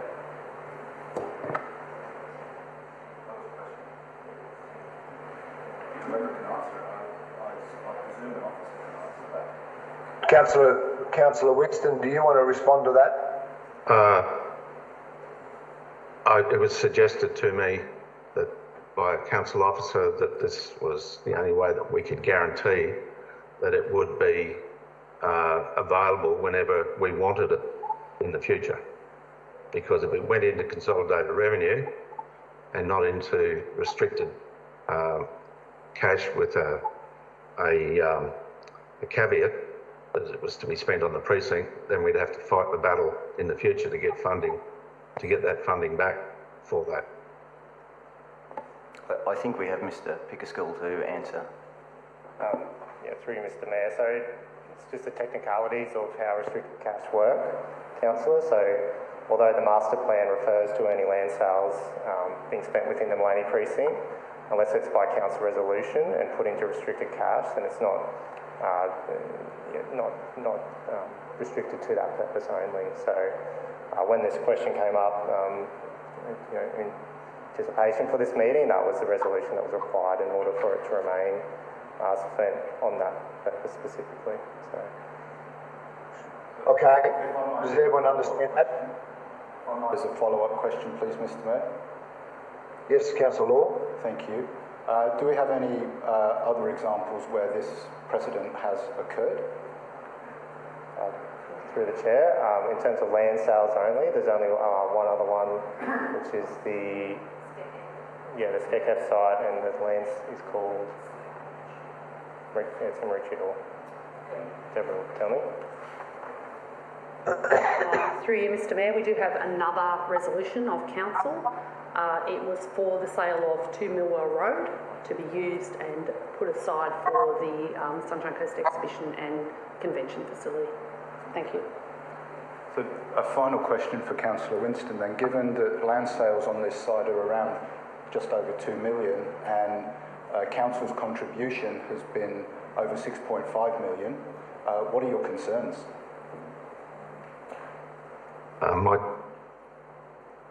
In my answer, I'll say my concerns are that the money will go into consolidated revenue, and then whenever we want to do some extra work, like put in access for electricity, water, pedestrian, sewerage, that we'll have to fight this fight all over again to try and get the funding for it. And that's just totally unacceptable from the community's point of view. You're done, Councillor Law? Thank you. Okay, I'll go to Councillor Babarosty. Thank you, Mr. Mayor. This is really testing my memory, so I'm hoping the officers will be able to help. Along the lines of Councillor Law, my memory was that we incurred a lot of upfront costs in purchasing the land or establishing the precinct. It's too many years ago for me to be precise, but and then the intention was for the land sales to help replace some of those funds expended up front. I may have got that wrong, but can the officers try and help understand whether that was the intent, and does this stay within that intent, or is really this an attempt to expand the overall resources available to the Maleny precinct, if that's making sense? Can I just quote page 66 of the master plan? It says desired outcomes. The desired outcomes include provide residential land that may contribute funding for the overall development of the precinct.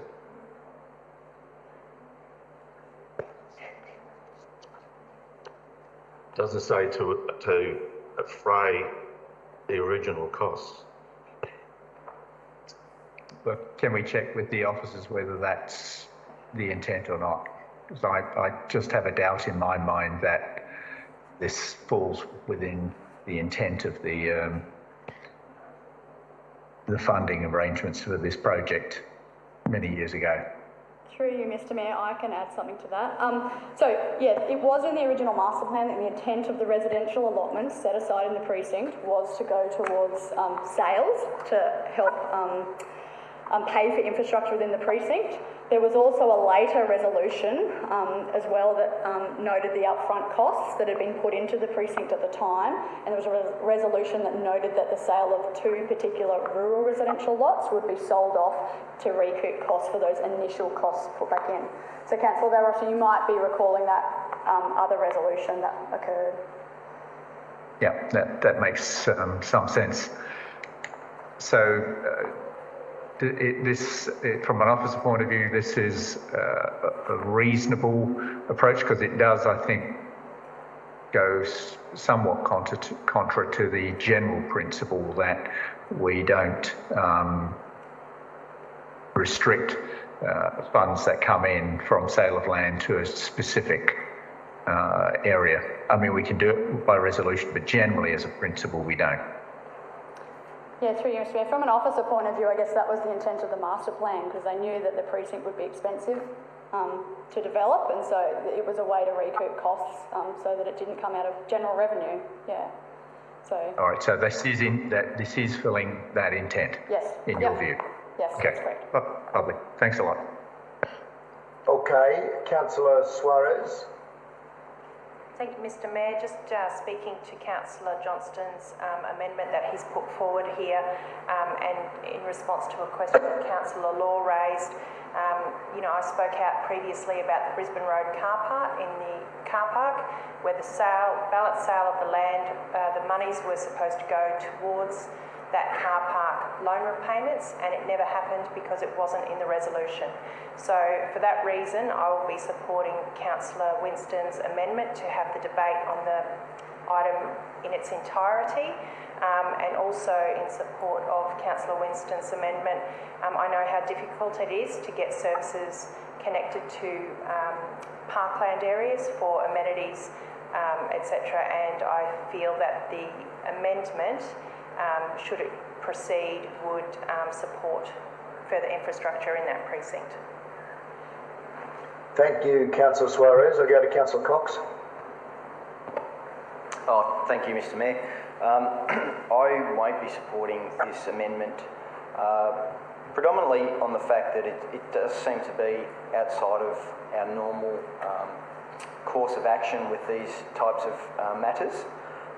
There's only been one sort of precedent that's been brought to our attention, and for it to be part of restricted cash, I'm not supportive of that. I'd prefer to see that go back into general, and as has already been outlined by Councillor Law, the costs associated with this so far have been far more money spent than has been gained in the revenue. Thank you, Councillor Cox. Councillor Dixon. Thank you, Mr. Mayor. I was going to support this already, but recalling that I did support Councillor O'Prey on a similar vein with the Millwall Road property, and Councillor Suarez has just reminded me that I also supported or still support the Brisbane Road car park funds for the balanced land to go back towards the Brisbane Road car park site. So I'm going to be consistent with my voting pattern, and I'll be supporting this amendment. Thank you. Councillor O'Prey. Thank you, Mr. Mayor, and through you.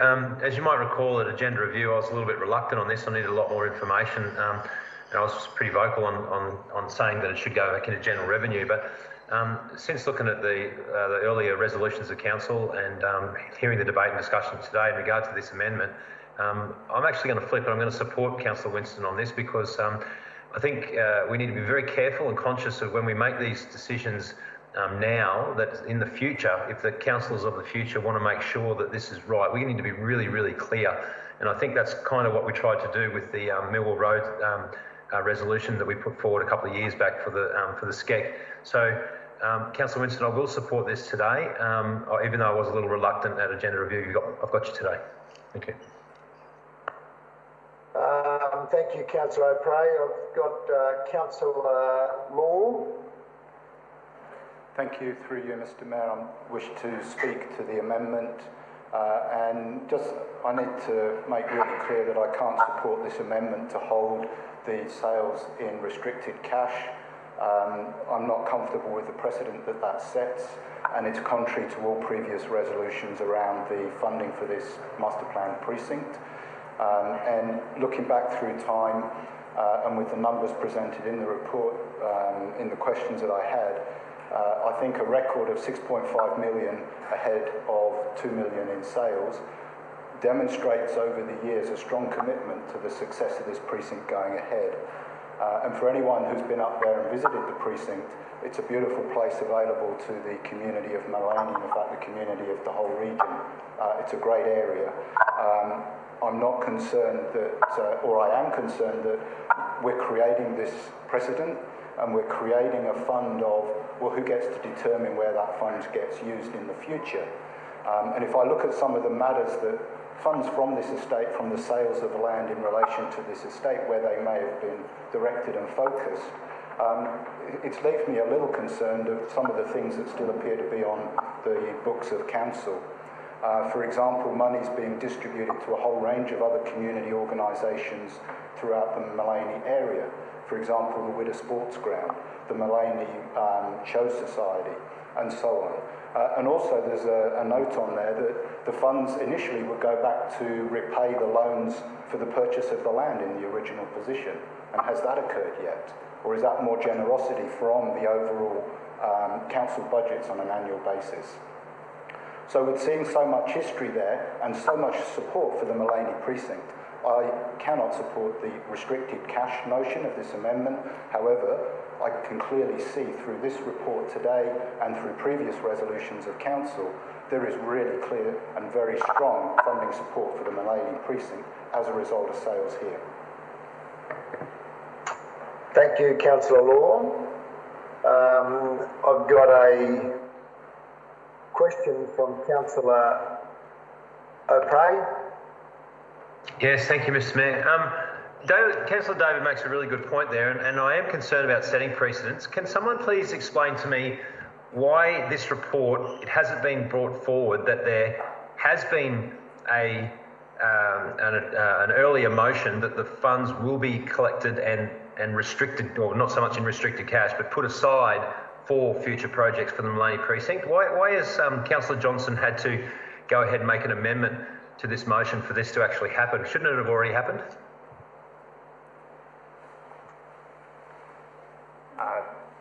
Through you, Mr. Mayor, as Councillor Cox previously stated, it's not really our general way of working in terms of land sales. It generally goes back into general revenue, and then the decision on where money is spent is done through the budget process in terms of the capital program. So the overall general way in which we work is to put it back into general revenue.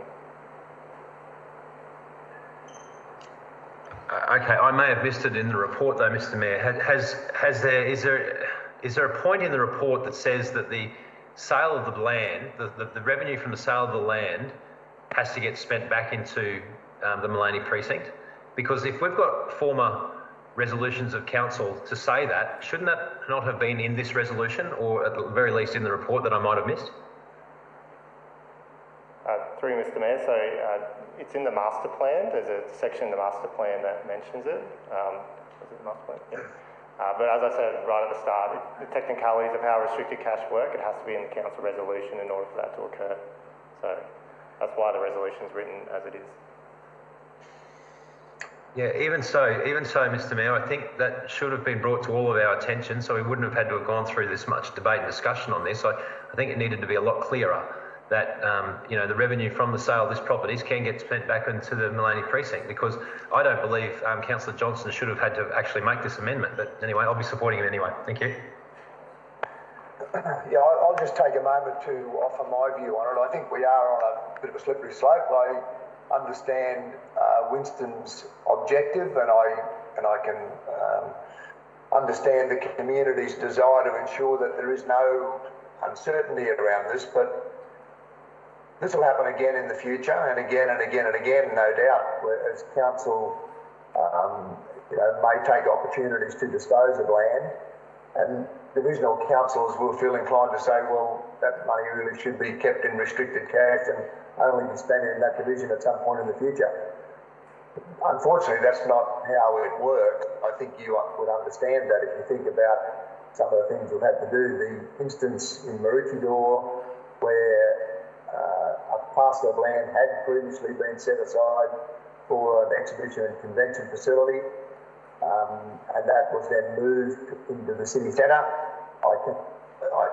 It was shifting it down the road, so to speak. But I do think we are on a slippery slope if we allow this amendment to go through, given that the undertaking already exists in the master plan.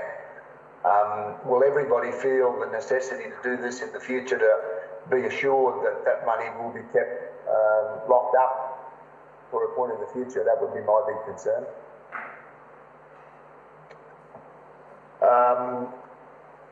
If there are no further speakers, Councillor Law has another question, Mr. Mayor. Councillor Law, yes, thank you.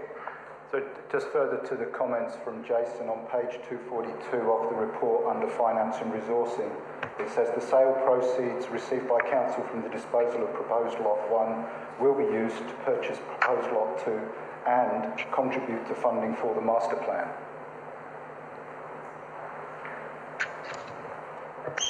Thank you. All right, if there are no further speakers, I'm going to ask Councillor Winston to wrap up on his amendment and then we'll put it to the vote. Thank you, Mr. Mayor.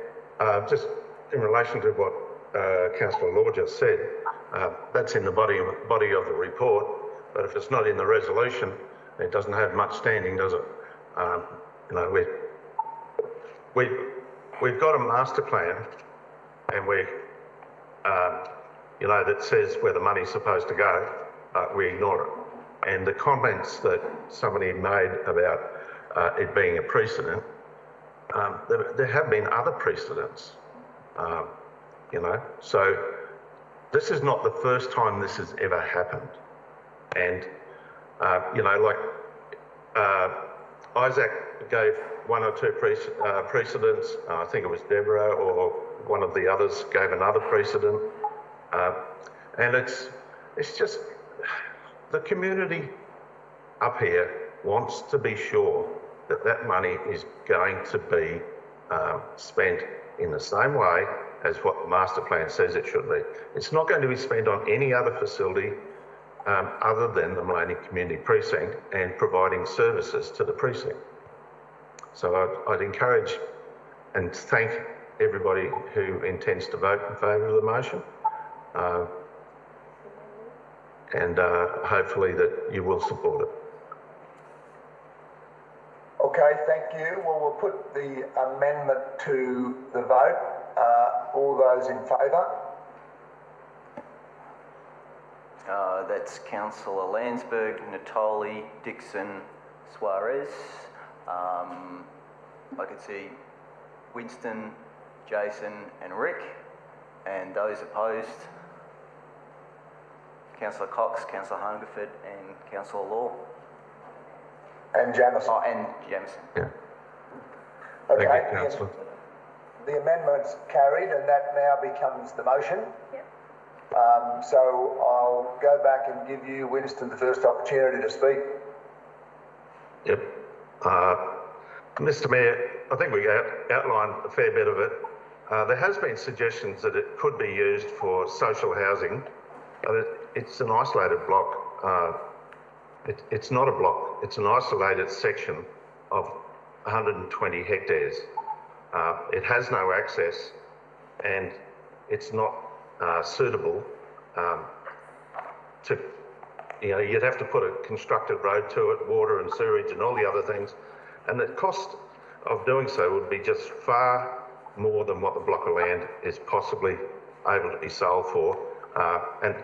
And you know, like, people say, oh, we've got to have these cheaper blocks. I don't see anybody putting them on the market. And if we put them on the market and said, all right, we'll create a block of land and we'll sell it to you for $300,000 to build a low-cost house on, the market will quickly factor in that it's worth $500,000. So, you know, it's not going to help anybody. There should be other areas that are easily accessible to town, has got water and sewerage, public transport or transport of some sort, and pedestrian walkways that would far better suit that particular situation. And for anybody to suggest that it's worth more than what the valuation is honestly, it's a pipe dream, because nobody else can buy it. And if we were to create a parcel for it and then sell it, or develop it, the cost of development of the services and the roads to it and within it would far exceed the actual value of the land that we could sell. And if we were to sell the land, we would have to sell it on the open market, on the auction market. So it wouldn't become necessarily for low-cost housing. It'd be sold to the market for whatever people are prepared to pay for it. Okay, you're done, Councillor. Thank you. Councillor Cox.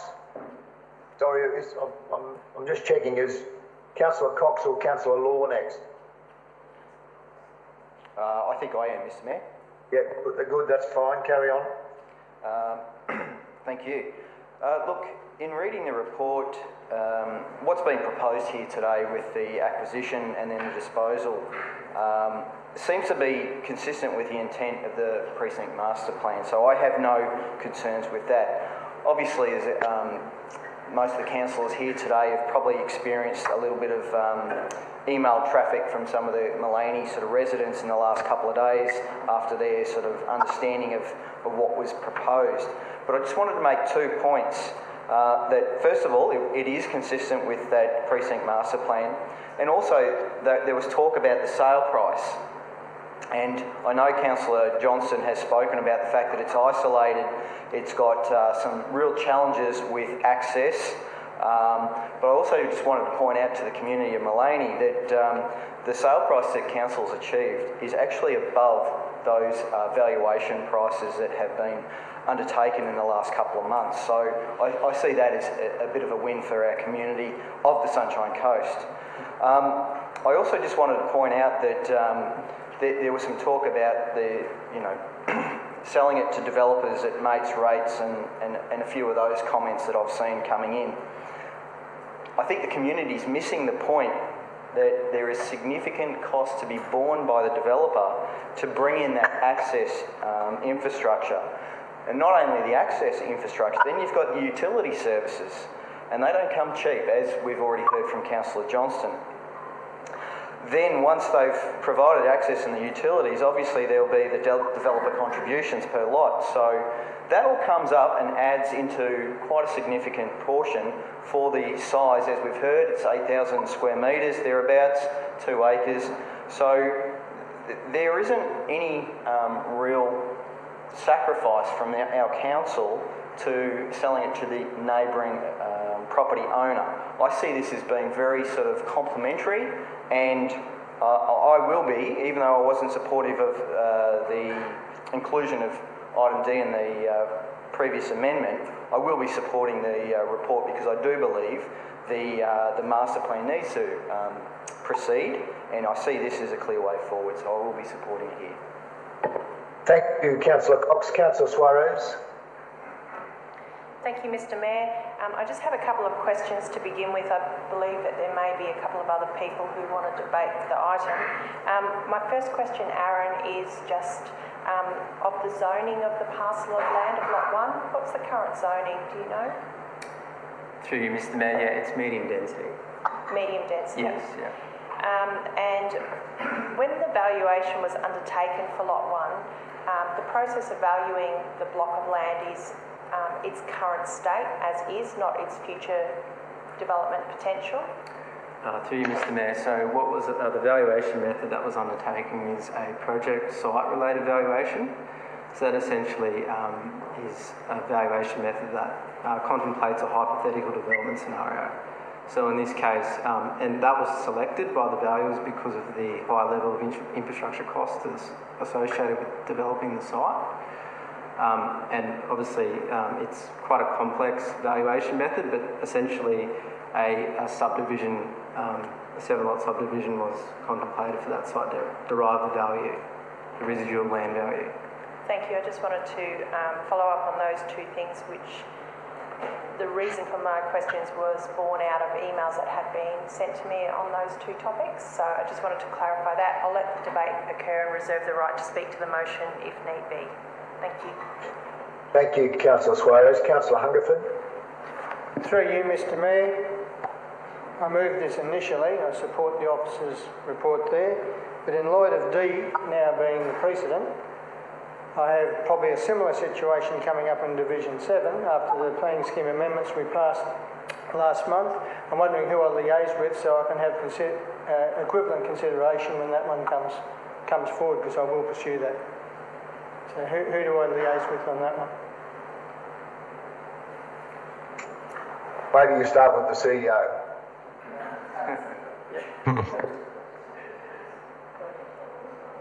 Well, for advice on that, but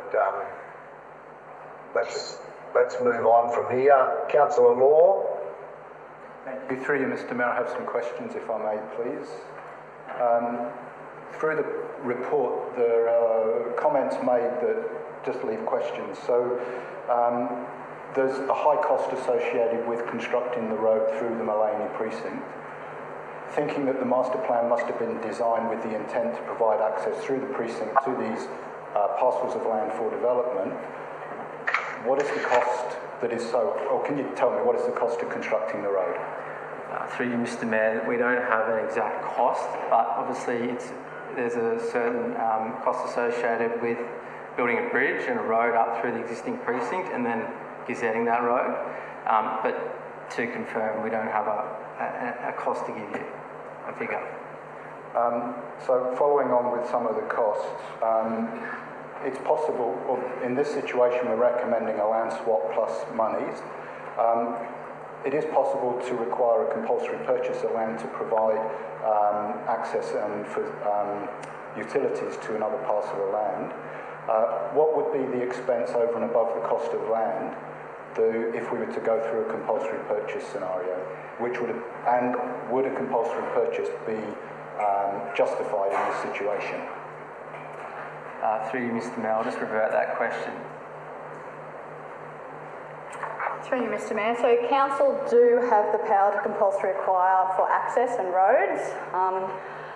In terms of water and sewer services to a development site, I'd have to seek further legal advice whether we actually have the power to resume for that. But in addition to the land value, you'd also have disturbance costs, so legal fees and other disturbance costs that come with it, stamp duty and the like. So for a parcel of land of this size and stamp and legal fees, etc. involved, what might be the additional cost above the cost of land? Through you, Mr. Mayor, it depends how difficult it is to negotiate, I guess, and how long, whether it goes to court or not, but it could be, additional $20,000, $30,000 potentially. I think the other thing to remember too is, though, the topography of the site. Like, it's a difficult site to develop as well, in terms of a lot of fill has to be brought into that site in order to develop. And so Maleny Estates would be cutting their site and bringing fill in from their site. For anyone else that went to develop this site, there's the high cost of fill that has to come in as well. So it's not just the access and services. Okay, fair enough, but there's some, from my point of view, there are some very significant questions there that I'm being asked to make a decision on today, and I don't feel I've got enough information. I've got a whole bunch more questions, particularly about the intent from the master plan around affordable housing. Maleny is in dire need of affordable housing. I'd like a question to Councillor Winston. You say that it's remote and there's no access, and yet there is a footpath that is approximately 250 metres long along the Obi Creek that is currently formed and made up that would give any resident there, bearing in mind affordable low-cost housing, they may not want to use their car every day, less than a 300-metre walk, and you're in the heart of Maleny. How is that inaccessible? If I could answer that question, I'm surprised that you asked that question when you're talking about accessible. You can't, just because you've got a footpath, right, subdivide a block of land. You've got to provide all the other infrastructure to it. You've got to have road access, right? And incidentally, that footpath is on the precinct, right? Sorry, so it's not. We've had a number. It's not part of a gazetted road. It's on the footpath, which is part of the precinct. So I was just noticing your argument that it's not accessible, therefore we shouldn't have affordable housing, and I don't agree. That's the point of my question. Through you, Mr. Mayor, just given the number of questions that I have on this report and resolution before council, given the absolute dire and urgent need for genuinely affordable housing, not only in Maleny but everywhere, I'd like to move a procedural motion that we defer this for maybe 2 months so that we can actually get the answers to these questions, so that we can actually make a very well understood decision, because for me there's simply not enough information in this report to make a valid decision. Thank you, Mr. Mayor. Okay. Is there anyone prepared to second Councillor Law's procedural motion? Councillor Natoli has his hand up, Mr. Mayor. You happy to? He's happy to second it, Natoli? If that's enough time for the officers to actually, sorry, I'm happy with 2 months if that's enough time for the staff team to provide the gaps in the report that I see.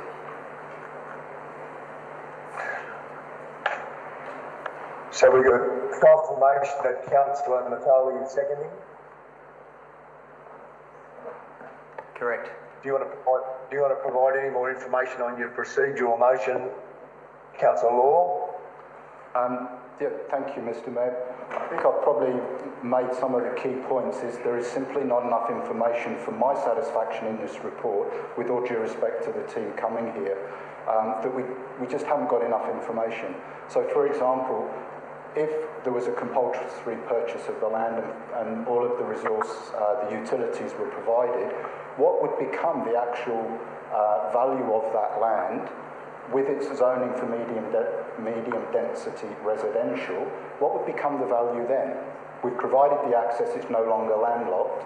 We've got outstanding active transport connections for people who would want affordable housing in Maleny. Medium density, that suggests townhouses and all sorts of things. And we're potentially at risk of not getting the best outcome for Maleny. The master plan was produced in 2010, so at best the last community conversation about this was happening in 2008-9. We're 15 years on from there. Maleny and the whole Sunshine Coast is a very, very different place and experience than it was in 2008. And I think it would be helpful to have, not full consultation, but to at least garner some up-to-date current thinking of the local community in Maleny, to understand what is the current needs here. And I want to make it clear, I'm not saying that this shouldn't happen, I just say we haven't got enough information to make a good, sensible decision to get the best outcome for the community of Maleny. That's why I would like us to put this on hold for 2 months. I seek your support to do that so that we can get really good information and make a far better decision than the one we're at risk of making today. Thank you very much, and I hope that we can have some support for that, and then we can make really good decisions. As Councillor Ted has told us through today, this council makes good decisions. I'm really concerned that this isn't going to be one of them if we continue today. Thank you. Thank you, Councillor Law. I believe I'm up to Councillor Natoli. Yeah, I certainly support Councillor Law. I think we do need to go back to the community and just test how the community feels about this and make sure the community actually has all this information.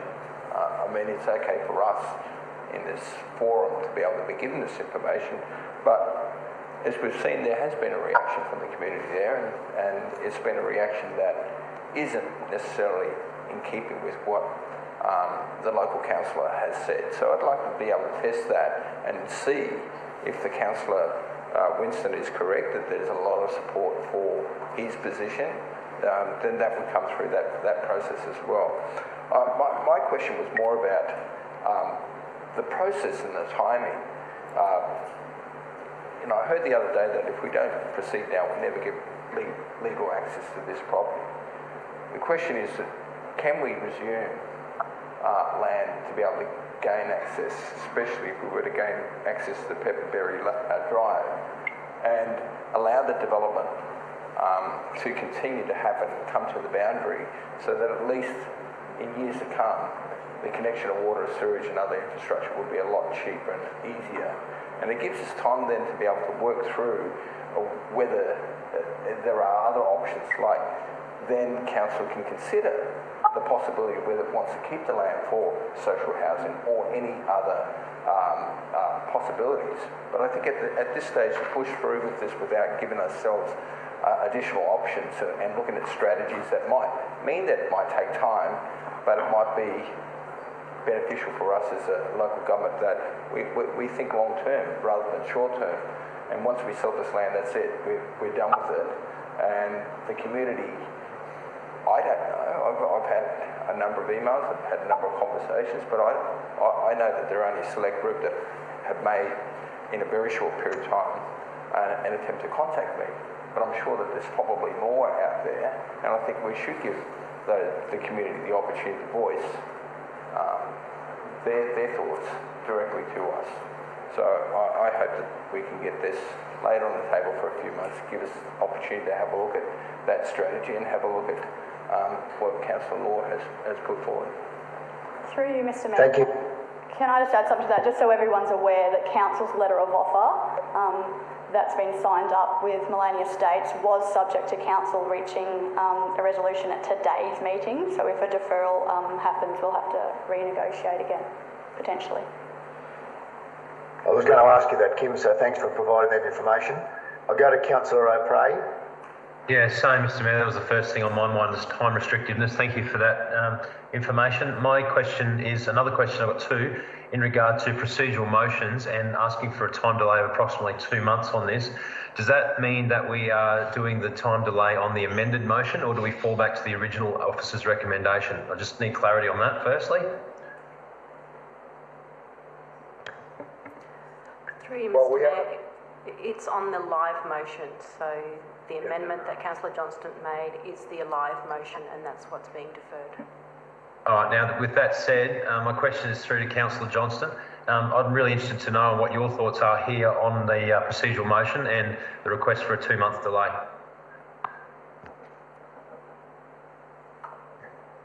Yeah, I just think we're deferring the matter for.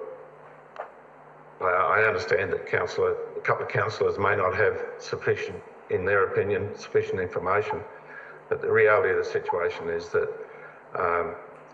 there was a campaign by a couple of individuals where they speculated the email addresses of all of the councillors and the phone numbers and asked them to lobby. It's the same people who were anti the establishment of the precinct in the first place, the same people who were anti the golf club. They were anti the sports and rec club, and that want a park down in this area on the precinct. You know, you've got to belong. You have to belong to the Maleny community to understand how it operates. And the reality of the situation is, Mr. that, Mayor, you know, we could lose the opportunity. Councillor Johnson, but Councillor Law is bringing up a point of order. Sorry for interrupting. Thank you, Mr Mayor. Sorry, I'm not happy with the assumptions being made by Councillor Winston in why I arrived at my decisions today.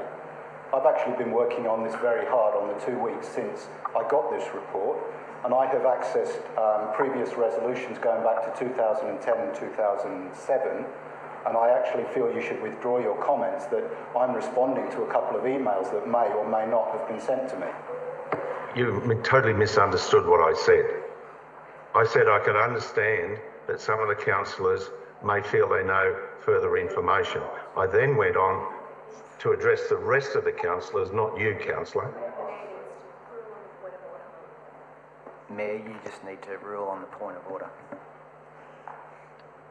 Well, look, I think it's easy to be confused on matters like this. I'm not sure that Councillor Winston was doing anything more than trying to present the division. So I don't intend to sustain the from Councillor Law. Let me make it easy for you, Mr Mayor. Councillor Winston, I'll reframe my question. Yes or no, would you like to see it delayed for 2 months? No. Thank you. I'm going to go to Councillor Cox. Thanks, Mr Mayor. Just in relation to the live motion in front of us, I won't be supporting the deferral for 2 months, purely on the fact that I'm comfortable with what the report said.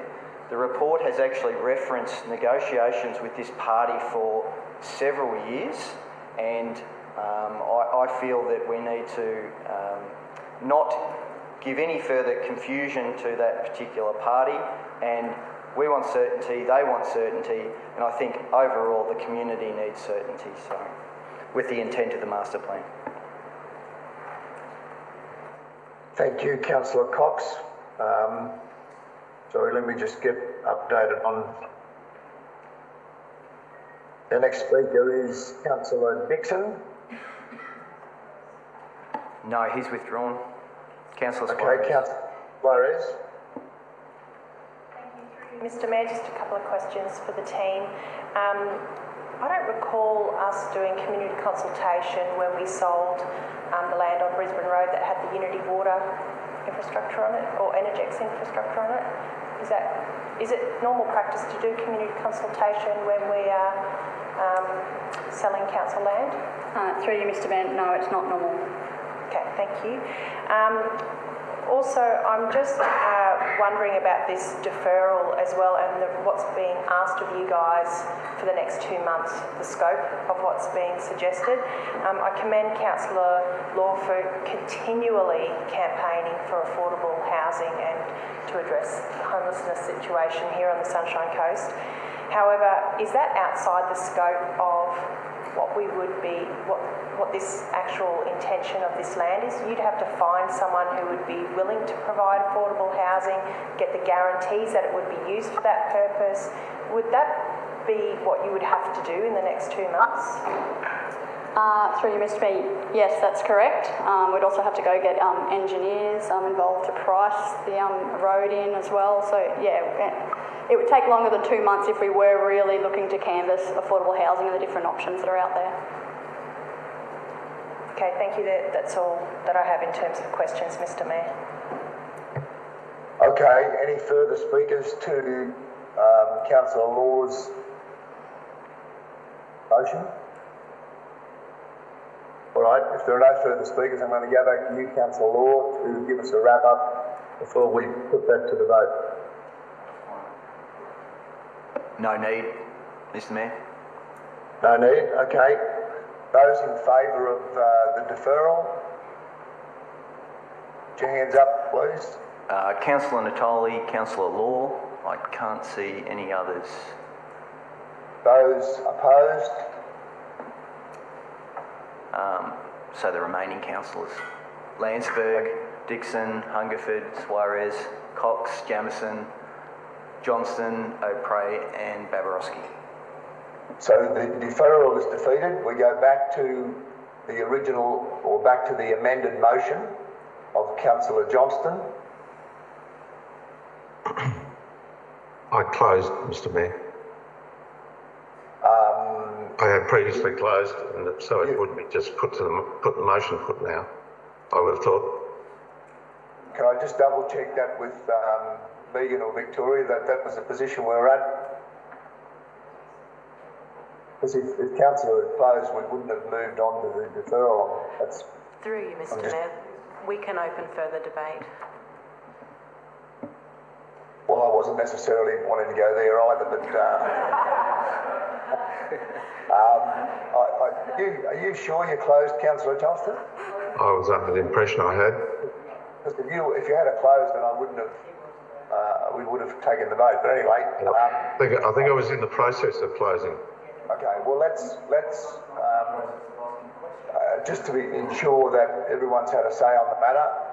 Are there any further speakers to the motion before you?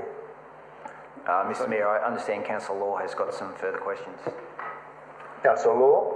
Thank you. Through you, Mr Mayor. Sorry for the my contribution to the confusion there.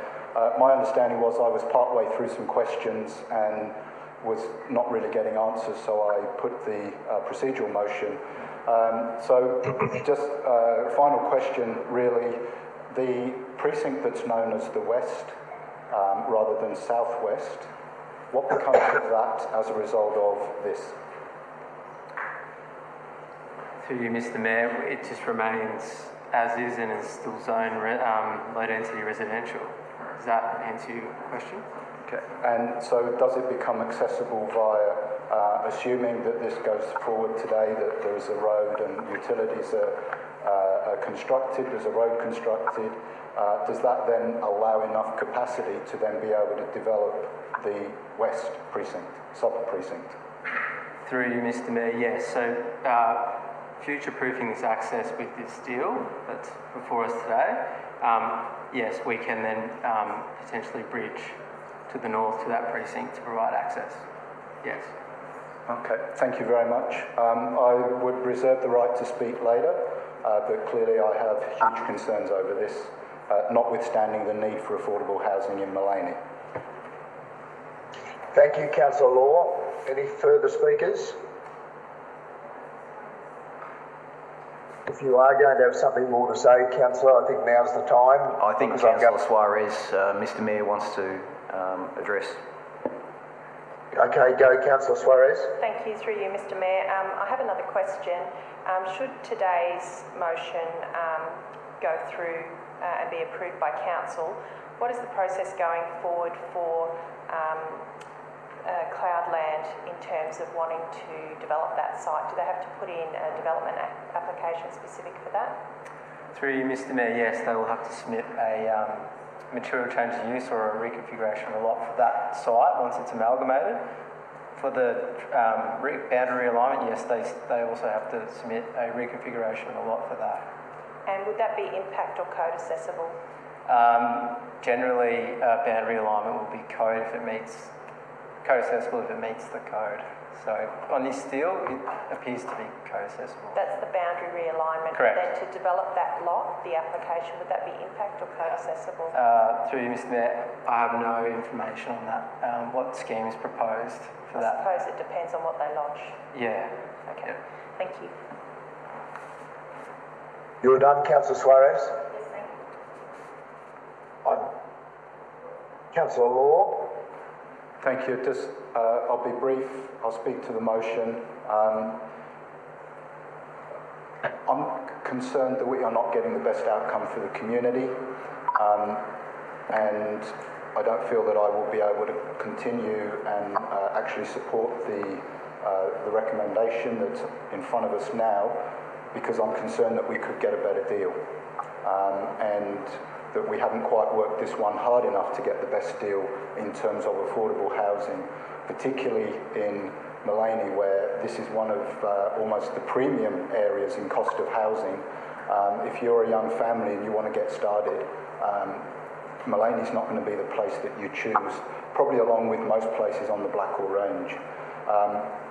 I'm worried that we're losing an opportunity for affordable housing, for other creative housing options, because I feel that, to me, from what I've seen of this report, I recognise there's been a lot of history, but it feels a bit rushed at this point in the story. Now, for example, if we don't decide today, then we might lose the agreement with the offer of purchasing what we've got at the moment.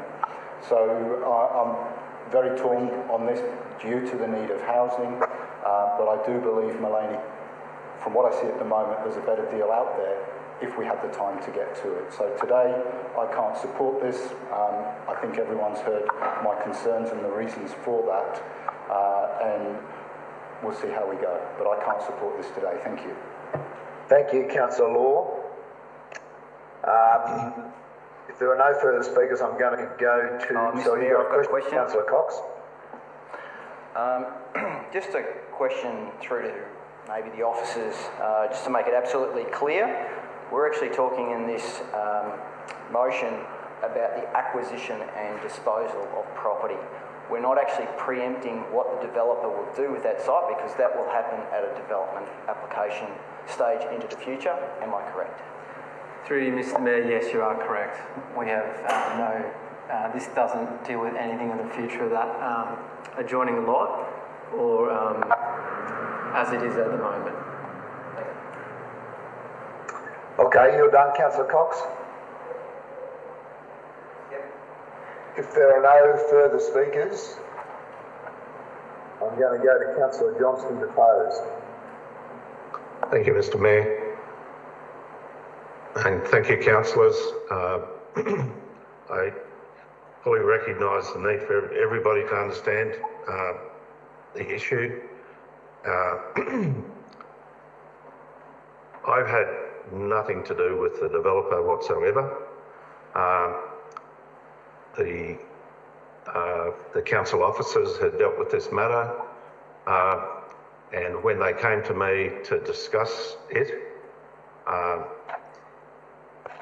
they asked me what I thought, and I said, well, we'll put it to the council, but in view of what it says in the master plan, I'd like to see this clause at the bottom in relation to the money being preserved.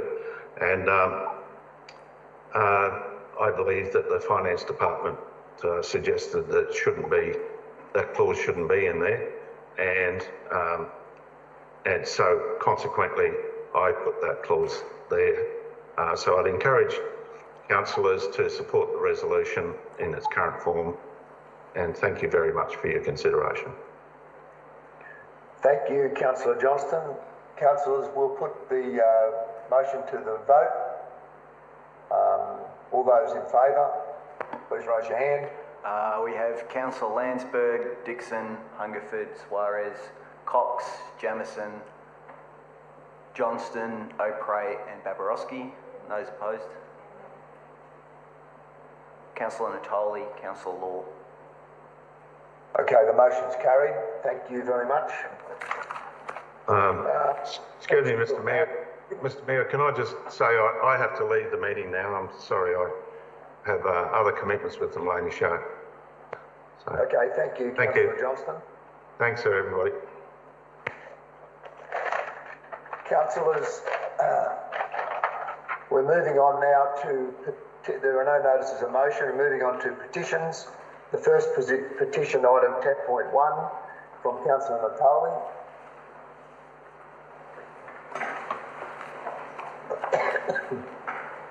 Thank you, Mr. Mayor. I have a petition with 1,039 signatures, and I'll read the prayer. It says, "We, the undersigned, respectfully petition the Sunshine Coast Council does not move the loo with the view and observation decks from its current location. Council does not demolish the loo with the view and observation decks, that it renovates and refurbishes the current loo with the view building and amenities in its existing position." Councillor Dixon's happy to second that. Thank you, Councillor Dixon. We vote on the acceptance? Yep. All those in favour? I can't see Councillor Babarowski and O'Prey, yep. So that's all hands in the air. Okay. Thank you. The next one is item 10.3, Councillor Suarez.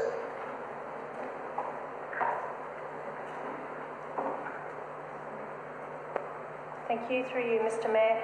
I have a petition which has 50 signatures, and it's referring to activity that's happening at a rural property on Toolborough Road, motocross activity which is causing nuisance to surrounding residents.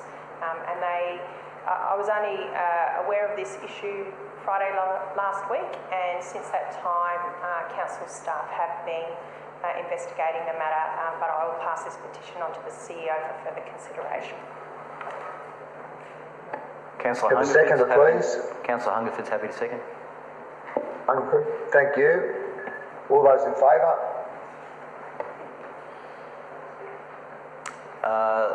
Councillor Babarowski, yep. All hands are in the air. Yep. Thank you, that's carried unanimously. And the fourth item is with Councillor Law.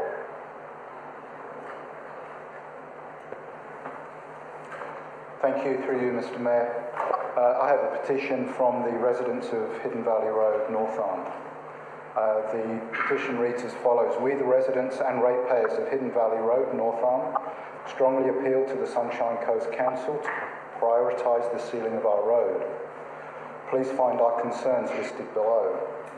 Major increased traffic and a change in the demographics of our community makes the fundamental design of Hidden Valley Road in its current form unsafe for commuters, cyclists and pedestrians.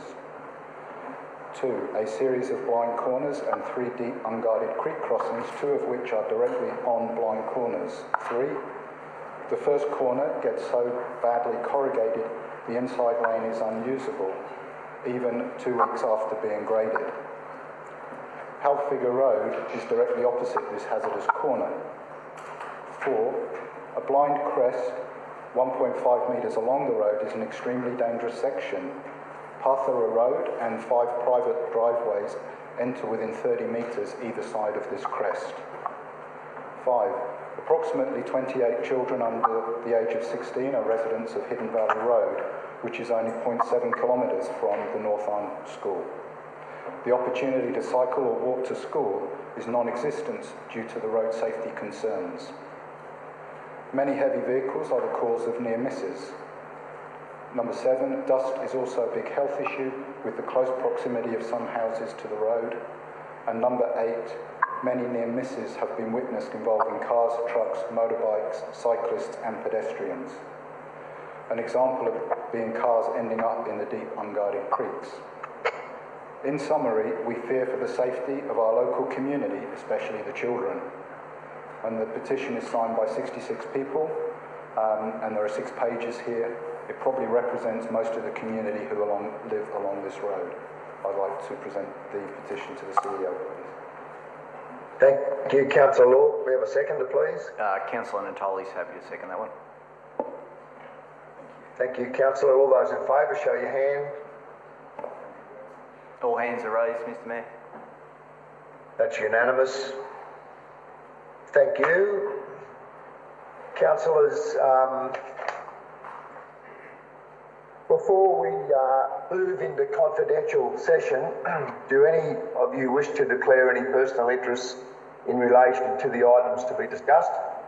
If this is the case, you'll also be required to declare any personal interest when Council resumes open session to make decisions for this item.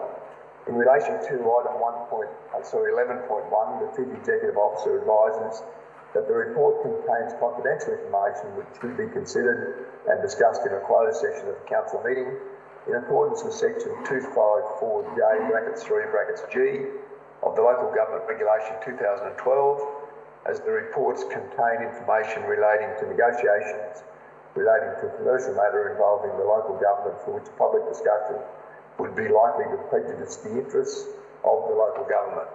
For these reasons, it's been recommended that Council close the meeting under section 254J(3)G of the Local Government Regulation 2012 to consider and discuss the information in these reports.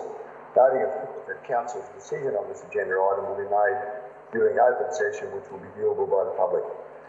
Councillors, is someone prepared to move that we close the meeting to discuss the agenda item? Councillor Lansberg, seconded by Councillor Dixon. Thank you, councillors. All those in favour? All hands in the air. And we've noted that Councillor Johnson's no longer with us. Well, I'll recommit that has left the meeting.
we've got an officer recommendation. We've got a mover in Councillor Hungerford. We just need to wait, Mr Mayor, until the live stream kicks in. Actually, no, Okay, we're good. We're good to go. Okay, so councillors, we have an officer recommendation, which has been moved by Councillor Hungerford and seconded by Councillor O'Bray. Would you like to speak to the motion or the recommendation, Councillor Hungerford? Through you, Mr Mayor. It is confidential session, so I realise I cannot go into too much detail, but I'm quite happy to move this. It's an ongoing project, there's been several milestones to come yet, but I'll point to item E in the recommendation.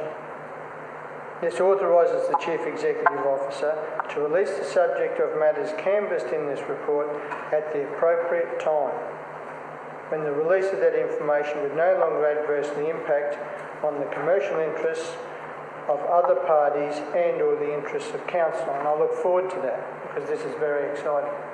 But I'm happy to move this today and I look forward to the progression of this and the workshops and at that point when we can share it with the community, because I'm quite excited and I'm sure the community will be as well. Thank you. Thank you, Councillor. Any other speakers? Okay, we'll put the motion to the vote. All those in favour? We have all hands in the air except Councillor Babarowski. Okay, so that's a majority decision. So that motion is carried. Councillors, that brings us to the end of what's been a fairly long day. A lot of material to be covered, and a little bit of an unusual or different meeting given the various absences and reliance on telecommunications. But I do believe we've successfully accomplished our business. I thank everybody for their input, and I appreciate your individual efforts and our efforts as a team. And at 4:45, I quite officially close the meeting.